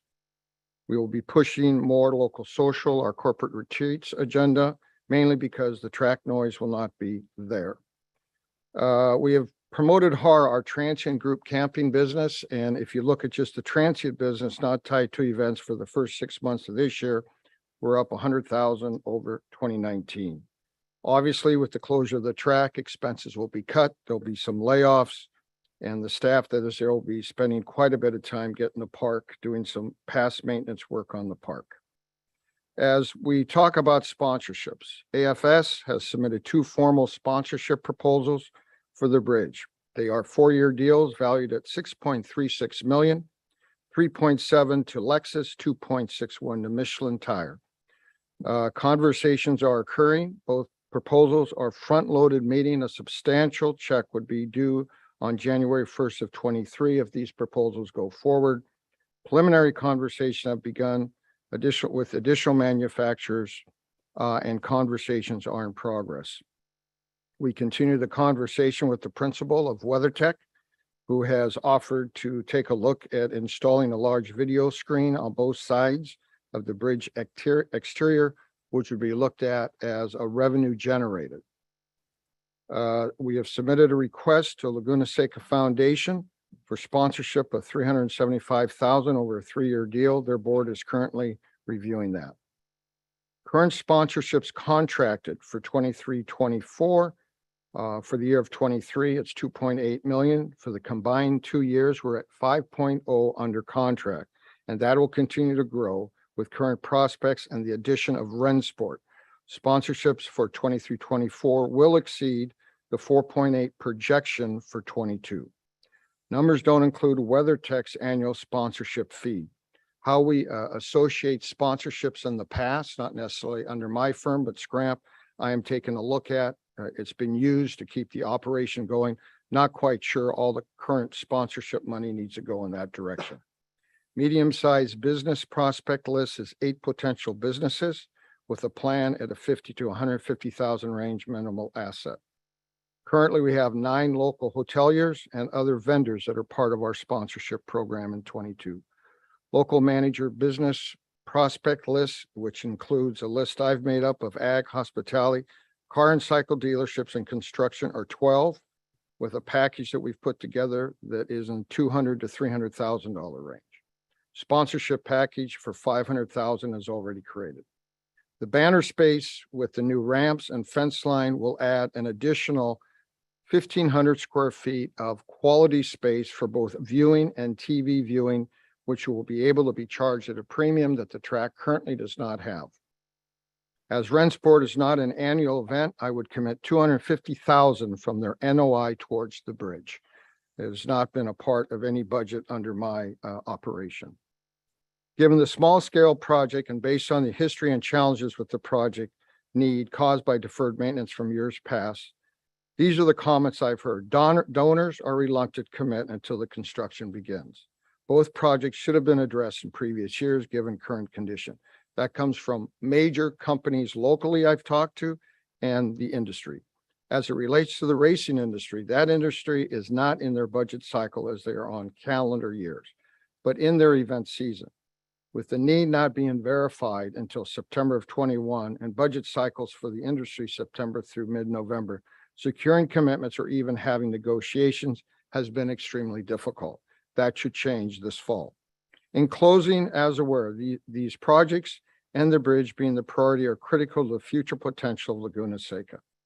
Laguna Seca now has scheduled 5 events that require utilizing the bridge, events that generate a major return to the county in direct spend, tax income, and nonprofit revenue.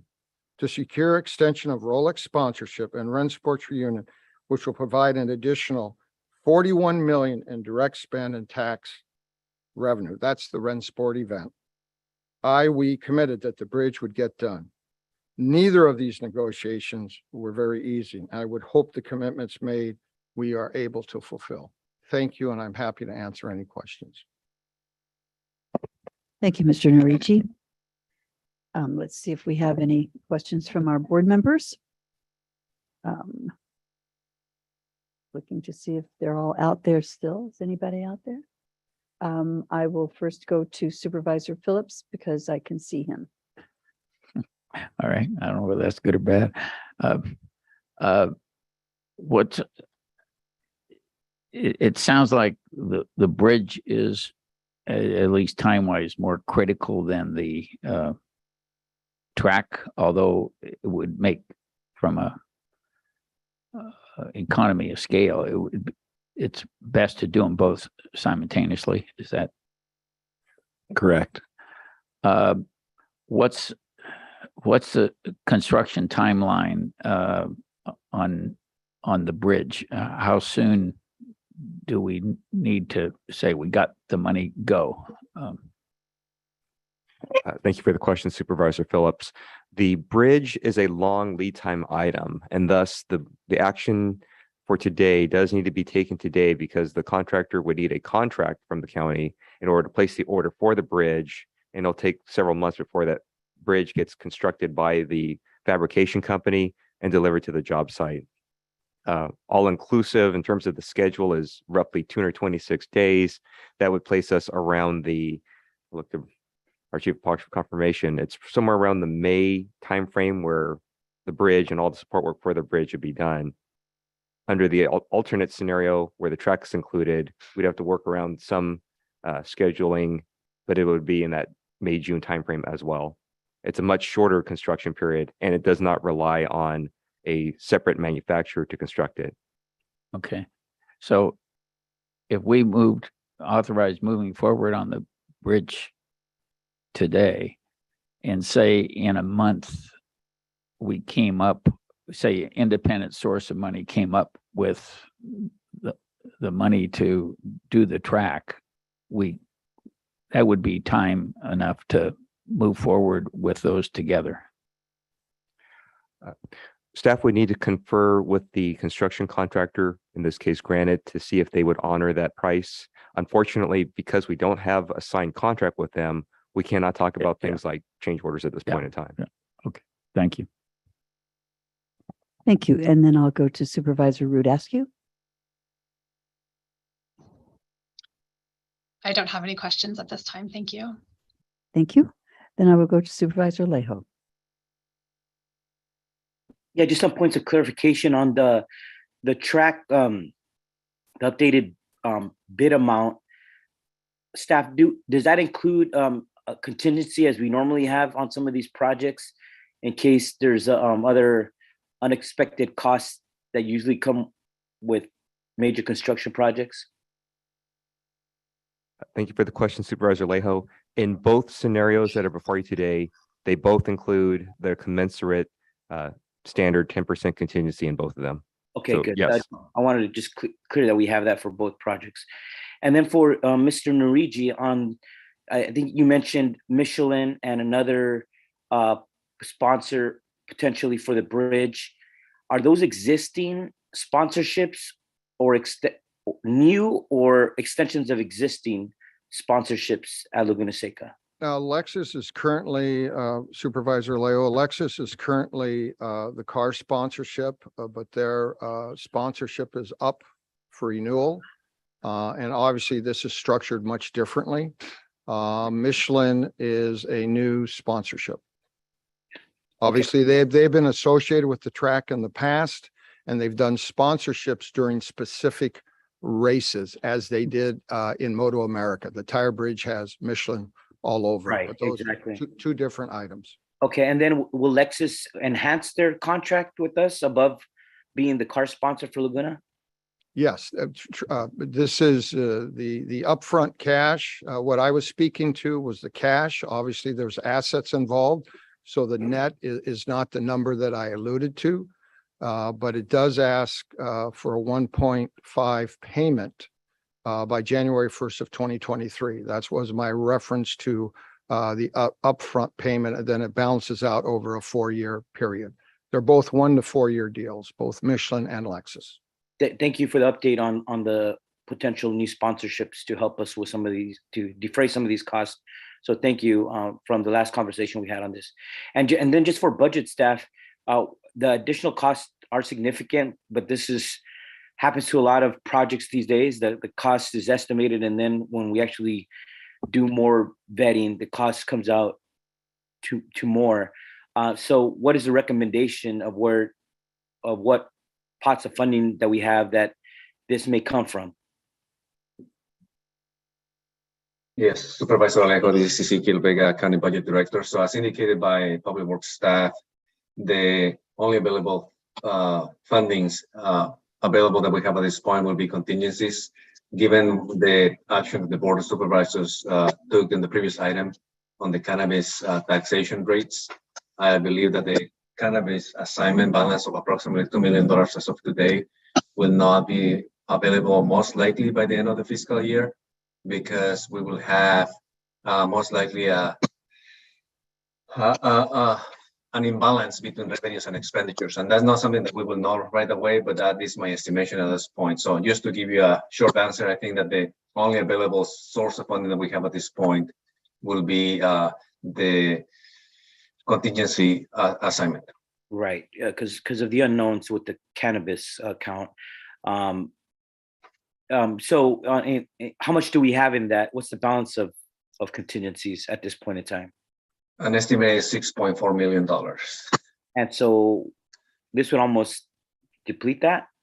Correct. If this was fully funded and the most pressing need of $5.6 million, that will leave approximately $800,000 left over in that account.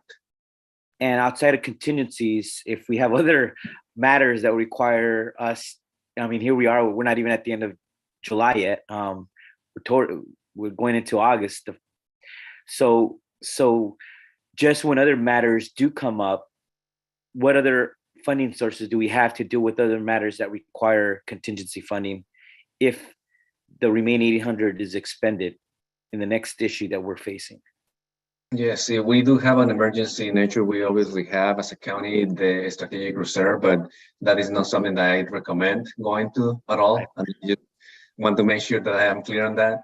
So in essence, we will be depleting all of our contingency funds, and unless we have a major catastrophe in the forms of an emergency, I will not recommend using this strategic reserve. So if we front this money, and let's say some of the sponsorships that Mr. Norigi is talking about materialize later this fiscal year, could we then could we replenish those funds with some additional sponsorship money? Would it be able to replenish the contingency funds? If the funds were to be received within the fiscal year, we will be able to replenish some of that for fiscal year 22-23, if that sponsorship money is received within that period of time. All right. Well, I think that's why we're trying to raise some of these additional funds so we could offset some of these costs, which I appreciate the efforts. And I hope they do materialize and that we could replenish our contingency fund as it would be left with almost nothing to deal with other important matters that do arise throughout the entire year. Thank you. Thank you, Supervisor Alejo. Supervisor Lopez? I think my biggest series of questions comes around the sponsorship topic. And I know when we first were being told now's the time we got to move because there's sponsorships on the table, and we're sitting here right now finding out, well, actually the sponsorships don't come till later. There has been inflation across the board. Are we looking at inflation on sponsorship costs? Are we upping those given the nature of everything happening around us? I don't want to give away a ton of deals at this time, given the type of investment we're making, and so I'm really concerned about the financial picture, given the numbers as they come out in these bids. And so I'm wondering if there's any additional information on the sponsorships that can be shared in terms of what that environment is like, because at this point, sitting here without those in hand is a little worrying.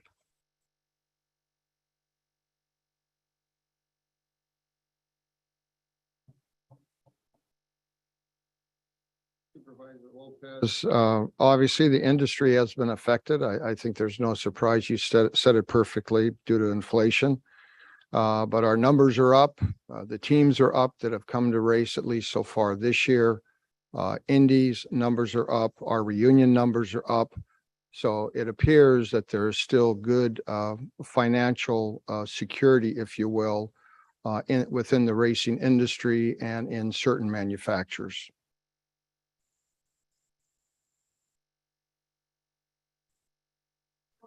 Okay.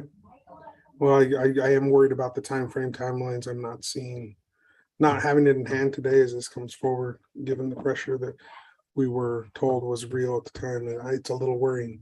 And so I really look forward to hearing from the public and see if there's any additional thoughts from my colleagues. Thanks. Thank you, Supervisor Lopez. Mr. Vega, can you just tell me how much do we have in the strategic reserve now? I have to look at the document right now. I don't have it on the top of my head, but it's close to 70 million. So I'll have to go back and look and give you the exact number. I'll give you that in a minute. Okay, thank you. And then is there an amount that we need to keep in the account to, by any statute or anything like that? By board policy, we have the 10% that is designated by board policy 10% of the overall budget, of the overall general fund revenues. the general fund revenues. Okay, so maybe you could, when you're looking at the other number, if you could give me that number too, that'd be great. Correct. I'll do that. Okay, thank you very much. And then I did just have a question for Mr. Narigi. I know, I assume this is what Supervisor Lopez was talking about when we were talking about commitments that we made to Rentsport and Rolex for the races, based on a new bridge. Are those did those commitments come through? Are we in fact are having Rentsport? Is that not correct?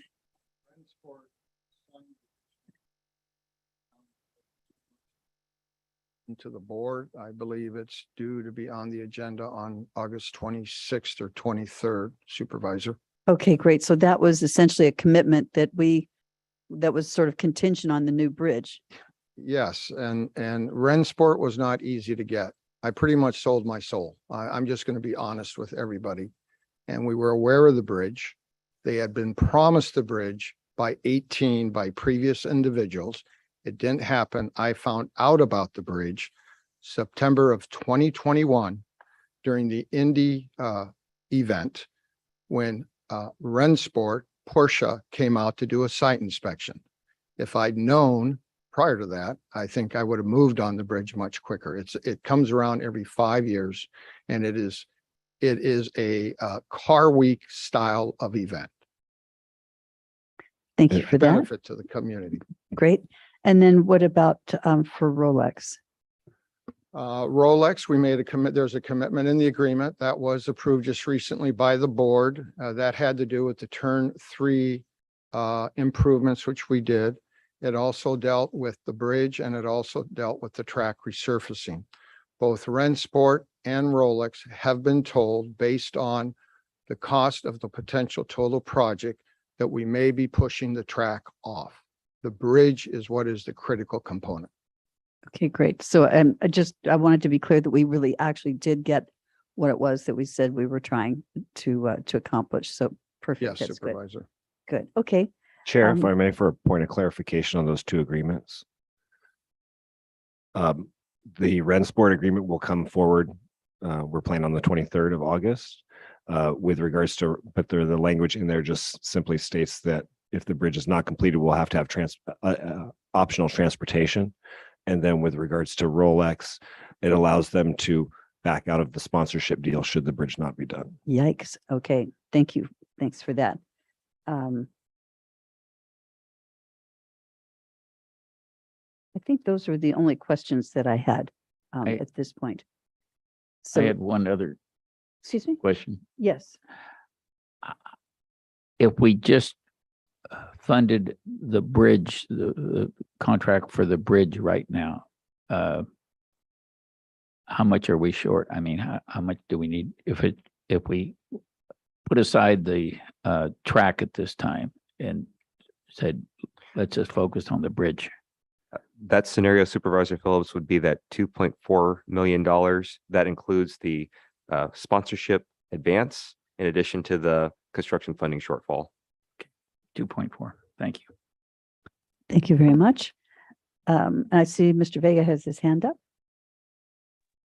Thank you, Chair Adam. So I just wanted to give you the answer on the strategic reserve. We currently have $75.4 million on that reserve, and that is equal to the 10% required by board policy. So it's the same number that is required. I'm sorry, are you saying that the board policy, the 10% of the general fund is 75 million? Correct. Okay, thank you. Okay, good. Okay, so let's take it out to the public and see if there's anyone who would like to make comment or ask questions at this time. And I see we have a couple of hands raised. One of our panelists has her hand up, but I can't see who the panelist is. Ezekiel, I think that was the previous one. Okay, great. So we'll go to the attendees. And the first person we have is Mr. Gary Curcio.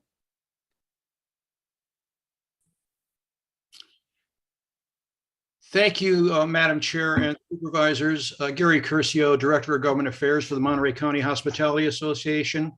First, let me say I was on Zoom for the entire discussion that you had previous to this.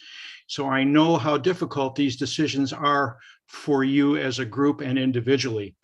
I ask that you try to think beyond just the very near present and think past that into the future and do what's right for the racetrack as far as long range return on investment, which is definitely going to be the case.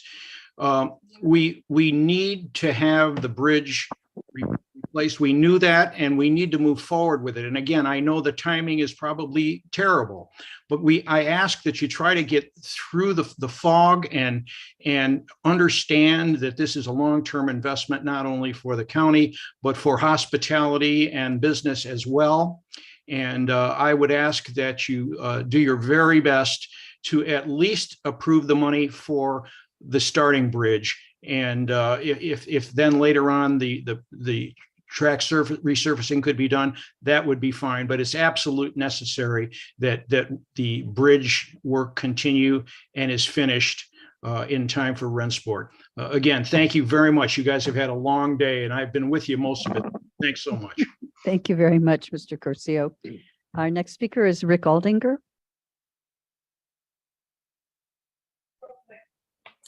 Hi, good afternoon. Thank you, Madam Chair, Supervisors. Rick Aldinger, General Manager of the Big Sur River Inn and Chair of the Monterey County Hospitality Association Government Affairs Committee.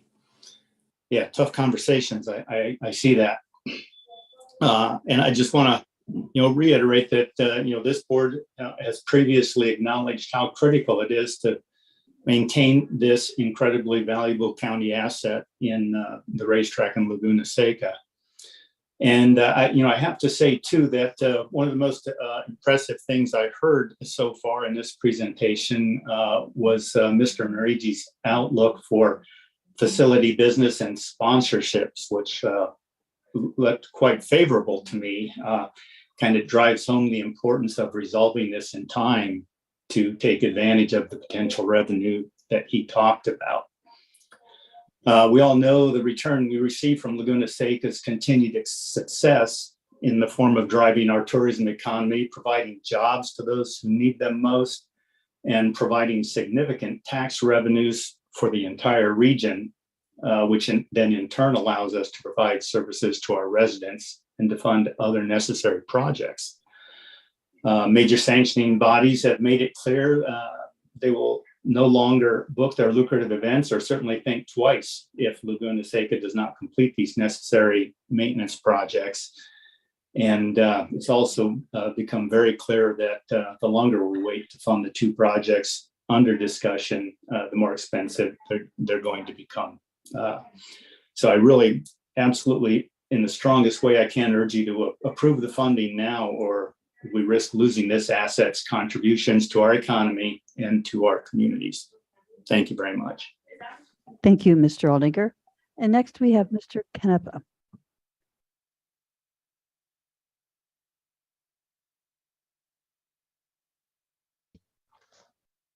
There we go. Needs of Laguna Seca. The bridge project will greatly benefit and improve all future major events, which in turn create opportunities for additional sponsorship via the bridge and improved access to the numerous hospitality locations that are available from the front straightaway grandstand to the hospitality pavilion. These are all capable of additional revenues based on improved access. I'm going to address Rensport. As you know, I've been involved in Rensport since 2011. Rensport 2018 brought more than 80,000 people to Laguna Seca and Monterey County. It is expected that Rensport 2023, which will be Porsche's 75th anniversary, will substantially exceed the 2018 attendance. The final by Porsche Cars North America decision on Rensport 2023 returning to Laguna Seca hinged on this bridge project being approved. An upscale Porsche demographic will experience the Monterey Peninsula for 5+ days, and Porsche will spend substantial dollars to make this a 5-star event. One example, Porsche Cars North America rented more than 350 hotel rooms in 2018. That's the company rented those. All this benefits the Monterey community and its businesses, from airports to hotels, restaurants to rental car agencies, and countless small businesses and services. These kinds of events will be the future of motorsports, and these improvements will give Laguna Seca the wherewithal to conduct these events in a first-class manner. Thank you. Thank you very much for your comments, Mr. Canepa. Okay, I don't think there are any other hands raised, and I will come back now to our panelists. I think that is still Mr. Vega. Oh, nope, we have Supervisor Alejo. Yeah, Madam Chair, I just wanted to just remind or ask staff for clarification, because there was an issue that was brought up previously in our discussions, and that was just timing of both projects. If you do them separately, there's a additional cost because the track has to be closed. And so from the beginning, we were told that the timing needed to align so that while they're building the bridge, the repaving could be done. So to not have to close the track down, because we do lose out on track days. That's the rental of the track by these private racing schools and other private parties that rent the track. So I just wanted to make sure that we're clear that there is that significant issue in trying to align both of these projects so that the track doesn't lose out on additional revenue for the lost track time. Thank you for that comment, sir. Next, Supervisor Rudess. It was a question for staff, Madam Chair. Oh, I'm sorry. Thank you, Supervisor Alejo. Yes, we would have to do portions of the track project in concert with the bridge construction. That has always been the plan with the shoulder repairs and the piano curbs, etc. It would be the paving portion of the project that would we would have to manage the schedule carefully so as not to impact events. But we have to do the track paving after the bridge is constructed so the track doesn't get torn up by that. If I may also state that the tracks typical of Laguna Seca are paved every 7 to 10 years. It's been nearly 15 years since Laguna Seca has been repaved. The maintenance and upkeep of the track will continue to degrade, much like a regular road, and it will increase expenses in that way indefinitely until it is repaved. So, yes. Yes, yeah, critical points. Thank you, sir. Yeah, the average, as long as you're out of the winter season, which is mainly November through January, that track can grow somewhere between 350,000 to 450,000 a month, and it drops about 80 cents per buck to your bottom line. It is extremely beneficial. So to close down twice with the bridge construction, it's not necessarily touching the track, but obviously you can't have the track hot when construction is taking place overhead. So we would end up closing it twice. It would be to the benefit of the county, absolutely, to tie these two projects in together. Yep. Thank you, sir.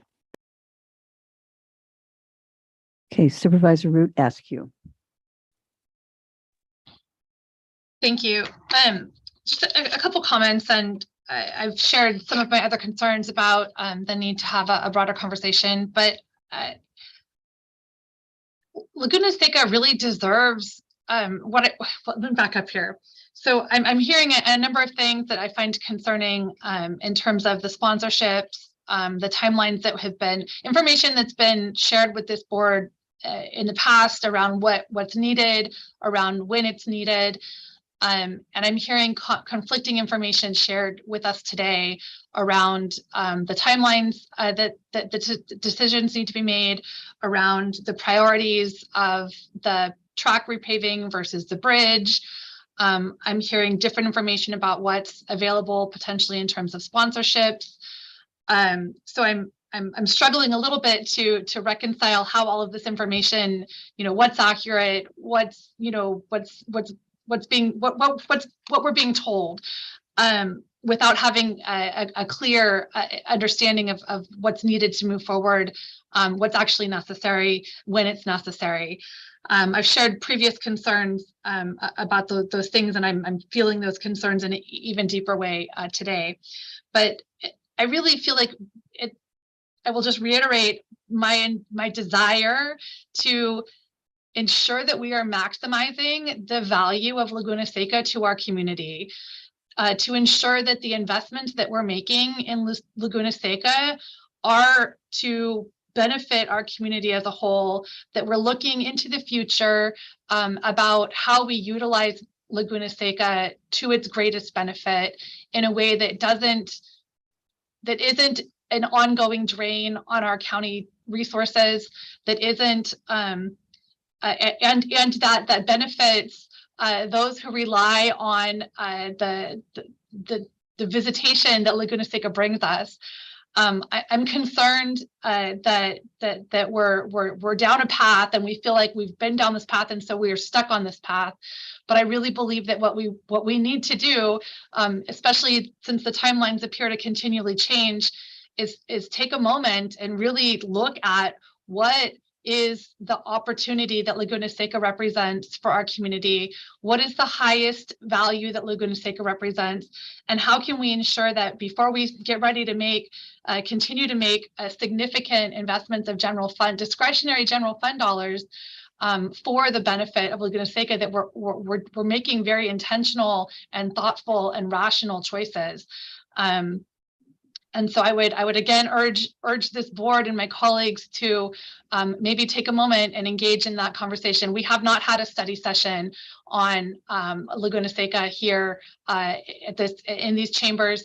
I've scheduled one to occur within the budget committee, but I do really believe strongly that we need to be very thoughtful about how we're investing general fund dollars, what the ultimate benefit to our community, what the benefit back to our county budget is going to be. What we're talking about right now is fully expending our contingency, knowing that we still remain in the middle of a pandemic, knowing that we have significant we're potentially headed into a recession. We have labor challenges that are significant and unprecedented right now. I'm very uncomfortable with the direction that we're headed in the absence of a very real and honest conversation about how we intend to maximize Laguna Seca's benefit to our community moving forward. And I would really like us to have to schedule and have that conversation where we look at all of the budgetary information, all of the economic information that's available to us, the restrictions, the history, the deed, before we continue down this path. Thank you for your comments. Who have I missed? Supervisor Lopez. Yeah, I don't know that I have additional comments. I heard the conversation, the number, given the financial picture we're looking at, is tough. I think we're in a recession. I think it's a slow a slow decline into it is what we've seen in the economy, and given the context that we're in, we can't make money without spending money either.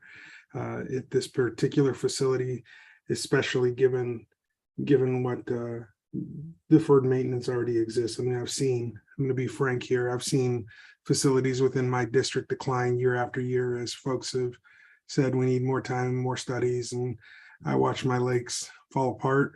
And it's hard. And then we say, well, it doesn't justify because people aren't coming. Well, they don't come because the facility doesn't meet their needs anymore. And so it's a self-fulfilling prophecy. And so I'm on both sides. I see both. I see the concerns, and I'm worried about the outlook on the recapture. But at the same time, I've lived the other side. I've watched my parks fall to a point where they're no longer the economic boon they were for my community, because prior boards were not willing to make those investments, and we've started to make that right using some of the ARPA money, and I appreciate this board for that, and I see this facility at a similar point. And so I'm torn, I'm struggling with this particular issue based on the fact that the economy does depend on it, regardless of what others might think. We need people to come stay in rooms and provide jobs and keep our economy running. I've lost stores in Lockwood. Both at one point were shut down because nobody was coming to the lake, stopping to buy fuel, filling up their boats, buying ice. And it's another park facility that I get is a lot more expensive. But if we don't make the investments when needed, then we end up owning a property that over time no longer serves anybody. And at this point, it is serving us in terms of generating economic activity. And so I look to see what the rest of my colleagues have to say, but I am concerned about the number, and especially the lack of folks jumping out to sponsor these new facilities, which are going to be some of the best in the business, and that worries me given what we're seeing on the economic picture across the country. Thank you. Thank you, Supervisor Lopez. I must say I just echo a lot of your thought and a lot of the things that you've said. I feel that Laguna Seca really is a highly desired asset to our county, and I think it's our responsibility to ensure that we take care of its safety and maintenance. I must say that I think if the county owned a world-class golf course, I don't think that we would let it get overrun with weeds and gopher holes. I think we would ensure that we took care of it so that people would continue to come and enjoy it. And I sort of feel like that's where we are right now with Laguna Seca. And I'm hopeful that we're going to be able to move forward with the items that are put before us today, specifically for the bridge. That's really the critical thing. It's a safety hazard as well as other things. I think I've given everyone an opportunity to speak. Supervisor Phillips? I didn't. I asked some questions, but I agree with what almost everybody has said. I think it makes sense to do them both at the same time. I don't think there's any question that we'll be able to get sponsorships. I even known what we were going through this. I reached out to some of the local car dealers to see, and they're going to have a meeting to see if they're interested in sponsoring the bridge. Some of the bigger car dealers here, but I don't think there's any question we'll get sponsorships. But the bridge is critical.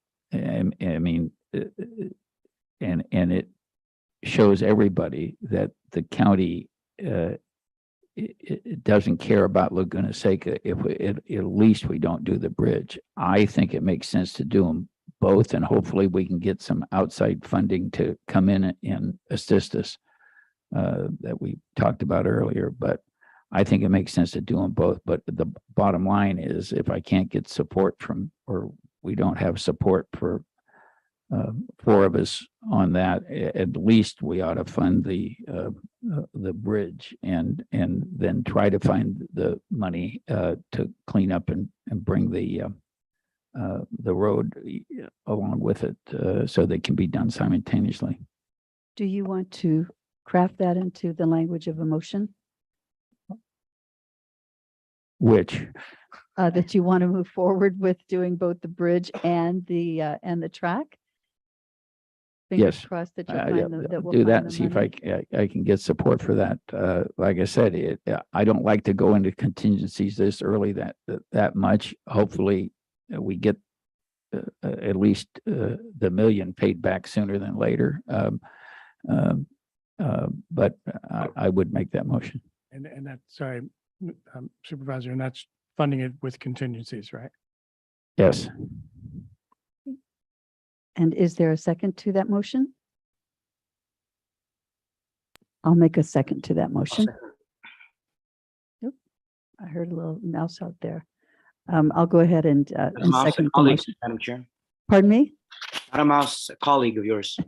I realized that it was an affectionate term. Would you like to second the motion? I don't think a mouse is an affectionate term. Okay, do you want to second it? I would. Thank you very much. So we have a motion, we have a second. Could we please have a roll call vote? Supervisor Alejo, Aye. Supervisor Phillips, Aye. Supervisor Lopez, Aye. Supervisor Askew, Unfortunately, I can't support this. and Chair Supervisor Adams. Aye. Thank you very much. It appears as if we have a 4/5 vote. One comment that I'd like to make at the end, I really understand what Supervisor Rudasky was requesting, and I think that we should do that. I think it would be beneficial for us to have a long-range planning session and do it at Laguna Seca and talk about what it is that we could all envision for the next 10 years, next 20 years. It would serve us well. So my hope, Supervisor Rudasky, is that we're going to be able to make that happen. I agree with the importance of doing that. Madam Chair, I would just offer another suggestion. I don't know if we could do it by direction or it just seems that because this is a timely project and this is a major expenditure, that certainly there should be some oversight from the Budget Committee to at least get some quarterly reports on how this project is moving forward and how it's staying on budget. Otherwise, we're only going to hear when there's we won't have no policy standing committee that's providing at least some minimal level of oversight in carrying out this project over the next year to 18 months. Any comments? I think that's a good idea. I see a lot of the people in the audience shaking their head. Yes. Excellent. Okay, we'll put that in the notes. Thank you. Okay, let's move forward then. We'll close item 18.1 and move forward with new referrals.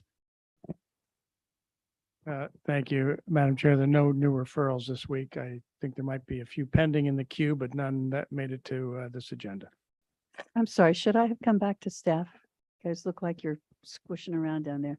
There was still the issue of the addendum number 2. I don't know if that's part of the motion and action. I would interpret the motion to approve staff recommendation with option 1, which would include authority to sign the addendum. Okay, thank you. Okay, thank you. You made me nervous. Okay, so we have no new referrals and county administrative, are there any other board matters that need to be taken up? No other board matters that need to be taken up. I just would, as the county administrative officer comments, I would just note that with the action taken on the last item, your contingency level is very low. We are at the beginning of the fiscal year. I just hope there aren't any emergencies or needs. And if there are, hopefully those can be covered under the definitions set forth in the strategic reserve. Thank you very much. Board comments. Let's start with those presents. Mr. I'm tired. I'll pass. Okay, Supervisor, who do I see up there first? Supervisor Rudasky. Thank you. I had a great time representing Monterey County and the California Association of Counties in Denver this past weekend. As a representative of the National Association of Counties Health Policy Steering Committee, I was able to bring forward a resolution in support of reproductive rights. We worked really hard all weekend and were able to secure the votes necessary to have that resolution adopted, both by the policy committee and then the NACO board, and then ultimately the entire NACO membership. So I am very pleased to report that my time spent was well resulted in a positive outcome that we'll be able to use to advocate for our reproductive rights across this country. I met a lot of folks and I really appreciate the opportunity to represent my community in that way. So look forward to catching my breath and sleeping a little bit, but that's all I have to report today. Thank you. Congratulations. That was just such a wonderful thing for you to be able to do. It must have really been uplifting. Thank you. We're very proud of you for doing that. Okay, so next, Supervisor Alejo. Yes, Madam Chair, on the same on the same note, Supervisor Lopez and I, along with Supervisor Askew, were able to attend the National Association of Counties to represent Monterey County. And one of the main reasons we went was to support one of our colleagues from Sonoma County, James Gore, who has worked very well and has been very supportive of the work being done here in Monterey County, but he ran to become the second vice president of NACO, National Association of Counties. And that will tee him up to become the first vice president the following year and then president the year after that.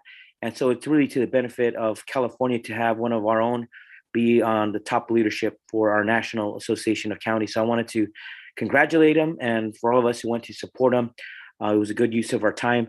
I also just wanted to say we were able to interact with some of our other Latino county commissioners and supervisors, and even other county elected officials to just help elevate our Latino caucus and hopefully elevate an organization so we could have a stronger national organization of all Latino county supervisors and elected officials across the state of California. So there was a lot of interest, and we had some of our colleagues from Texas and Arizona and Nebraska and New Mexico join us at our dinner and at our reception. So we look forward to doing some more of this collaboration on a nationwide level. And congrats to Supervisor Askew in getting her resolution approved overwhelmingly. Thank you.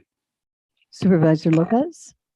Thank you, Madam Chair. Yeah, just echoing what my colleagues said about Denver. I was honored to be there representing Monterey County and also RCRC, the rurals who were there and having some amazing conversations that really opened my eyes on a couple of really key issues, including STRs, which I hadn't thought about in rural communities, but had some really, really great conversations with communities from Colorado and obviously some colleagues here from California who pulled me aside after and said, let's talk about what's happening.